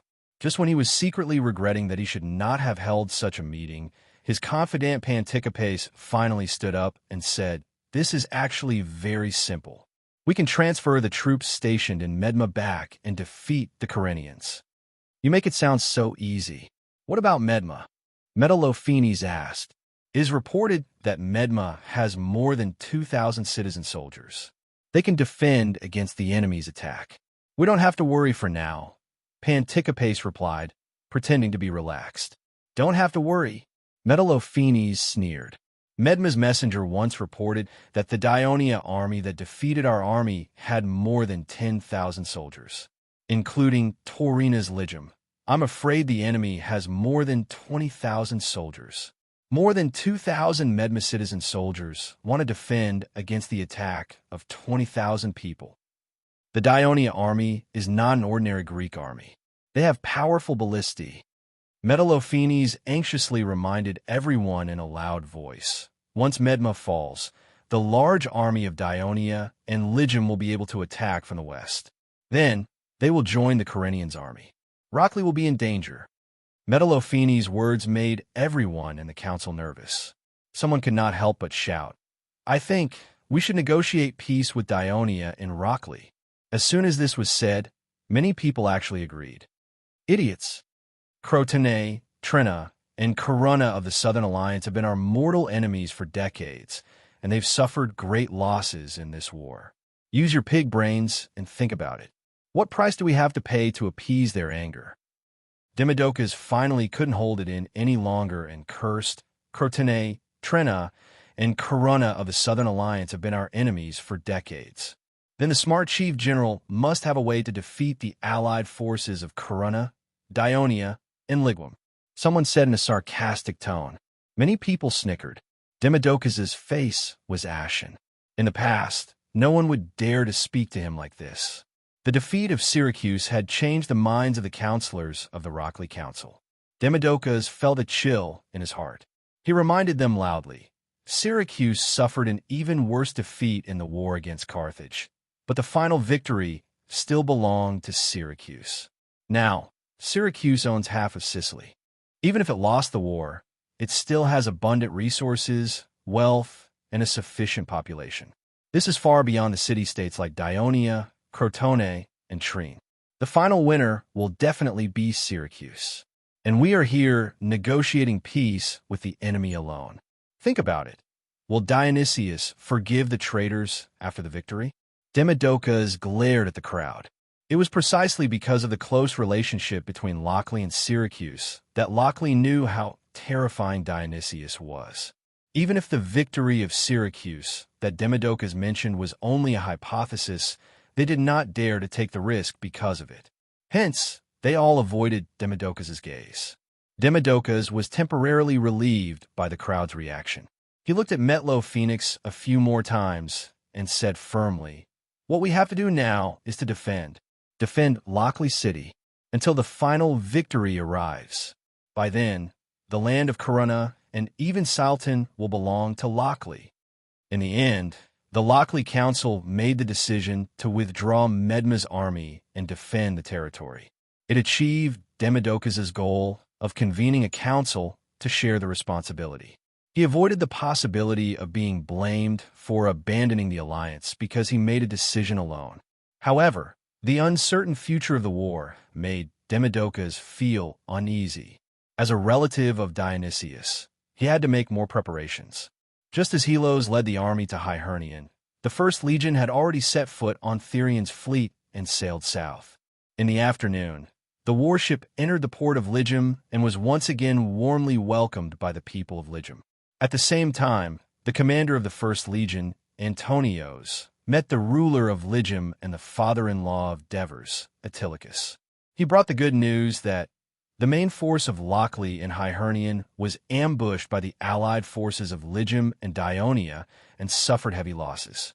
This made Antilochus and the council members present very excited. Many people praised, "Good job, Phaedon." However, they completely forgot that last night, when they found out that Phaedon had taken most of Taurina's troops and sailed north, they panicked and angrily complained. Phaedon mobilized his troops without authorization, causing Lygum to be in danger. He must be brought back to Lygum to receive a harsh trial. Following that, Antonios presented the letter that Devers wrote to Antilochus. After he finished reading it, his face lit up with joy, and he actually read it in front of everyone in the council. The beginning of the letter was the Devers' respectful greetings to his father-in-law and talked about Agnes's pregnancy. Hearing this, the council members began to congratulate Antilochus and compliment him. "You found a good son-in-law." In fact, as the war continued, the two great powers of Greece, Crotone and Lochley, were greatly weakened. Even Syracuse's invasion army and navy suffered heavy losses. The people of Lygum suddenly realized that if there were no major accidents, Dionia's power would definitely expand even more after the war. They heard that Devers had now become the king of Dionia, so Antilochus's status as a father-in-law was even more precious. Because of this, how could the people of Lygum let go of the opportunity to flatter him? Antilochus was grinning from ear to ear. He was glad that he had made the right decision to marry his daughter to the lowly nouveau riche Devers. In the letter, the Devers mentioned that although Dionia had defeated Syracuse, the war was far from over. Syracuse had the rich resources of Sicily and could send reinforcements at any time. Therefore, in order to end the war as soon as possible, they had to draw the flames of war to Sicily, disrupt the order there, destroy Syracuse's territory, and capture Syracuse's allies. Only then could they weaken Syracuse's power and force it to surrender. For this, Dionia hoped to receive the full support of Lygum, their ally. When the counselors who were rushing to congratulate the chief general heard this, they were speechless. They admitted that what the Devers said made sense. Attacking Sicily was the best way to defeat Syracuse. However, they needed Lygum's full support. Their haggling merchant habits forced them to consider it carefully. Full support meant providing fleets, troops, supplies, and food supplies. For Lygum, who was also supporting his troops in the war against Lochley, this would be another huge investment. Moreover, who knew when the upcoming war in Sicily would end? Antilochus looked at the contrasting expressions of the people and laughed in his heart. He continued to read aloud. After the war with Syracuse, Dionia will seize Messina and jointly manage it with Lygum. Dionia does not have the experience to manage an important checkpoint city in the Straits. They still need to rely on Lygum's help. Did I hear it wrong? Dionia wants to jointly own Messina with us. Did you not hear it? The main thing is that we will manage Messina. We can finally get it and completely monopolize the Straits. The counselors discussed excitedly. Everyone, regarding the alliance Dionia, needs our help. When Antilochus mentioned this again, the people did not hesitate anymore and expressed their support. As long as Sir Devers fulfills the promise in his letter after the war, Lygum should fully support Dionia's attack on Sicily. To get Messina, Syracuse must be defeated. Therefore, we will support Dionia. Now that the port is open and the sea route is open, as long as Dionia does not send too many soldiers to Sicily, I think we should be able to supply rations for 2 to 3 months. Antilochus could not help but sigh when he saw this scene. At first, he was persuaded by his son to give up the idea of monopolizing Messina and wrote to persuade the Devers to take Messina from Syracuse.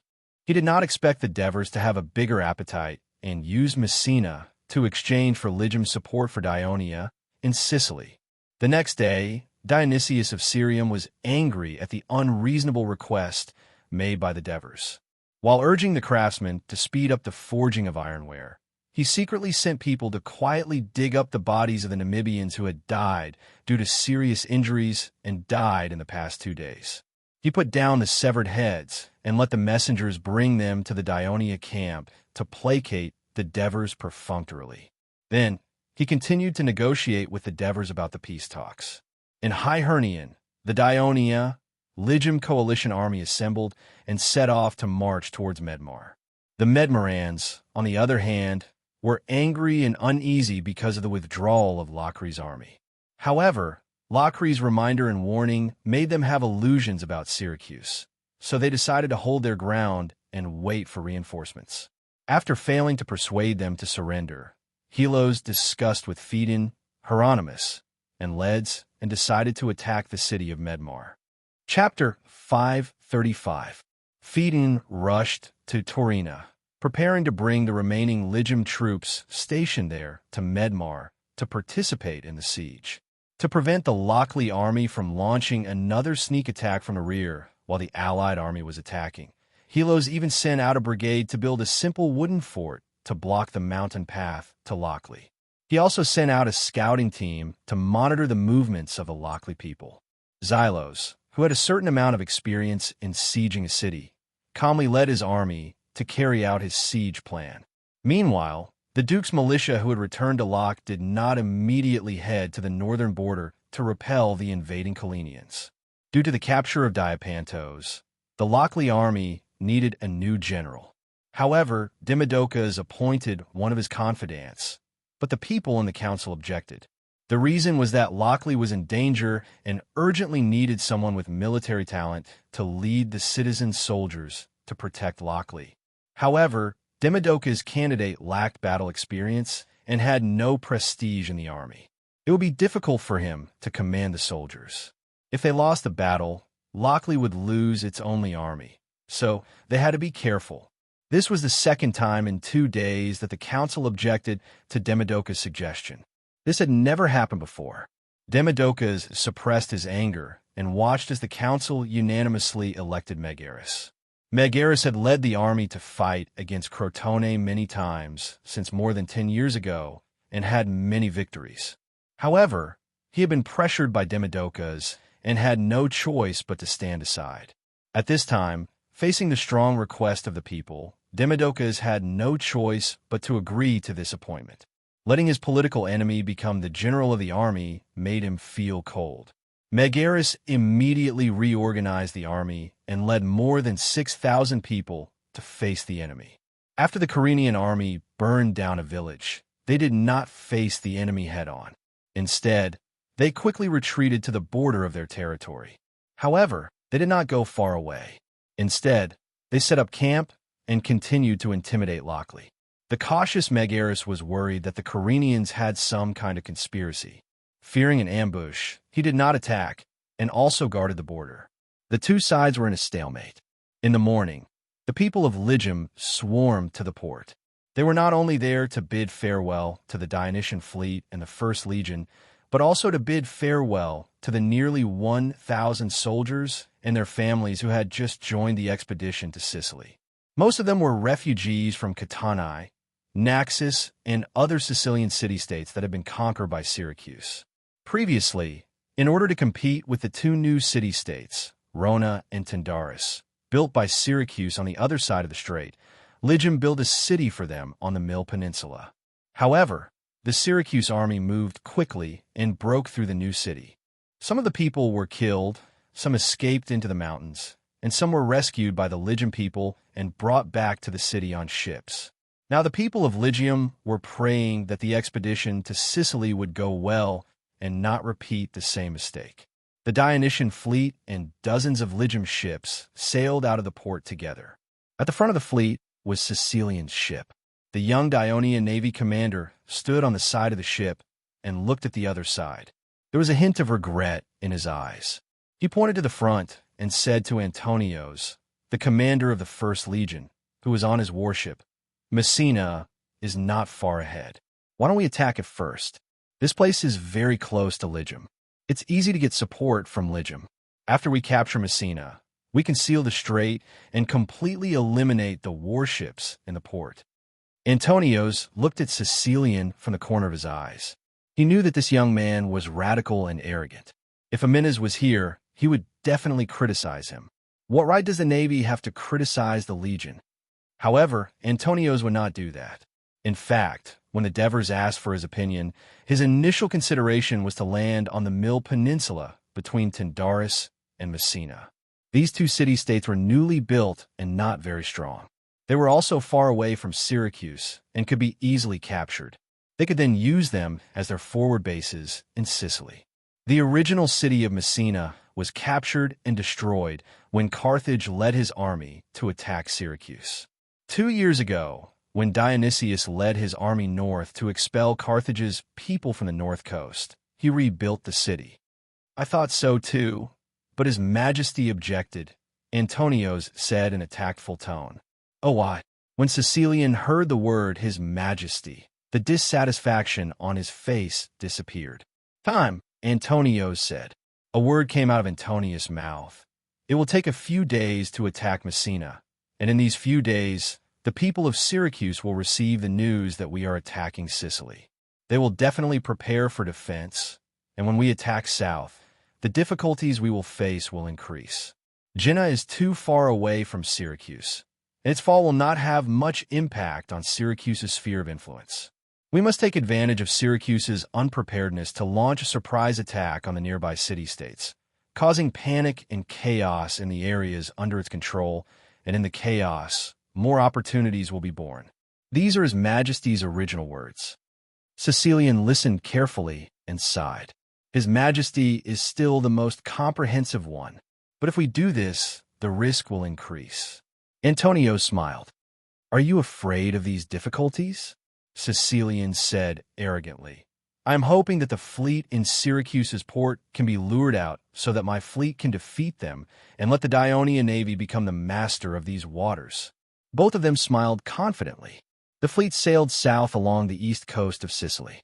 Along the way, they encountered many merchant ships. When they saw the large mixed fleet, especially when they saw the logo of Jim, black hair, double fort painted on the sails, they were shocked.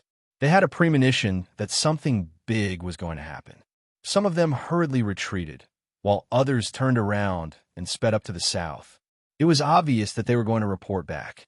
Sicilian sat on the flagship and remained unmoved. His fleet was sailing at its fastest speed. They were not far from their destination. Antonios had been looking at the coast from the side of the ship. He had never been to Sicily before. The feeling of seeing it on the map and being there was completely different. Devers once told him that from Messina south to Taormignan, the only way to travel by land is through a narrow path near the coast, and this path is 30 to 40 miles long. Now, it seemed to be true because they had been sailing for almost 3 hours straight since they left Lygium Harbor.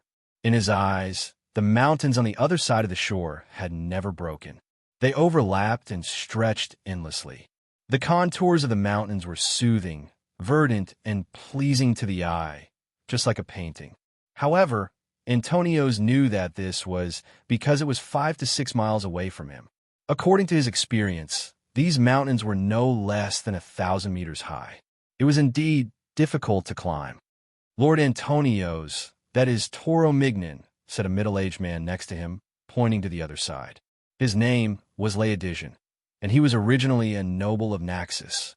After the fall of Naxos, he led his family and fled to the interior of Sicily.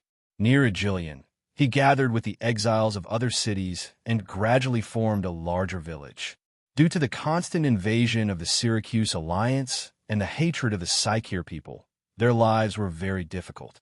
Later, when he heard that Lygium was going to build a new city for the exiles, he was happy to go. However, Syracuse's swift response destroyed the newly built new city. Some of his relatives died in the war, and he fled to Lygium. Although he had experienced many twists and turns, his desire to rebuild his home did not change. Instead, it became even stronger. Therefore, when he heard that Dionia was going to attack Sicily, he took the initiative to find Antonios with his remaining relatives and asked to join them. At this moment, Antonios heard that and focused his gaze. He saw a city standing on the high ground near the coast. The strangest thing was that it was a double city. Two stone fortresses were located on the high ground, forming a corner of each other. It was easy to defend and difficult to attack, and it blocked the long and narrow coastal passage. I heard that this is a city built by the Carthage people for the Psycheer people. Antonios asked uncertainly as he recalled the brief information he had about the city. Yes, General Carthage Hamilco built Tauromenion for the Psycheer people to join Carthage's side when he attacked Syracuse, Laodigian said with a hint of schadenfreude. Later on, when the tyrant of Syracuse attacked Tauromenion, he could not use siege weapons due to the steep terrain. In the end, the Psycheer people surrendered voluntarily, and that was how they got the city. Now, the owner of the city is the despicable Campanian mercenaries. Antonios listened to his explanation and stared at Tauromenion in a daze. If he had chosen to attack Messina first, even if he succeeded, he would not have been able to attack Tauromenion by land and enter the central area controlled by Syracuse. He would have had to go by sea, and the Psycheer people were a force that the Devers king suggested he contact. When attacking Sicily, you have to remember 30% military, 70% diplomatic. Antonios recalled the Devers' solemn reminder before he left. The fleet continued to move forward, and Antonios' field of vision suddenly widened. The mountains that made him drowsy had disappeared, and in their place were undulating hills. The further south they went, the flatter the terrain became. Chapter 536. A few years ago, there was smoke coming out of the top of Mount Etna. Laodigian was about to tell Antonios about the eruption of Mount Etna when he saw that Antonios was lost in thought. "Naxos, tell me where the beach is." Thurkian shouted. Okay. Laodigian quickly ran to the bow of the ship. Antonios braced himself. This was his first time leading an army into battle alone, and it was also his first time fighting on the sea. Whether or not they could defeat Syracuse depended on the performance of his army. He knew the heavy burden on his shoulders. He was both nervous and excited. "Brothers, put on your armor and pick up your spears and shields. We're about to land. Don't stop after we get ashore. Charge towards Naxos immediately. Take it. Our loved ones are waiting for the news of our victory. It's time to win glory for the First Legion and yourselves." Antonios loudly encouraged the soldiers who were resting on the deck. "Don't worry, Commander. Our brothers have been tired of staying on the ship for the past 2 days. We've been wanting to fight for a long time. How can a town with wooden walls stop our attack?" Melishanda replied loudly. Melishanda's unit was assigned to the flagship. This was not a coincidence. It was Antonios's special arrangement. As Felicius's close comrade, he did not mind taking care of Felicius's adopted son under normal circumstances. "Kid, you better be careful. Don't fall into the sea when you get ashore." Antonio smiled and patted his shoulder a few times. The soldiers immediately whistled and booed at their young division leader. Melishanda had fallen into the sea twice during the Battle of Crotone. This had become a topic of conversation between the soldiers before and after meals. Of course, this did not affect the respect his subordinates had for this commander. Melishanda had always been brave and brave in battle. He had always taken the lead and shared weal and woe with the soldiers. At this moment, Melishanda glared at them. "If anyone dares to make noise again, I won't let him play the next time we play football." Melishanda's threat made the soldiers booed even louder. Antonios shook his head helplessly at the soldiers fooling around. He once again turned his attention to the land. At this moment, the sound of a bugle reverberated through the fleet. Seclian's flagship took the lead and turned left, approaching the bay. In front of them was a curved bay. On the white sandy beach and azure seawater, a dozen fishing boats were fishing with nets on the calm sea. Just like that, the fleet barged in aggressively and broke the tranquility of this place. When the fishermen saw the gigantic object rapidly approaching them, the three-decker warship, they panicked and tried to steer their boats to avoid it, but it was too late. The bronze ram at the bow of the warship easily cut the fishing boat in half like a knife cutting through cheese. It was not until they were close to the beach that the sailors stopped rowing, and the warship rushed onto the beach due to inertia. The soldiers immediately stepped on the treads and quickly went down to the beach. Some of the more impatient soldiers jumped onto the bow of the ship, threw their shields, spears, and helmets onto the beach, and directly jumped from the deck to the beach. Soon, the empty beach was filled with fully armed Ionia soldiers. The enemy is here. The enemy was here. The fishermen who were drying their nets and processing their catch on the beach fled into the city in horror. Before they boarded the warship at Ligium, Antonios had already summoned all the officers of the First Legion for a battle meeting. Therefore, after the soldiers of the First Fleet disembarked, they did not form a unified formation at all. Under the leadership of the division leaders and the guidance of the guides on the warships, they quickly marched towards Naxos. The current Naxos was not actually a city, but a large village. It all started when Dionysius became the overlord of Syracuse 6 or 7 years ago. In order to accumulate power and counterattack the people of Carthage, he began to conquer the southeast and central part of Sicily. Among them, the only plain in Sicily, the Catania Plain, became the focus of his attack. Therefore, he imposed the most severe punishment on the two city-states that resisted Syracuse most resolutely in this area, Catania and Naxos. The entire city of Naxos was destroyed, its walls torn down, and all the captured people of Naxos were enslaved.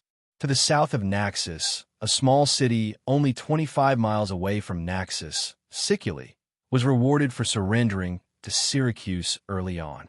Dionysius handed over the land of Naxos to Sicily to govern. The people of Sicily were naturally overjoyed to get the land of Naxos, which was larger and more fertile than their own. However, the tragic fate of the people of Naxos also frightened the people of Sicily.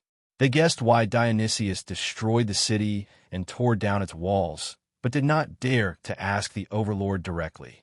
So, instead of restoring the old city of Naxos, they moved south to a place 2 miles away from the ruins and built a town on the north bank of the Alcantara River. To avoid upsetting Dionysius, they did not build a stone wall, but a simple wall made of wooden palisades, and named the new town Megalo, meaning big. The beach where the First Legion landed was once part of the port of Naxos, but it had now disappeared. The soldiers went up the coast, and after a few steps to the south, they saw a large area near the sea, overgrown with weeds and piles of rocks. Laodigian stared blankly, tears streaming down his face. That was his former home, the city of Naxos. Laodigian, don't stop.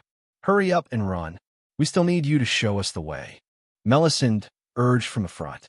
Laodigian hurried to keep up. Although he was already middle-aged, he still persisted in training and practicing combat, hoping that one day he could kill his way back to his homeland, so he thought that his physical strength was good. However, after running with the Dionia soldiers for a while, he began to be unable to keep up with the speed of Dionia's advance. One had to know that these soldiers were fully armed, and their physical strength and speed were terrifying. No wonder the people of Syracuse could not defeat them. Laodigian, who was in awe, did not know that in the military training of the Legion of Dionysia, once every 5 days, there was an armed rapid march. This was different from the armed long-distance race in the Olympia, where the contestants only wore helmets and held a round shield, while the Dionia's armed rapid march was fully armed. Therefore, if the people of Dionia were able to participate in the Olympia, they would definitely be able to compete with the people of Sparta in the armed long-distance race, who were always the champions. That is Megaro. Laodigian pointed at the vague outline of a town in the distance, panting. All right, you follow behind. Melisande did not have time to wait for him, and commanded the soldiers to rush in that direction. Although Antonius did not explicitly say it, the divisions naturally began to compete according to the legion's tradition. Who would reach the enemy town first? Who would reach the enemy town first? Therefore, the First Legion did not look like they were marching rapidly, but more like they were participating in a competition. They spread out in a wide front and sprinted toward the South Pole at high speed. Some were ahead, some were behind. The team in the lead was a team of more than 100 people. They were able to maintain a relatively complete formation while sprinting at high speed. Damn it, which team is that? Melisande cursed as he looked at the team in front of him. "Captain, I think it's the first company of the 4th Brigade," a soldier replied. "It's the company of Madman." Melisande curled his lips.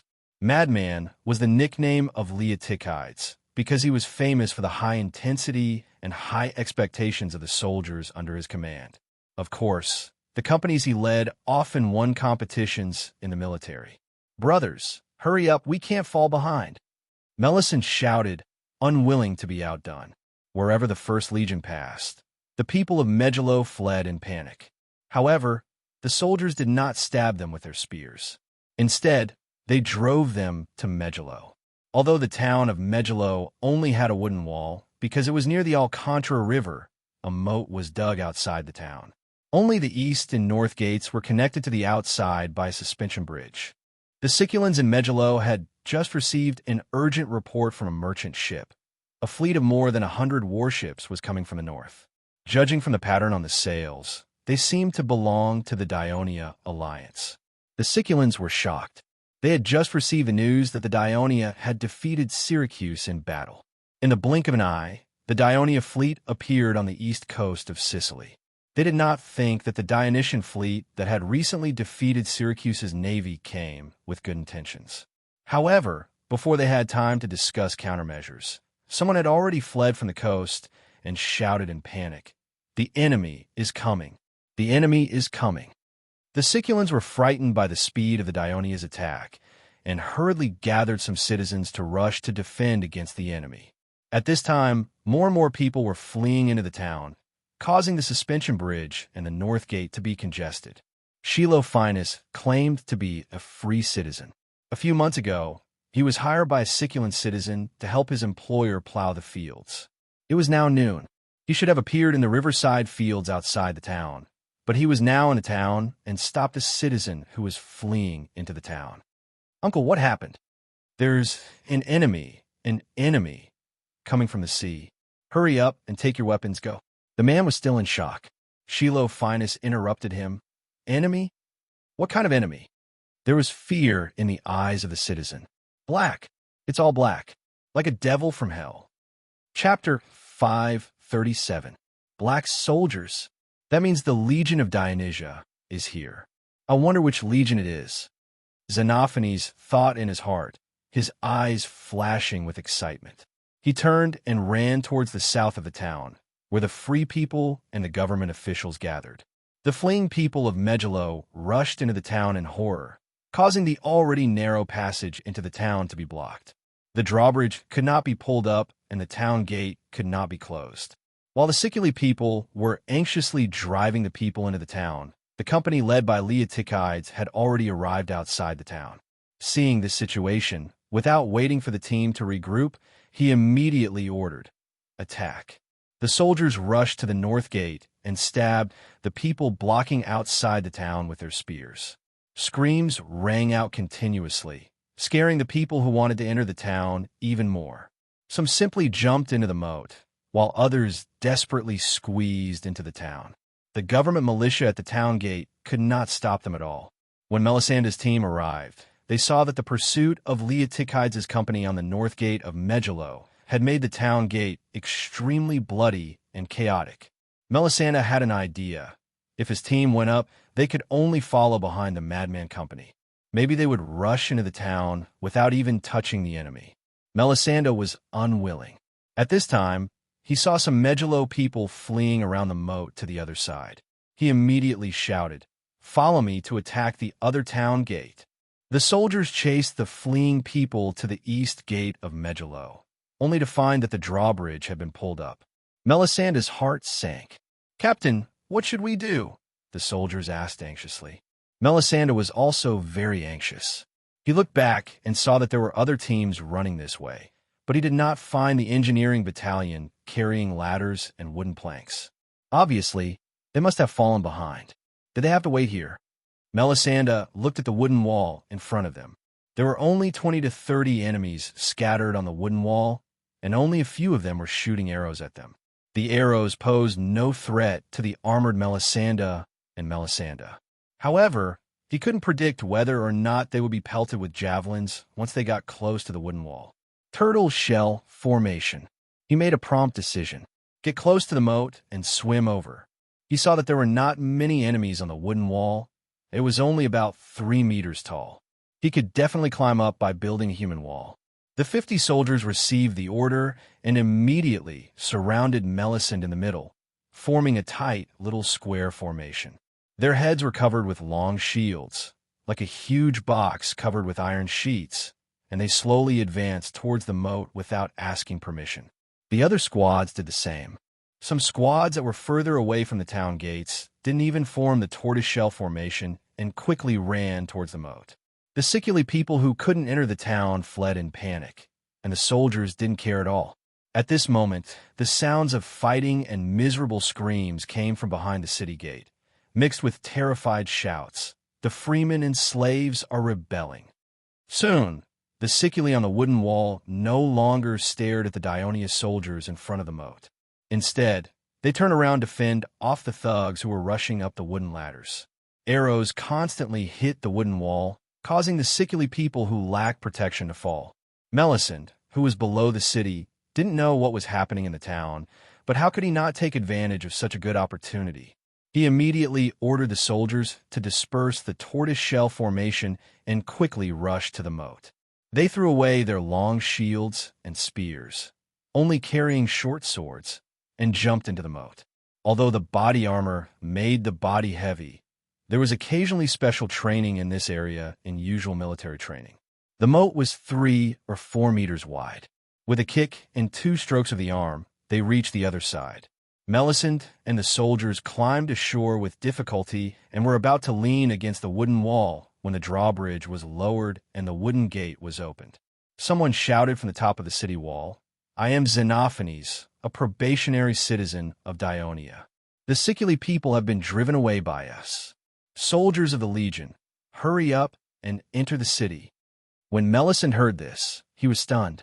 He heard the laughter of the other squads.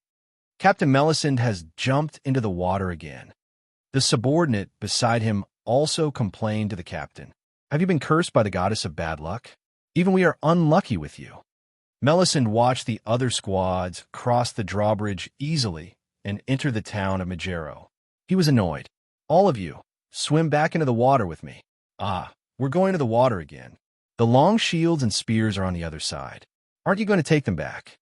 In the afternoon, the First Legion of Dionia completely occupied the town of Magero at the cost of minor casualties. The town of Magero was said to be a town, but its area was larger than the city of Sicily. It lived up to its name. However, there were no powerful institutions such as the council, senate, or city hall in the town. It only had a consul's mansion. The usual administrative management and the formulation of laws were decided here. Sicily was originally a democratic city-state. After it surrendered to Syracuse, Dionysius supported a Siculine noble, Hippogras, who was the first to surrender to him as the general of Sicily. The people of Sicily were intimidated by Dionysius and had no choice but to submit. In this way, Sicily also became a usurper city-state. Hippogras appointed his confidant as the consul of Magero to govern Magero directly on his behalf. Thus, the former territory of Naxos was secretly controlled under the rule of the usurper of Sicily. However, it was no longer Hippogras' subordinate who was sitting on the first seat of the administration hall of the consul's mansion in Magero, but the First Legion of Dionia, Antonios. "Legion commander, we've captured all the Sicily people in the town. There are a total of 3,653 people. More than half of them are elderly, women, and children. What do you think we should do?" Georges, the captain of the 1st Battalion, said. In this attack, the 4th Battalion was supposed to be the first to break the town. This was because Leotychides' company belonged to the 4th Battalion.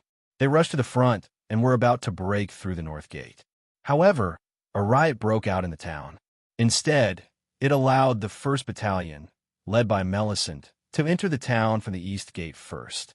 They took the first credit and gave Georges the right to deal with the captives in the town. "Lord Antonios, don't be too kind to the Sicily people. They used to be allies of Naxos, but not only did they not fight alongside us, they betrayed the alliance and sided with Syracuse. They even helped the evil Dionysius to break through our city and occupy our land. Every year, they send troops to the mountains west of Etna to search for our people who escaped, regardless of whether they're men or women. Now, the goddess of vengeance has finally answered the prayers of the people of Naxos. She has sent the warriors of Dionia to unleash her wrath on the Sicily people. She must turn them into slaves and torture them to death, shouted Talalas, who was standing next to Laodigian. He was one of the organizers of the riot in Naxos and Dionia's attack. Geogris frowned and looked at Antonios. He opened his mouth to speak, but Antonios gave him a look of sympathy and said, Naxos is an ally of Dionia. Your suffering is the same as the suffering of the people of Dionia. Trotyras. Yes, sir. Trotyras, the 3rd battalion leader, replied loudly.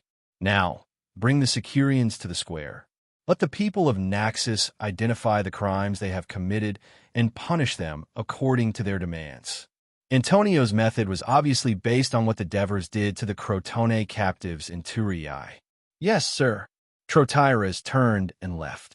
Lord Antonios, I'll go and gather the people to the square, said Talalas happily. Antonios nodded. Geogris still wanted to say something, but Xanaparis, the 2nd battalion leader, patted his leg and signaled him to calm down. Antonios looked over and said solemnly, The adequacy of food is an important foundation for our legion and the people of Naxos to stand firm here. So, Geogris, I'm sending you to check the food reserves of this town and collect all the food from the Sicily people. We'll distribute them together, understand? Yes, sir. Geogris understood that Antonios was a little dissatisfied with his performance, so he transferred him from the mission of guarding the captives and assigned him a new one. He, who had always followed military law, obeyed. Antonios watched Geogris leave and breathed a sigh of relief in his heart. If it was Amyntas who saw his subordinates repeatedly resisting his orders, he would have scolded them, but not Antonios. Moreover, Geogris was a member of Helo's team. Although he was not as close to the Devers as Helo's, Martones, Oliver's, and Marcius, his relationship with Geogris was not bad. There was no need to scold Geogris over such a small matter and affect his impression of the Devers.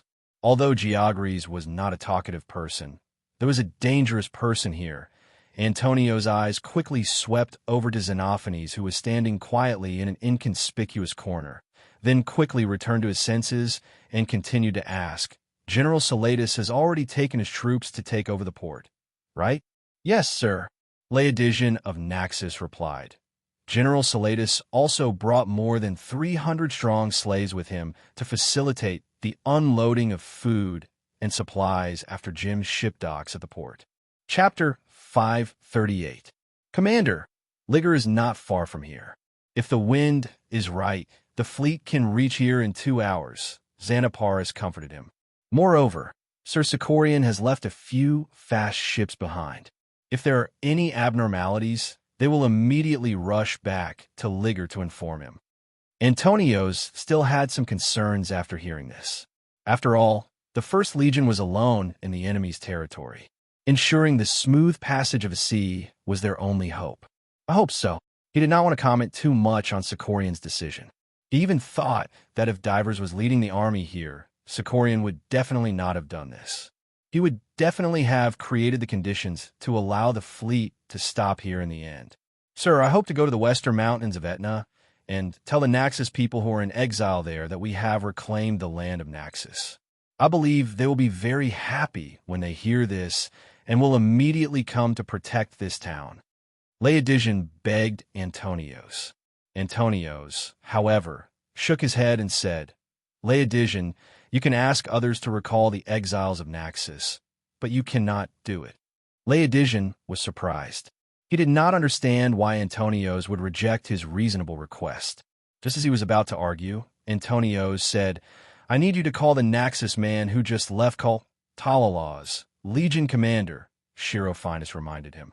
I need you and Talalas to take charge of the town's administrative affairs, Antonius said. You and Talalas need to manage the people of Naxos in the town. Assign them houses, maintain order, make bread, and transport supplies to the port. The fields outside the town can't be left to waste. Also, organize the young men of Naxos and have them trained by the officers of the First Legion. After all, we don't have many people, and we need more to protect Naxos. Although Antonios had served as an inspector and other public officials in the alliance, he had never been the chief executive of a city, which was the highest official position in charge of the entire city-state. Therefore, he lacked specific administrative experience.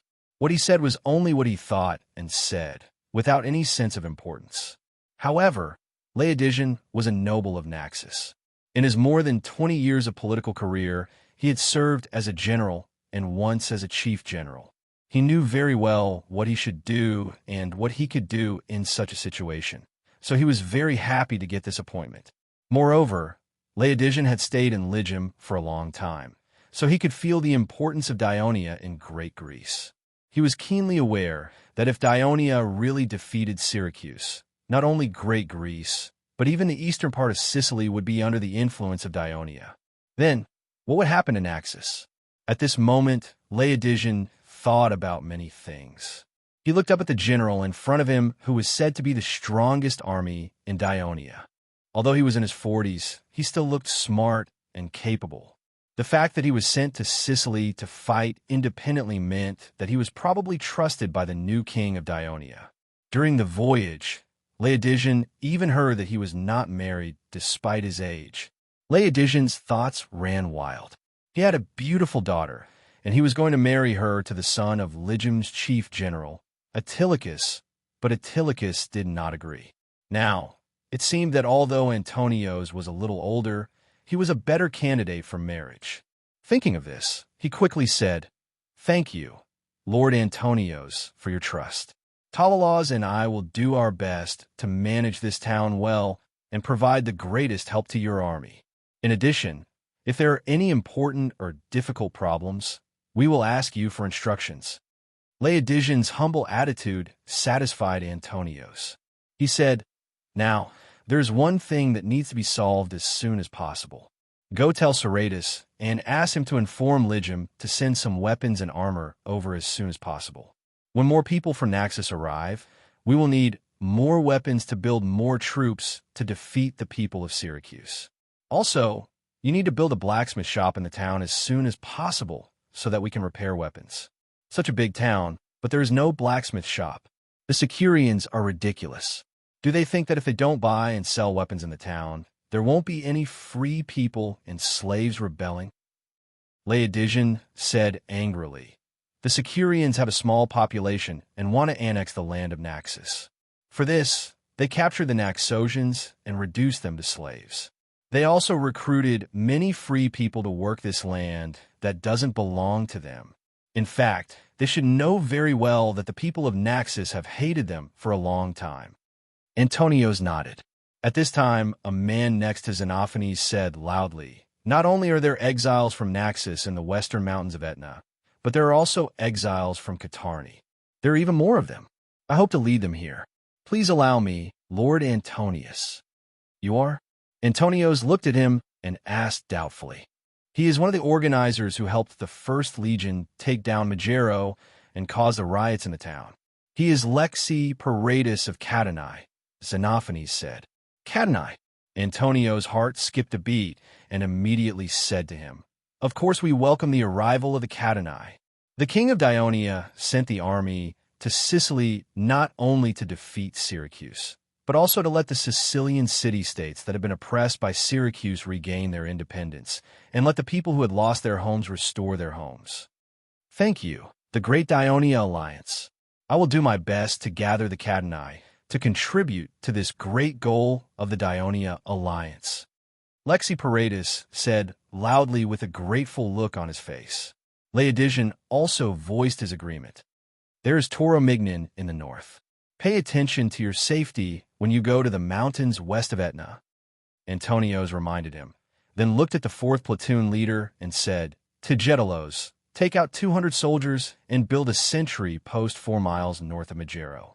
Keep an eye on Tauromignon and prevent them from sneaking down the mountain to attack the Sicilian people who came to join us.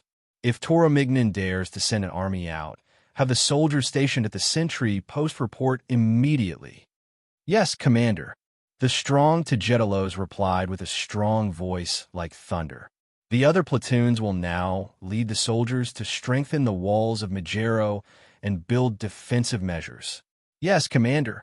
After the tasks were assigned, the officers and the representatives of the exiles left one after another, leaving only Xenophanes behind. Antonios looked at this person with a slightly complicated feeling. After the Devers gave him the order, they saw that he was worried about leaving Greece and fighting across the sea in an unfamiliar territory, afraid that he would not be able to complete the task. So they reminded him, after you land, the people of Aristyras will find you and provide you with great help. Aristyras was the intelligence officer of the Devers. In the past, Antonios had seen him a few times when he went to the Devers mansion. He was a man with a serious expression and did not like to talk much. For some reason, Antonios did not want to have much contact with him. But for what he learned today, it seemed that the riot that caused the town of Majero had already been planned a few months ago, which meant that a few months ago, the Devers had already begun to send people to Sicily. Could it be that before the war began, His Majesty had already prepared for today's attack on Sicily? Although Antonios was surprised, he quickly regained his composure. After all, he had followed the Devers for the past few years and had seen too many magical things from them. In his heart, he had long accepted the fact that the Devers were the favored ones of Hades. Moreover, with the people of Aristyras in Sicily making arrangements, it was very helpful for him to complete the task. Therefore, he put on an enthusiastic face and said, "When I received the order in Syrium, His Majesty mentioned you to me. I did not expect to receive such great help as soon as I set foot on the land of Sicily, allowing the First Legion to successfully capture Majero. Thank you very much." Xenophanes hurriedly said humbly, "Commander Antonios, you flatter me too much. Even without my help, the First Legion's attack speed was so fast that they could still successfully capture Majero." Indeed, Antonios was not modest. Then, he changed the topic. "But the casualties of the soldiers will increase. There are few people in the First Legion, and every soldier is very important. Moreover, because of the work you have done before, organizing the freedmen and slaves, they have long accepted the Dionia alliance. That is why we can stabilize the town of Majero so quickly and quickly carry out the next step of the plan. This is all thanks to you." Xenophanes did not say anything, but his face was shining. Antonios then said, "Can you tell me how many people you have sent to Sicily? Which city-states are they in?" Xenophanes shook his head and said, "I don't know how many people Aristyras has sent to Sicily. I only know that our person in charge in Sicily is Antroporus. He will send people to me from time to convey orders and understand the situation of Majero." Antroporus. Antonios felt that the name was somewhat familiar, as if he had heard it before. Chapter 539. Aristyras had actually sent his own brother to Sicily. It was clear that he had indeed put in a lot of effort into this place. Antonius's spirit was roused, and he immediately asked, "Where is he now? Catani or Syracuse?" "I'm not too sure." Xenophanes shrugged and said, "But since you have come to Sicily, he should soon receive the news and immediately send someone to contact us." Antonius nodded and asked seriously, "Now that the First Legion has occupied Megalo, what should we do next? Do you have any suggestions?" "Sir, I don't know much about military matters, but I can tell you what I know about the situation here for your reference." Xenophanes' modesty won Antonius' favor. He hurriedly placed the map of Sicily that he had taken from the Devers when he left the Cyrodian camp on the table. "Please speak." Xenophanes did not decline. He walked forward and carefully studied the map. Then he pointed at it and said, "Sir, look at Megalo's location. It's actually very good. To the east is the ocean, to the west is the huge Mount Etna, and to the north is Tauromenion. Although it's only 10 miles away from us, its population is too small. I'm afraid it can't even send 500 soldiers. Seculi was more than 20 miles to the south, and it was also a small city. Now, that Majero was occupied by us, and we had captured so many Seculi citizens, It was hard to say if the tyrant of Seculi would be able to gather 3,000 soldiers. Another 40 miles to the south is Catanai. At this point, Xenophanes' expression became pained. He sighed softly and said, "Originally, Catanai was a large city with 50,000 to 60,000 citizens. The fertile Catanai plains provided the people there with sufficient grain and could easily organize an army of tens of thousands. But after Catanai was destroyed by Dionysius, he let the Campanian mercenaries occupy the city. Catanai is no longer Catanai." "You are a Catanai?" Antonius suddenly asked. "Yes, like Aristyras, I used to be a Catanai," Xenophanes said in a low voice. "But now I am a citizen of Dionia. When Syracuse is defeated, His Majesty will definitely let the Catanai rebuild your home." Antonius comforted him and then asked, "How many citizen soldiers does Catanai have now?" At the mention of the Campanian mercenaries, Antonius raised his guard. He had just fought with them during the Battle of Crotone and knew that these mercenaries were not to be trifled with. "Maybe 4,000 to 5,000 people. I haven't been to the Catanai plains since I returned to Sicily this time. I only heard it from the people in Megillo." Xenophanes speculated hesitantly, then suggested, "Sir, if you want to know more details, you need to wait for the arrival of the people of Antrapolis." Antonius nodded and pointed at Leontini's icon between Catanai and Syracuse on the map. "Is this city also occupied by the Campanian mercenaries?" he asked. "No. It used to be a subsidiary state of Syracuse. After Dionysius usurped power, he formed an alliance with Catanai to fight against Syracuse. But after Catanai was defeated, he could only surrender to Syracuse. In order to punish him for his betrayal, Dionysius forcibly moved most of the citizens of Catanai to Syracuse. In terms of population, Catanai is only a small city," Xenophanes said with a sad look in his eyes. "Then how many soldiers are there in Syracuse?" Antonius asked seriously. Xenophanes could not help but speculate again. I'm not too sure, but a few months ago, Dionysius led his army to invade Greece. His general, Marsyas, also led about 7,000 to 8,000 Syracuse soldiers to destroy the new city built by the exiles of Naxos and Catanai. I think there must be tens of thousands of soldiers in Syracuse. Tens of thousands. Antonius's face turned gloomy. He stared at the circle of city-states surrounding Syracuse on the map. Taunus, Barclays, Herbesis, Paxenus. These were all loyal subordinates of Syracuse. He estimated that Syracuse could easily organize an army of 20,000 soldiers. No matter how strong the First Legion was, after a series of battles, there were only about 5,000 soldiers left. Antonius admitted that he was not as magical as the Devers, who could defeat so many enemies with such a small number of soldiers. Xenophanes saw Antonius's worry. He thought for a moment and said, "Sir, Syracuse has so many subordinate city-states in Sicily. It seems powerful, but the people of these city-states have been dissatisfied with Syracuse for a long time. Even the people of Syracuse are dissatisfied with Dionysius's dictatorship." "Oh." Antonius's interest was piqued. "Tell me more about this in detail." "In the past few years, Syracuse has been fighting outside. The scale of the war is very large, and the amount of money and resources consumed is also very large. Therefore, Dionysius has demanded high tribute from the various city-states, and he has not shown mercy to the people of Syracuse. The special war tax has already risen to 25%. In addition, he not only wants money, but also people. Before every war, he wants the city-states to provide a large number of soldiers. At the end of the war, these citizen soldiers are either dead or injured, but their families do not get anything. He also supports tyrants in the various city-states and attacks the citizens who resist the tyranny. Therefore, not only are the people of the various city-states resentful of him, even the nobles are very dissatisfied with him. They are only afraid of his powerful force and do not dare to resist. Dionysius's subordinates must be very clear about this situation. I don't think they dare to mobilize all their troops to deal with you."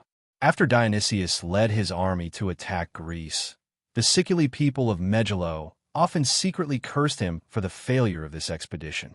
A few days ago, when the news of our fleet defeating the navy of Syracuse spread to Megalo, not only the free people and slaves, but even the citizens of Sicily seemed to be a little excited. Therefore, the people in the town have been talking about it for the past few days. The topic of discussion is mostly about Dionia. Even my mission has become much smoother. For example, the two organizers of the riot just now have been indifferent to me, but they have taken the initiative to contact me these few days. If this is the case in Megalo, the situation in the other city-states should be similar. It gives me the feeling that the city-states in Sicily are now like a pile of dry firewood. With just a torch, they can burn into a raging fire. Now, the news of His Majesty defeating the army of Dionysius in battle has spread to Sicily. I believe it will have a greater impact on the citizens of the various city-states. As long as you can defeat the army of Syracuse in Sicily, Sicily will definitely be in chaos. Xenophanes said passionately, his eyes shining with excitement.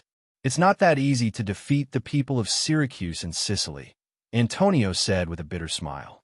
Even so, after listening to Xenophanes' detailed introduction of the situation in Sicily, he felt a little more confident. We have too few soldiers now. Before coming here, His Majesty mentioned the cycles to me.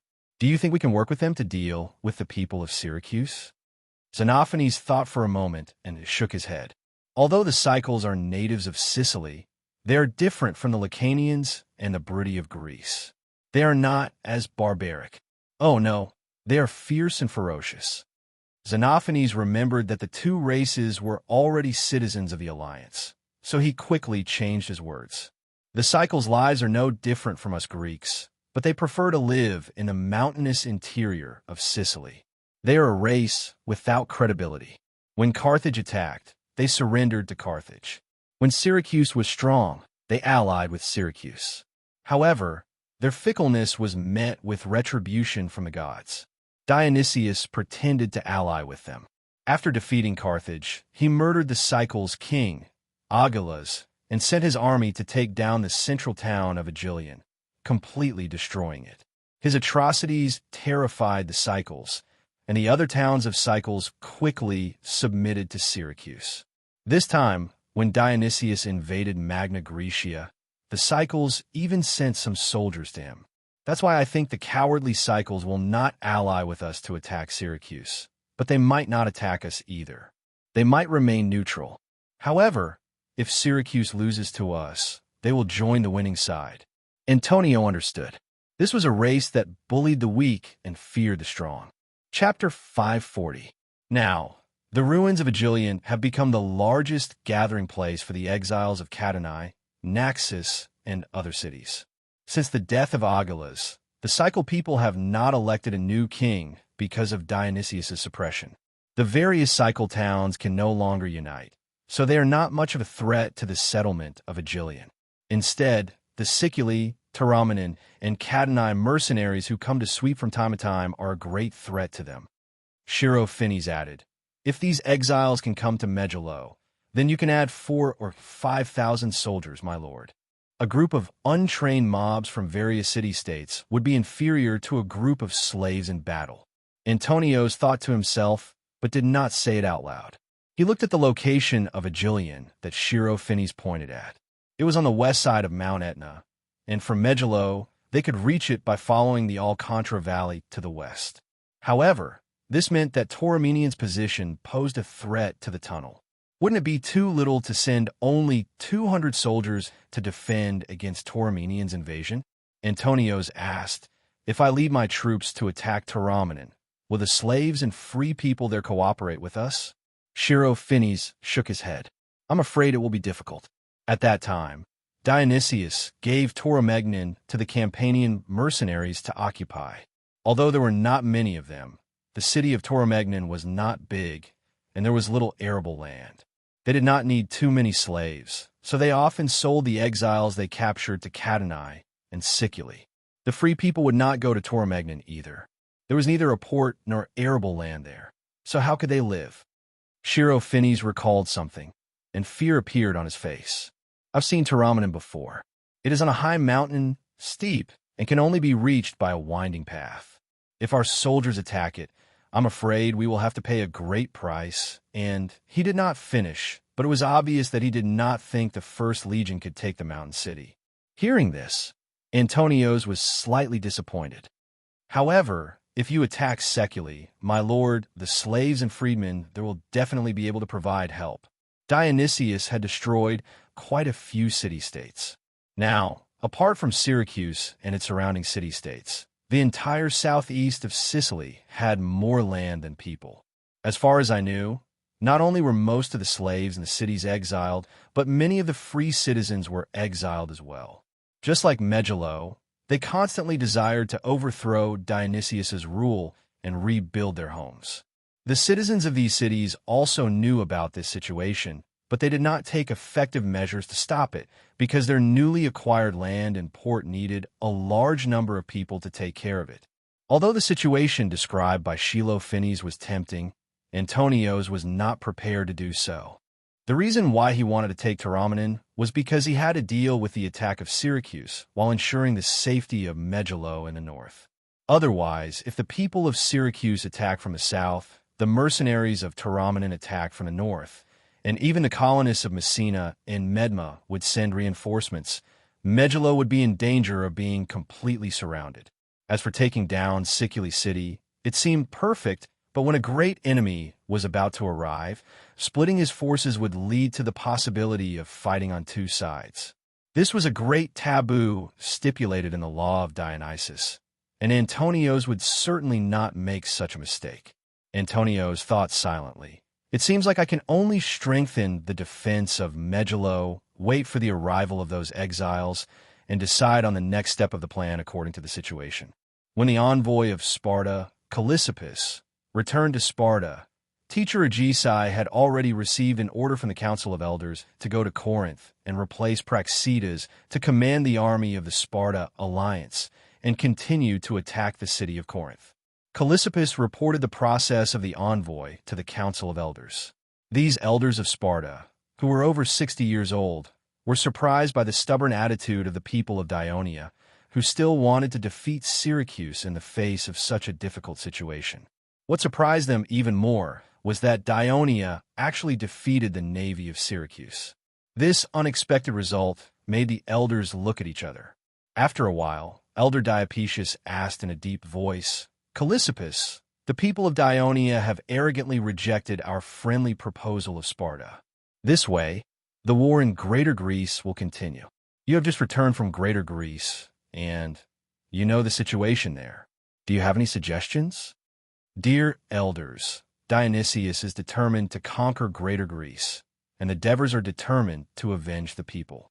Both sides are like a pair of red-eyed rams, and words alone cannot make them stop fighting. If we, Sparta, can't come up with any other way to mediate this war, the war in Greater Greece will continue until one side falls." Callissippus answered truthfully. In other words, Sparta's reputation was not enough to subdue the two major forces in the Western Mediterranean. They had to come up with something practical to make them obey, such as an army. The elders fell silent. Right now, most of Sparta's energy was focused on the war in Corinth. A small part of their army was still in Asia Minor. They had no spare energy to open up another battlefield. After a long while, Elder Lysippos sighed. "It seems that Syracuse will not be able to help us in the short term. As the regent of Sparta's king Aegisiopolis, Praxidas represented Aegisiopolis in the Council of Elders. At this moment, he asked, 'Callissippus, who do you think will win this war, Syracuse or Dionia?'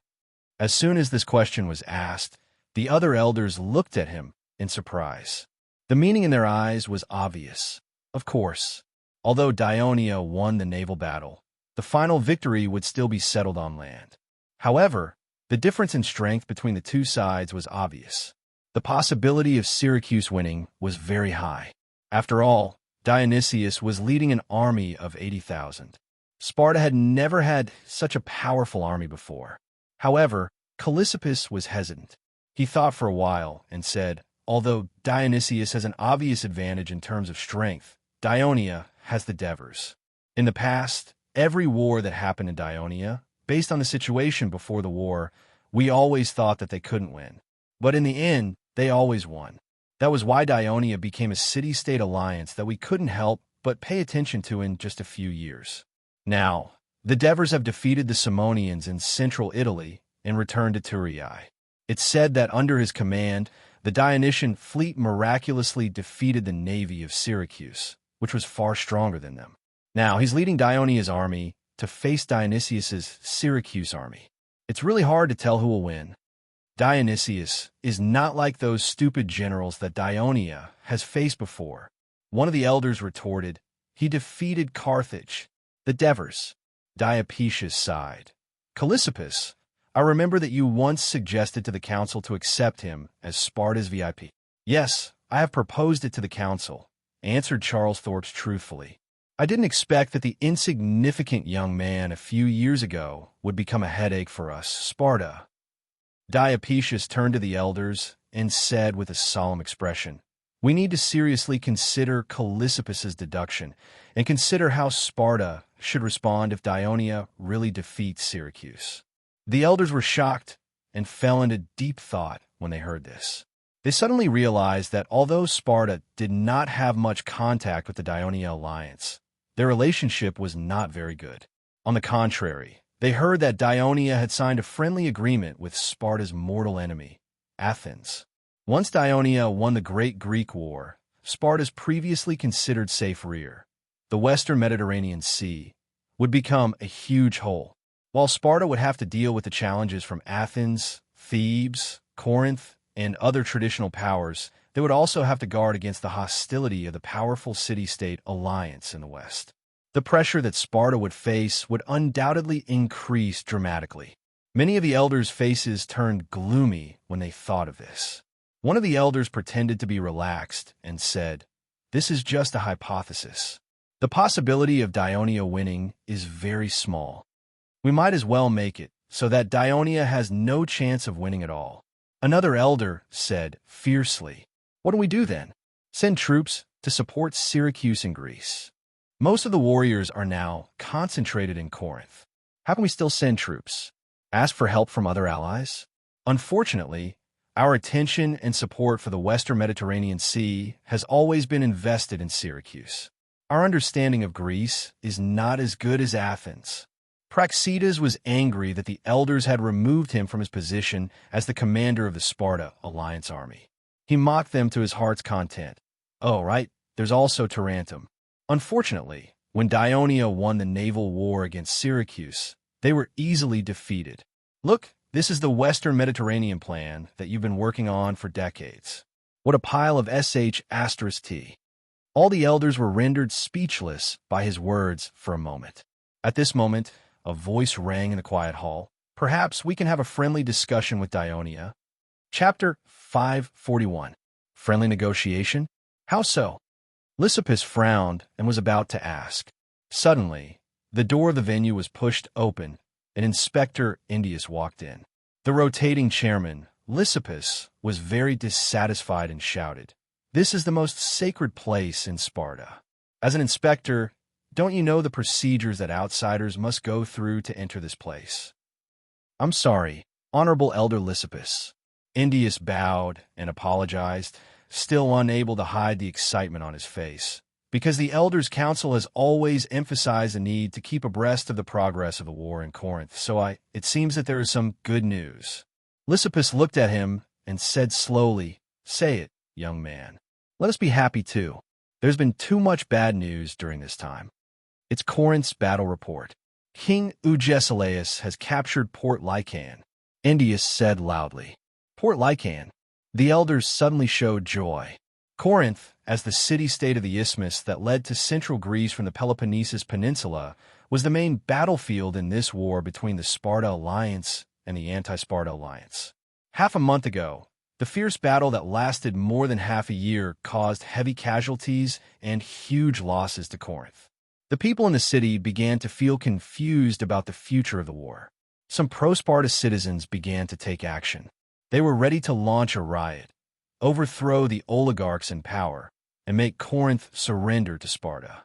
However, their plan was exposed, and the people in power immediately took action and cruelly killed the pro-Sparta people. The massacre weakened the power of Corinth and caused the people to waver. So the families of the victims quietly opened the city gate and let Praxedes lead 1,000 heavy infantry into the outer city of Corinth. Corinth hurriedly mobilized a large number of troops to besiege them. Its allies, Argos and Thebes, also sent reinforcements to fight.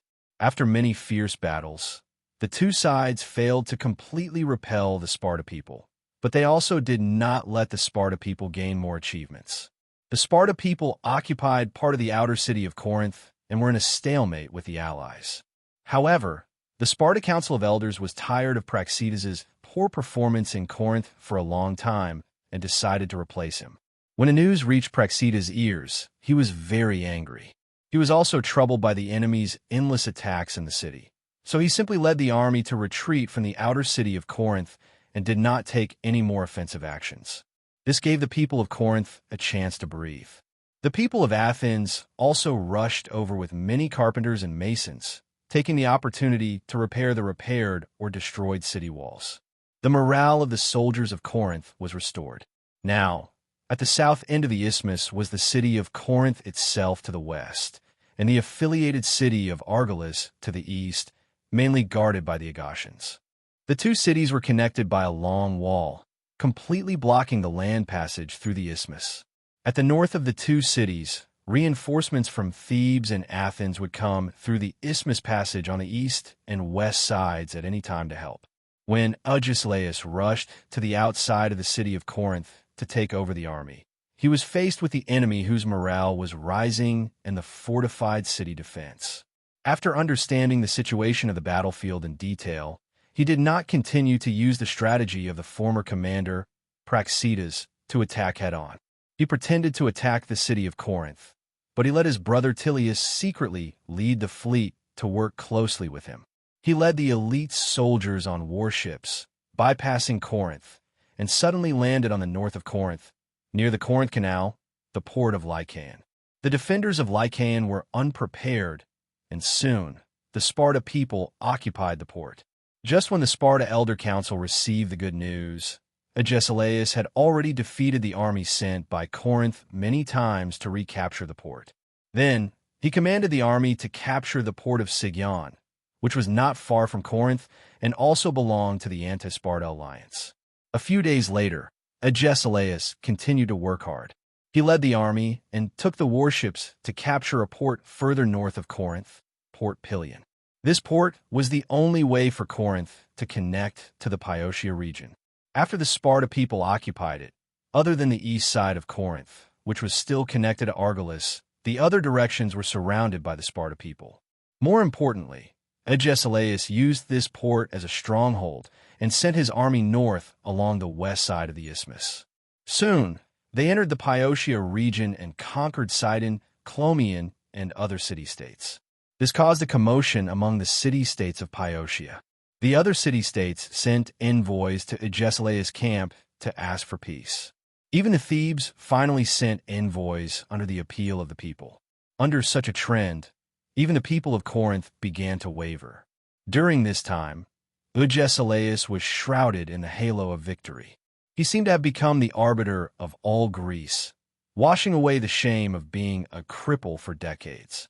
At this time, General Iphicrates of Athens led the 3,000 mercenaries he had personally trained through the road on the east side of the isthmus. They first entered the city of Argolis and finally stationed themselves in the city of Corinth. Udiur, the former capital of the kingdom of Messapi, was located in the middle of the southern region of Apulia. It was surrounded by flat fields and dense forests. Agriculture and livestock were relatively developed, and it was still the central town of the Messapians. At this moment, in the aristocratic parliament of Udiur, the archons from Agracia, Eugentum, Manduria, Mazzania, Odrum, and other cities of Messapi were gathered here. Sitting at the very front, in the center of the room, was the archon of Udiur, Pasamiris. This Messapi aristocrat was tall and dignified. He was a distant relative of the former king of Messapi, Attis. However, His political skills were far better than his relatives. After many years of hard work, he had basically taken control of the aristocratic parliament of Udir, so much so that he could easily be elected as an archon every year. There were often rumors about him in the city. We sent away an old king and welcomed a new king. Pachimerus, let's not wait any longer.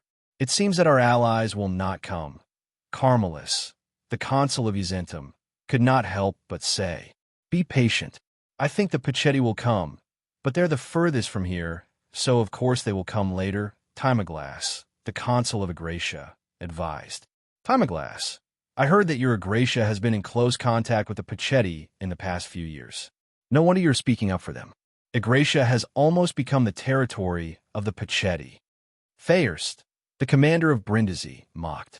After Brindisi was recaptured, since the original Messapian residents of the city had been killed or sold into slavery by the Tarantum people, the various city-states voted and elected Thayer's clan, the former great noble of Udir, to be stationed in Brindisi. According to the previous agreement between the two sides, his clan and the Pachetti each occupied half of the city of Brindisi. It was inevitable that the two sides would have conflicts of interest, especially in the management of the port. This made Thayerst more resentful towards the Pachetti, who said that we, the Pachetti, will not come. A loud voice came from outside the hall. King Pachetti's trusted aide, Pulo, pushed open the door of the room and strode into the hall.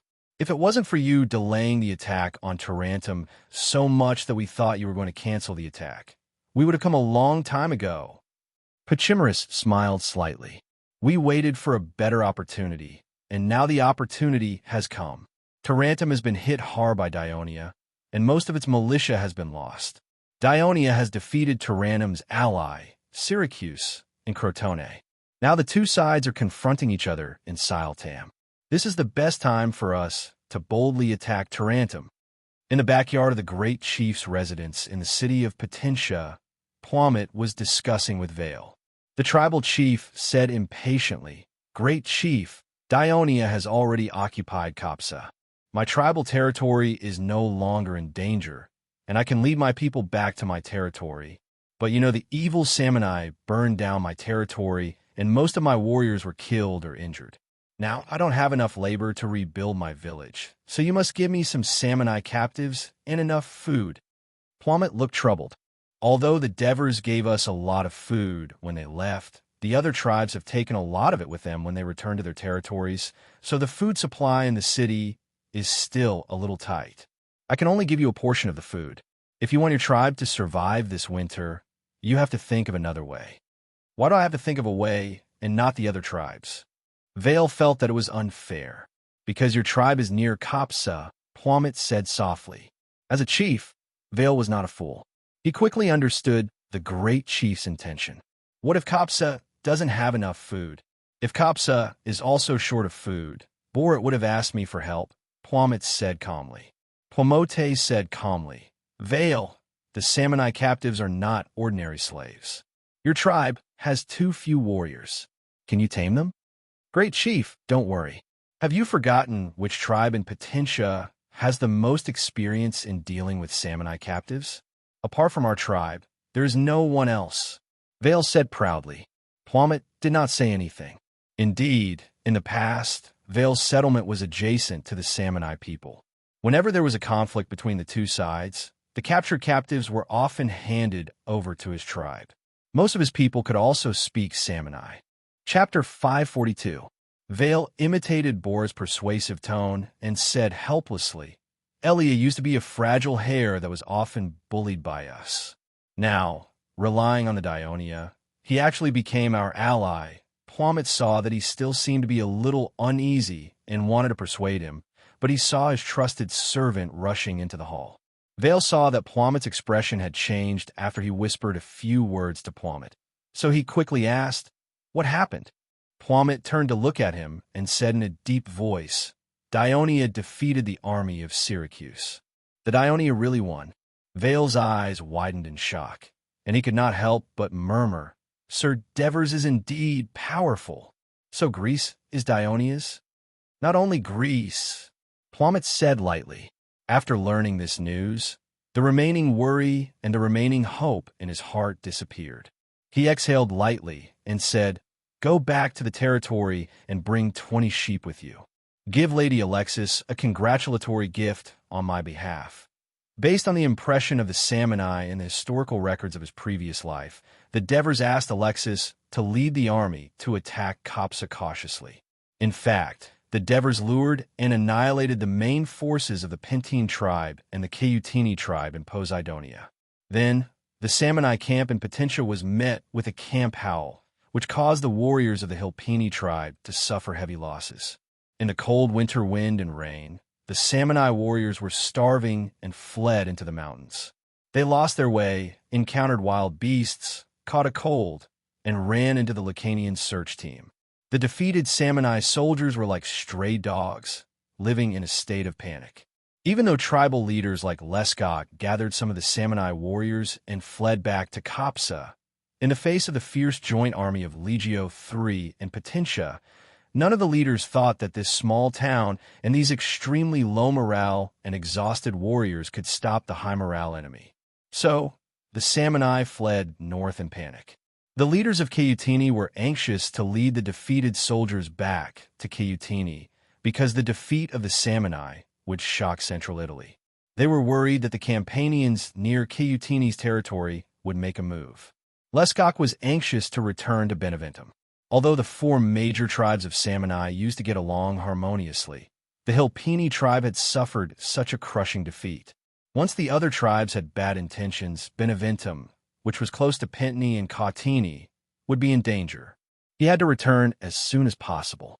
In another important town of the Hilpini tribe, Abenelum, due to the death of the great leader Williani and the capture of his son Gurney, the other leaders who had escaped from death were eager to return and elect a new leader. The chaos in Abenelum was not as great as that in Pentine.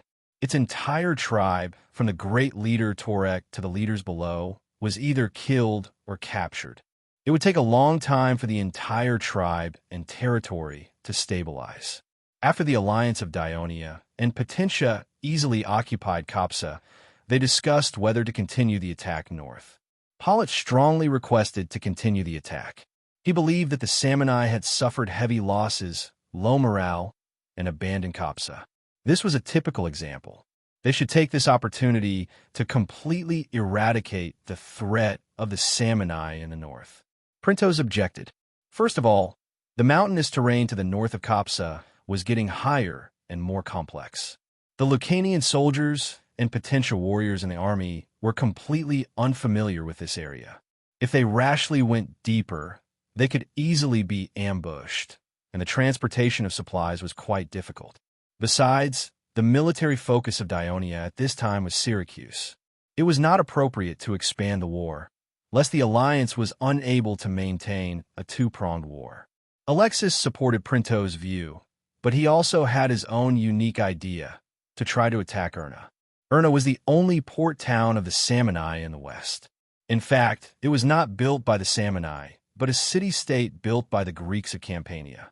However, it suffered the same fate as Poseidonia and was occupied by the Salmoni 100 years ago. Previously, the food that Syracuse used to support the Salmoni army was transported in from this port. Erna was more than 40 miles north of Poseidonia.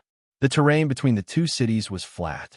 There were no mountains, only lush forests. There were no cliffs or reefs along the coast, only soft sandy beaches. If this had been the land of the Greeks, they would have cut down the trees to make boats, flattened the land for cultivation, and filled in the tidal flats to build towns and harbors. But the Samnites had not built towns on this rare piece of flat land that their tribe had acquired. According to the reconnaissance team in the forest, the nearest and larger Salmoni settlement was more than 20 miles away from the coast, at the edge of the mountains. Inona didn't have any fleets, so the supplies that the Daibo alliance needed could be transported by sea. This was a great advantage for the army that was preparing to head north. How could Alexis let go of such a great opportunity? So, after obtaining Bort's approval, she quickly made a decision: attack Inona. Originally, Alexis had decided to leave the Potentia troops to guard Kapsa, but Borat insisted on participating in the attack on the Samanai. Alexis had no choice but to leave Sima to lead a large group and some potential warriors to guard Kapsa. She herself led the Dionia alliance, about 5,000 troops, and marched north along the coast.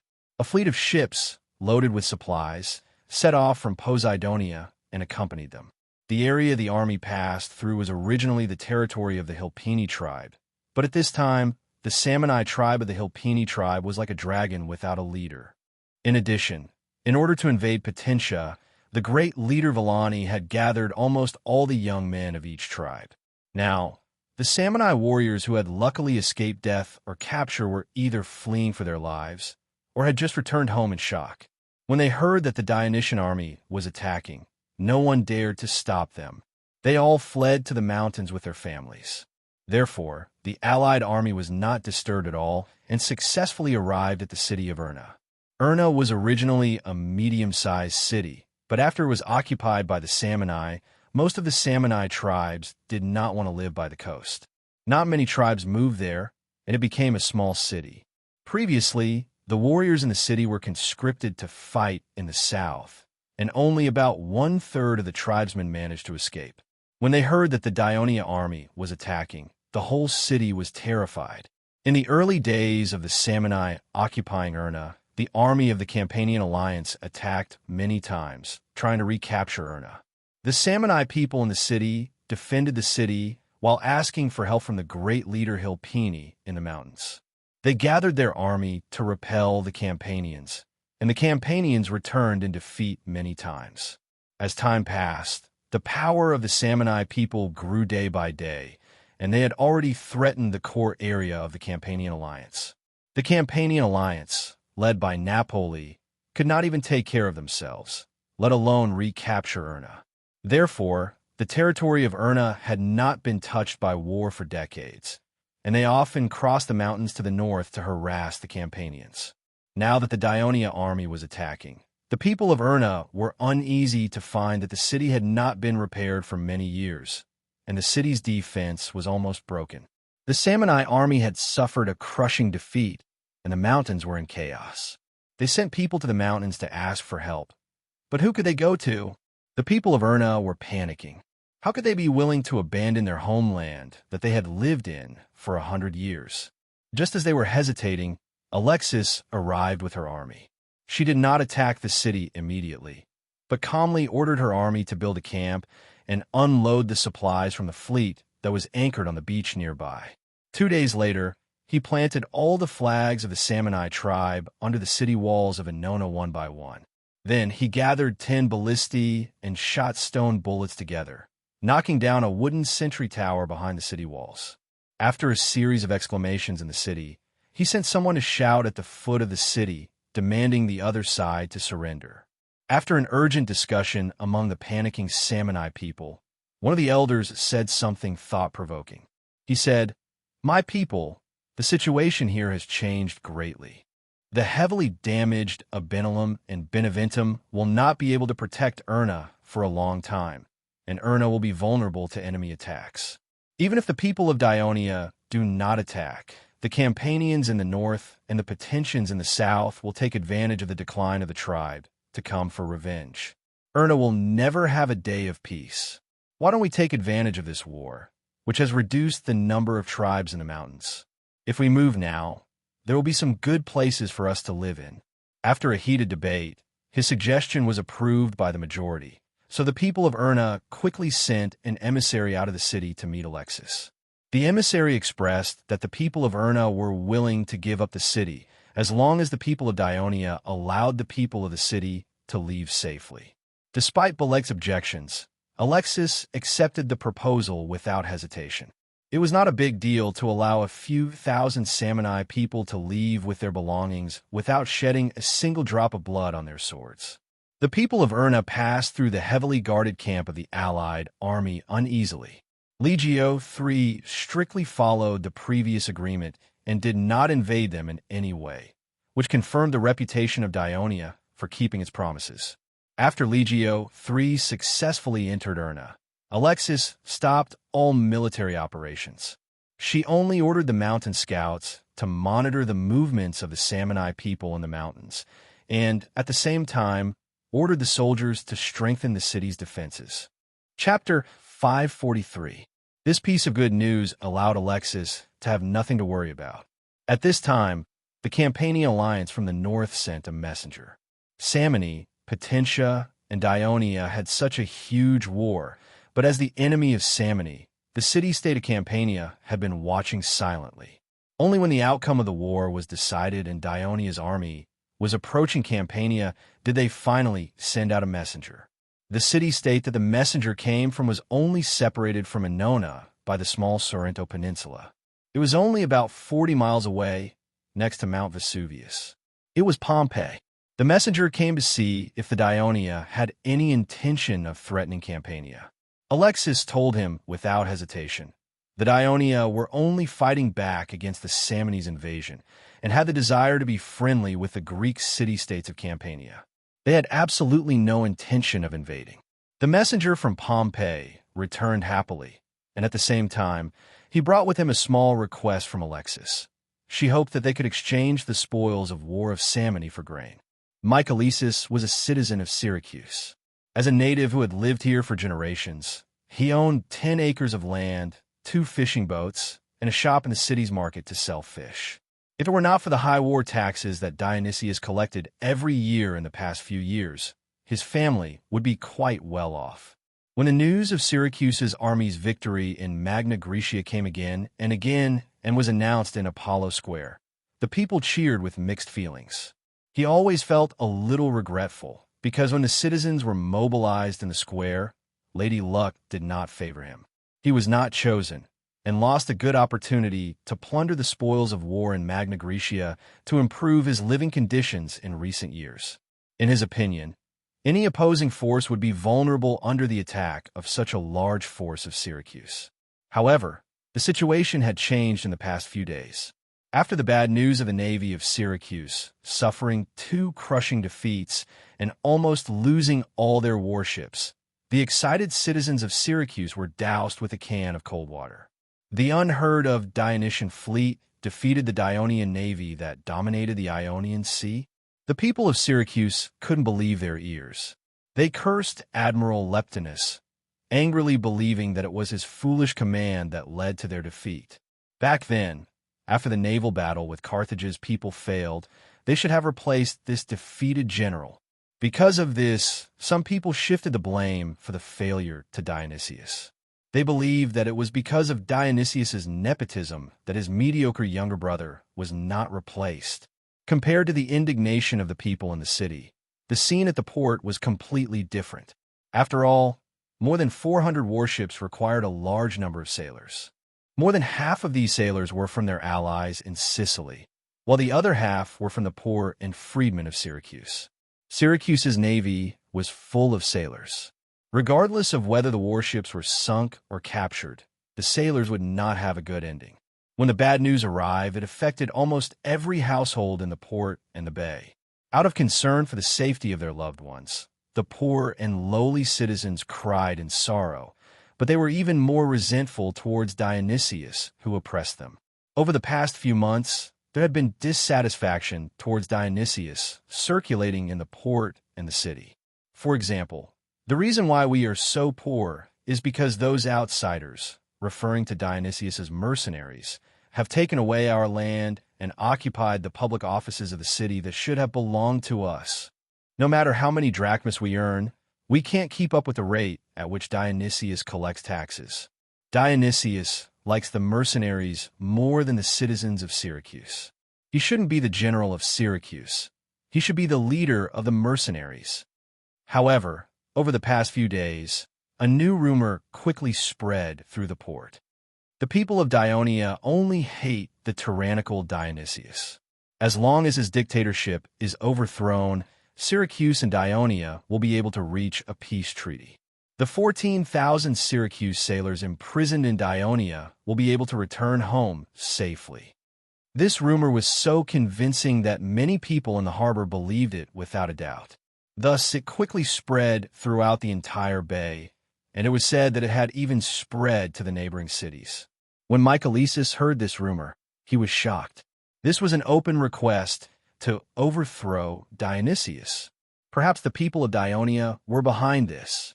If even he could see it, the intelligence department that Hipporinus was in charge of would not be indifferent. Not only did they increase the number of patrols in the port, but they also sent many spies to roam the entire Bay Area to interrogate the people. This method further increased the disgust and anger of the people in the port towards the upper echelons of the city. They looked at the patrolling soldiers with undisguised anger, causing the soldiers to tremble in fear. They always patrolled in groups of more than 20 people, not daring to wander around alone to avoid getting themselves killed. The quiet opposition of the people in the port against the city gradually began to show. The most obvious was the decrease in the work efficiency of the port workers. The speed at which the merchant ships unloaded slowed down, and the goods piled up at the port. It took a long time to move them into the warehouse. As a result, the goods piled up more and more, almost causing the port to be blocked. However, the merchants did not dare to get angry, because it was likely to anger the poor people who worked with resentment, resulting in a conflict. In the end, they would still be the ones to suffer. Of course, Michaelisus did not have to worry about this. He traveled between the port and the market all year round. He was a humble person and had a good relationship with the fishermen in the port. His fishing boat was handed over to the fishermen he hired, and they went out to sea early in the morning. When he drove to the port in the morning, the fishing boat had already returned to the fishing dock. The fishing dock was built in the most remote location on the outermost periphery of the port. This was for the sake of the port's cleanliness. As the dock stank too much, flies, mosquitoes, and insects often gathered on the dead fish and prawns. Of course, Michaelisus did not feel disgusted. On the contrary, walking on the dock and looking at the baskets of fresh fish that were unloaded on both sides of the road, he felt a sense of satisfaction. "Tethys, how's today's harvest?" He waved at his anchored fishing boat from afar. Tethys was a very experienced old fisherman. Not only was he skilled in controlling the boat and fishing, but he was also good at determining the presence of schools of fish. Michaelisus had paid him nearly double the salary to hire him. At this moment, Tethys was sitting at the bow of the boat, enjoying the warm sunlight. He said in a calm tone, "It's only spring, and the sea is still cold. Schools of fish don't come out much, and without the protection of Poseidon, how can there be any good catches?" Michaelisus looked down at the two baskets of fish on the shore. One basket was half full of mackerel and codfish, and the other basket was full of prawns and squid. Michaelisus was already quite satisfied with his harvest. Of course, he knew that Tethys had high expectations of himself, so Michaelisus joked, "Since there's still time and the weather is getting warmer, why don't you go out to sea and cast a few more nets?" Tethys poked at the mud stains on his fingers and reminded him, "I can go out to sea again, but will you be able to sell them all in time? You'll be punished by Poseidon if you waste them." As there were no refrigerators in this era, freshly caught fish had to be sold on the same day. Otherwise, they would be thrown away the next day because they would rot. Although the Greeks liked to live by the sea, their staple food was still grains, and the fish was only a supplement. In recent years, the tax on Syracuse had increased, and the purchasing power of ordinary citizens had decreased. This naturally affected the sale of fish. Not to mention casting a few more nets, it would be a problem if the two baskets of fish could be sold out before the market closed in the evening. When that time came, they might have to bring the leftovers home to make fish porridge for the slaves or feed the pigs and dogs. Michaelisus sighed and did not speak. He turned around and ordered the slaves to carry the baskets onto the carriage. At this moment, another fisherman on the fishing boat shouted, "Hey, Michaelisus, have you heard? Dionysius's army has been defeated by the Dionia. How is that possible? Where did you get the news?" Michaelisus was shocked and could not believe it. "Why not? If our navy can lose to the Dionia, of course our army can lose to them too." Not only did the fisherman not feel sad for the city's defeat, he even had a strange look of schadenfreude on his face. Now the news has spread throughout the port. Some merchants from Great Hellenic have confirmed it too. "I heard that Syracuse suffered a terrible defeat in this battle." It's time for the people in the city to cry. It doesn't matter if it's the people in the city or the people in the port. Syracuse's defeat isn't a good thing for us, Tethys said calmly. We've lost. Dionysius should stop the war and negotiate with Great Hellenic, the fisherman said with anticipation. If there's no more war, there'll be no more war taxes. I'm afraid that Dionysius will continue the war. Not only will the tax burden increase, but people like you and I might even be conscripted as sailors. Tethys finally showed a hint of worry on his face. I won't die for Dionysius. It's time to end this war, the fisherman yelled. Mycalesus was not in the mood to listen to what they were saying. He walked back with heavy steps. He did not feel happy at all that he did not participate in the expedition and escape the disaster. The news of Syracuse's army's defeat in Great Hellenic weighed heavily on his heart. It reminded him of the huge storm that arose in Syracuse when Carthage's army arrived a few years ago. Chapter 544. The carriage, driven by the slaves, slowly left the fishing pier. Mycalesus looked at the fishermen and laborers on both sides of the road as they watched him leave. Only then did he realize why he felt a little strange when he came to the dock. Usually, when he came to the dock, the fishermen would greet him, but today, other than the few fishermen he hired, everyone else was silent. The entire dock was shrouded in a strange silence. This made him feel uneasy. In fact, just as Mycalesus was rushing to the pier, the news of Syracuse's army's defeat in Great Greece had begun to spread in the city. The citizens of Syracuse who learned of this shocking news rushed to the city hall near the square with suspicion and panic. They wanted to question the temporary supreme commander of Syracuse, Philistos, to verify the authenticity of the news. Compared to the increasing number of people gathered outside the city hall, it was unusually quiet inside. There were only a few people in the governor's conference room, but all of them looked solemn. They had not only received the news of Syracuse's army's defeat, but also General Dionysius's order for Syracuse to send reinforcements. This is unbelievable. 80,000 soldiers, more than 400 warships. Such a powerful force. And yet they lost to Dionia, who is weaker than us. Hierolyse sighed, breaking the silence in the room.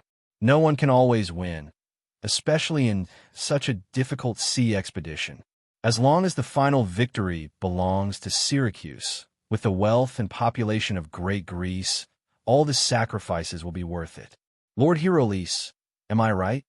The chief of intelligence, Hipporinus, looked at him and said coldly, Yes, if we can win. Hierolyse did not avoid his threatening gaze and said in a serious tone, But that is only if. The current situation is that our Lord Dionysius and the citizens of Syracuse are besieged in Silatina, which is 2 to 3 days' journey from us, waiting for us to send reinforcements. My lords, I have never doubted the final victory of this war. Philistos spoke loudly to dilute the potential conflict between the two. Dionia's performance has indeed surprised me, but I think they must have given it their all for the sake of victory.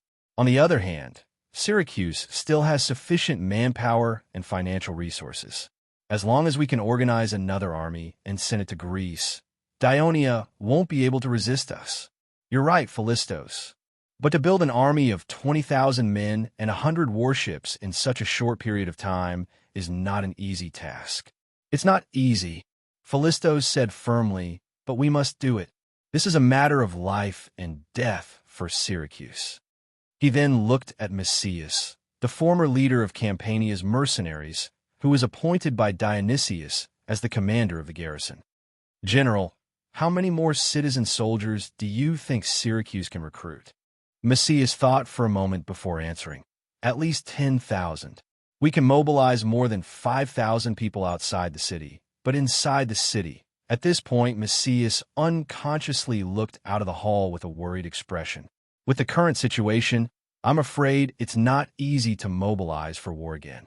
The outside the city that Messias was referring to was not the port or the bay, but the mercenaries that Dionysius had placed in the outskirts of the city. He had given them citizenship and land, making them more loyal to Dionysius.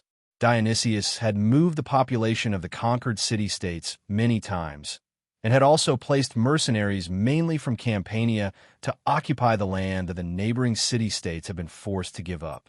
In the past few years, Syracuse had built dozens of new villages outside the city, causing the territory that Syracuse controlled to expand rapidly.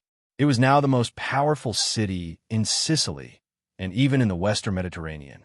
But this also caused the conflict between the people in the city, the people outside the city, and the people in the port to worsen day by day. Philistos rubbed his brow, clearly feeling a headache from the growing resentment of the people. He said, "Herolus, I'll leave the recruitment of soldiers in the city to you." "Me?" Little Passenger looked at Philistos in surprise. "I can't help it. The people like you more, and only you can succeed," Philistos said half-jokingly, but his expression was very serious. Herolus was a little hesitant. He wanted to argue a few times, but stopped himself. Finally, he shrugged helplessly and said, "All right, leave it to me." Philistos was half relieved by Lucian's promise. He continued, "Last time, we didn't recruit soldiers from Gela, Comolina, Agrigento, those city-states on the south coast. Now, let's fill the remaining vacancies from them. Lord Callidemus, the mission of sending envoys to these city-states and getting them to send troops will be left to you." Callidemus, who had been silent all this time, stole a glance at Hipporinus. Seeing him nod slightly, Callidemus said, "I will immediately go to these city-states to ask for troops." As a relative of Hipporinus and a confidant of Dionysius, Callidemus was a courtier whose power was second only to Philistos. When Dionysius was not in the city, he actually had a secret mission to keep Philistos in check. Therefore, without Hipporinus' consent, he would not easily leave Syracuse. As if he did not see the silent exchange between the two, Philistos continued, "The land troops are easy to solve, but the warships are much more troublesome. We do not have time to build new warships, and without a strong fleet, even if we have more troops, we cannot send them to Greece. Therefore, when you go to the city-states in the south to recruit soldiers, you will also have to ask for warships. I think with the more than 50 three-oared warships docked at the port, we can barely form a fleet of 100 warships. But this is not enough. We still need more three-oared warships to defeat the Dionysian fleet. So, I will send envoys to Cyrenaica to buy or rent their existing three-oared warships." Herolus could not help but say, "We have borrowed a lot of money from Cyrenaica and have not yet paid back. Why would Cyrenaica lend us warships?" "It is precisely because we have not paid back the money that we can get their warships." Philistos smiled. Herolus immediately understood what he meant. If Cyrenaica wanted to get back the capital and interest they had lent to Syracuse, it would be best for them to help Syracuse win the war. Otherwise, Syracuse would be finished, and Cyrenaica would lose everything. "Well, my lords, please go and carry out your mission immediately. I hope that in 5 days we can form the reinforcements and fleet that Lord Dionysius needs." Philistos' voice was gentle, but the order was quite firm. Everyone took their leave, but Philistos stopped Herolus again. "We still need you to persuade the rioting people at the gate." Herolus smiled helplessly again. "All right, I will try. But even if I can persuade them this time, they will come again next time. The situation will be different next time," Philistos said confidently. "I hope so," Herolus replied expressionlessly. After everyone left, Hipporinus said with dissatisfaction, "Lord Philistos, I have reminded you that when Lord Dionysius led his army away from Sicily, Herolus was close to Philoxenus and the others. He even declared at a banquet that the power of the king is nothing but a gaudy shroud.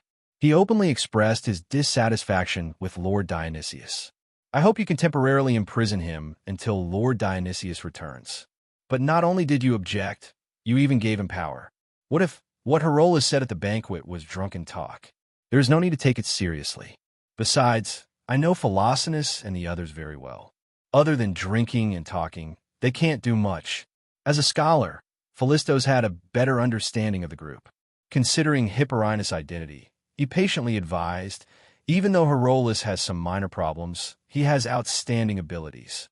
For example, quelling the resentment of the people outside, and more importantly, recruiting citizen soldiers. Who else but him can do these things well?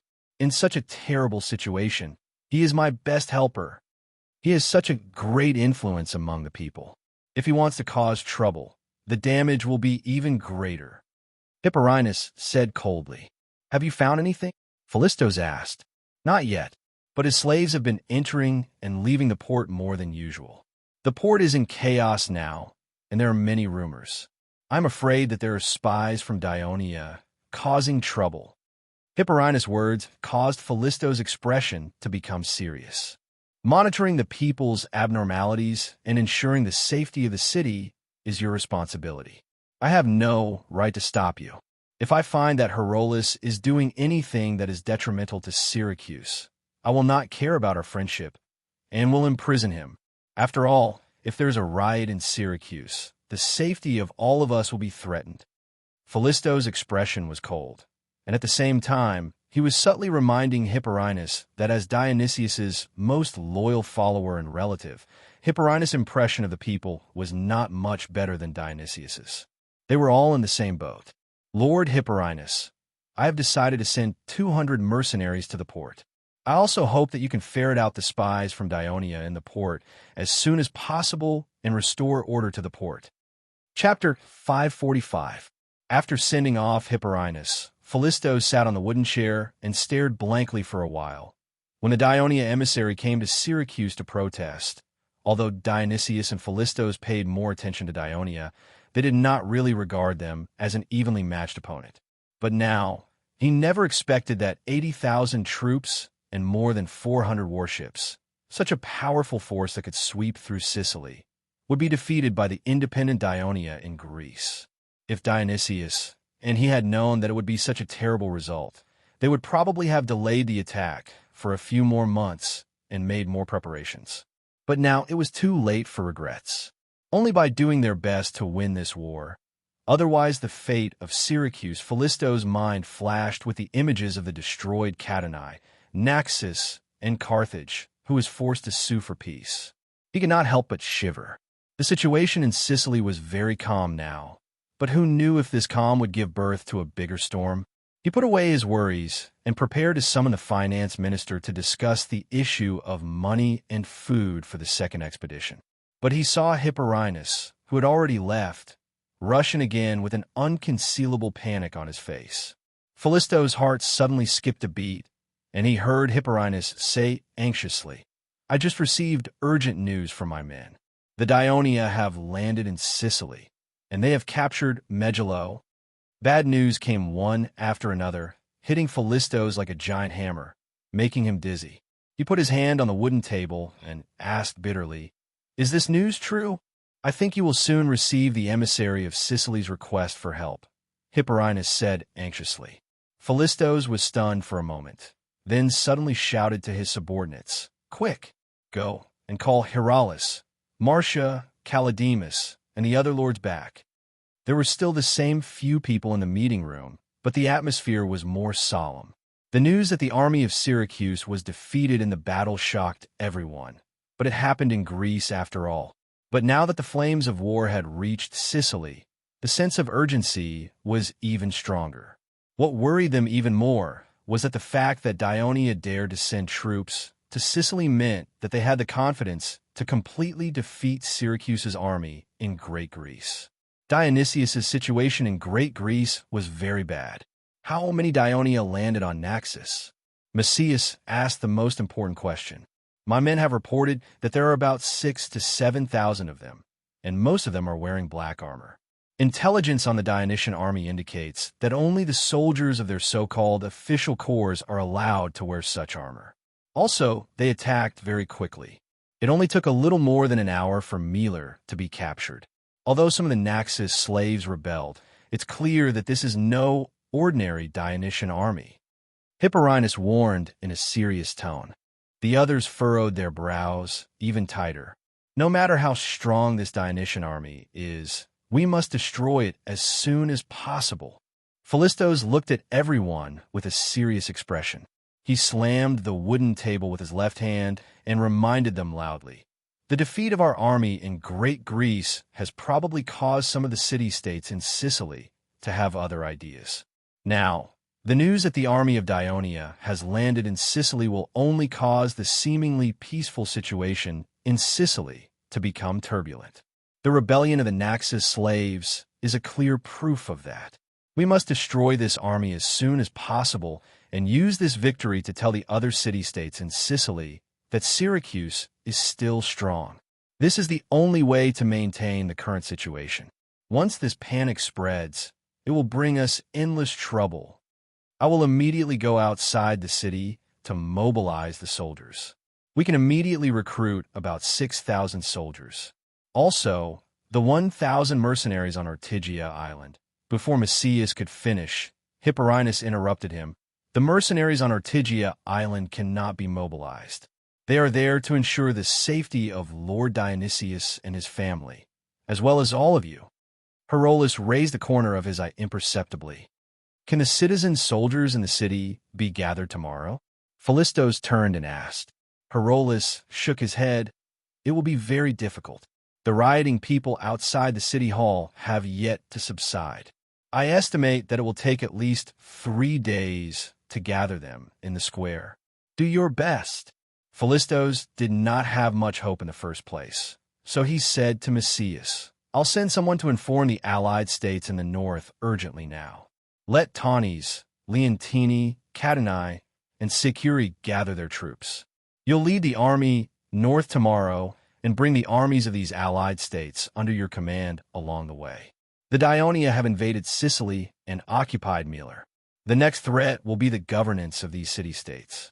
They should be going all out. We will also gather troops to reinforce you later. With the addition of the troops of these allies, especially Catani, I think it will be enough to deal with the Dionia. Messias said confidently, I will rush back to gather the troops now. With that, he simply got up and walked out.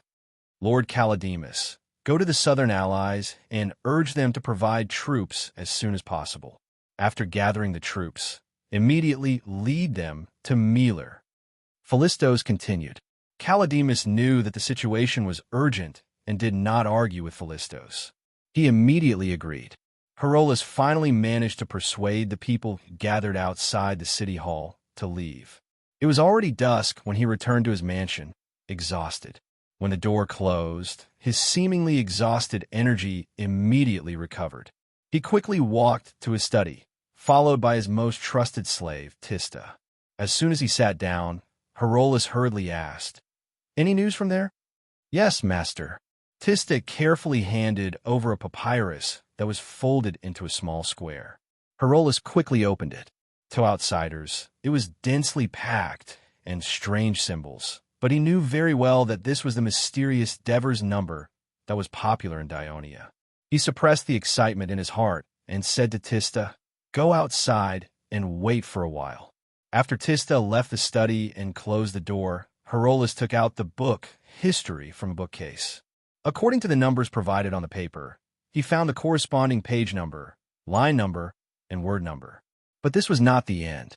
A few small ink dots at the front of the paper marked the real target of the words found. Connecting these words together was the message that the head of intelligence of Dionia in Sicily wanted to convey. Such a complicated secret document was made so that even if Herolas's trusted slave was captured and the paper was taken away, Hipporinus would not be able to understand the secret contained in the paper.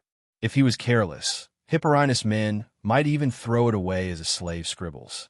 In fact, Herolas had studied this for a few days before he could master it. He could not help but sigh. The people of Dionia were so meticulous and orderly in this aspect, far better than Syracuse, which had decades of espionage history. This gave him some confidence in Dionia. And now, the performance of the people of Dionia on the battlefield made him even more confident. When he had finished reading the secret letter, he wrote a reply in the same way. Then he called Tista in again and said, Tomorrow morning you are to take 2 jars of wine to Philoxenus and tell him yourself, the weather is warm. Let him come out more often. Tista immediately repeated Herolas's words. Herolas nodded in satisfaction and carefully handed the folded papyrus to him. After delivering the wine, hurry to the winery and sit guard. Once someone matches the code, pass this to him. Understood, master. Tista was already familiar with this task. However, after he received the order today, he did not leave immediately. Instead, he asked hesitantly, Master, I heard that Dionysius has been defeated in Greece. Will Dionysius's rule here be overthrown? Looking at the longing in Tista's eyes, Herolus knew that this slave was originally a citizen of Cadonai. However, because of Dionysius's massive invasion, his home was destroyed, his family was killed, and he himself became a slave. His hatred for Dionysius ran deep. Because of this, Herolus trusted him and let him do these things. I will, Herolles answered without hesitation. Tista then left the room in high spirits. At this time, a scene from a few months ago appeared in Herolus's mind. At that time, there was a merchant from Cyrenaica who wanted to buy wine. As the quantity was too large, Herolus decided to personally negotiate with the merchant. Unexpectedly, on the day of the meeting, the young merchant dismissed his attendants and said solemnly, Honorable Master Herolus, I am a citizen of Dionia. My name is Antroporus. I bring the sincere greetings of the consul and Devers of Dionia to you. Using Herolus to pass the message at the wine shop outside the city and letting the slave wander around the port often to divert the attention of the intelligence department. This was his idea. The outcome would be decided in a few days. Herolus was nervous and excited. He clenched his fists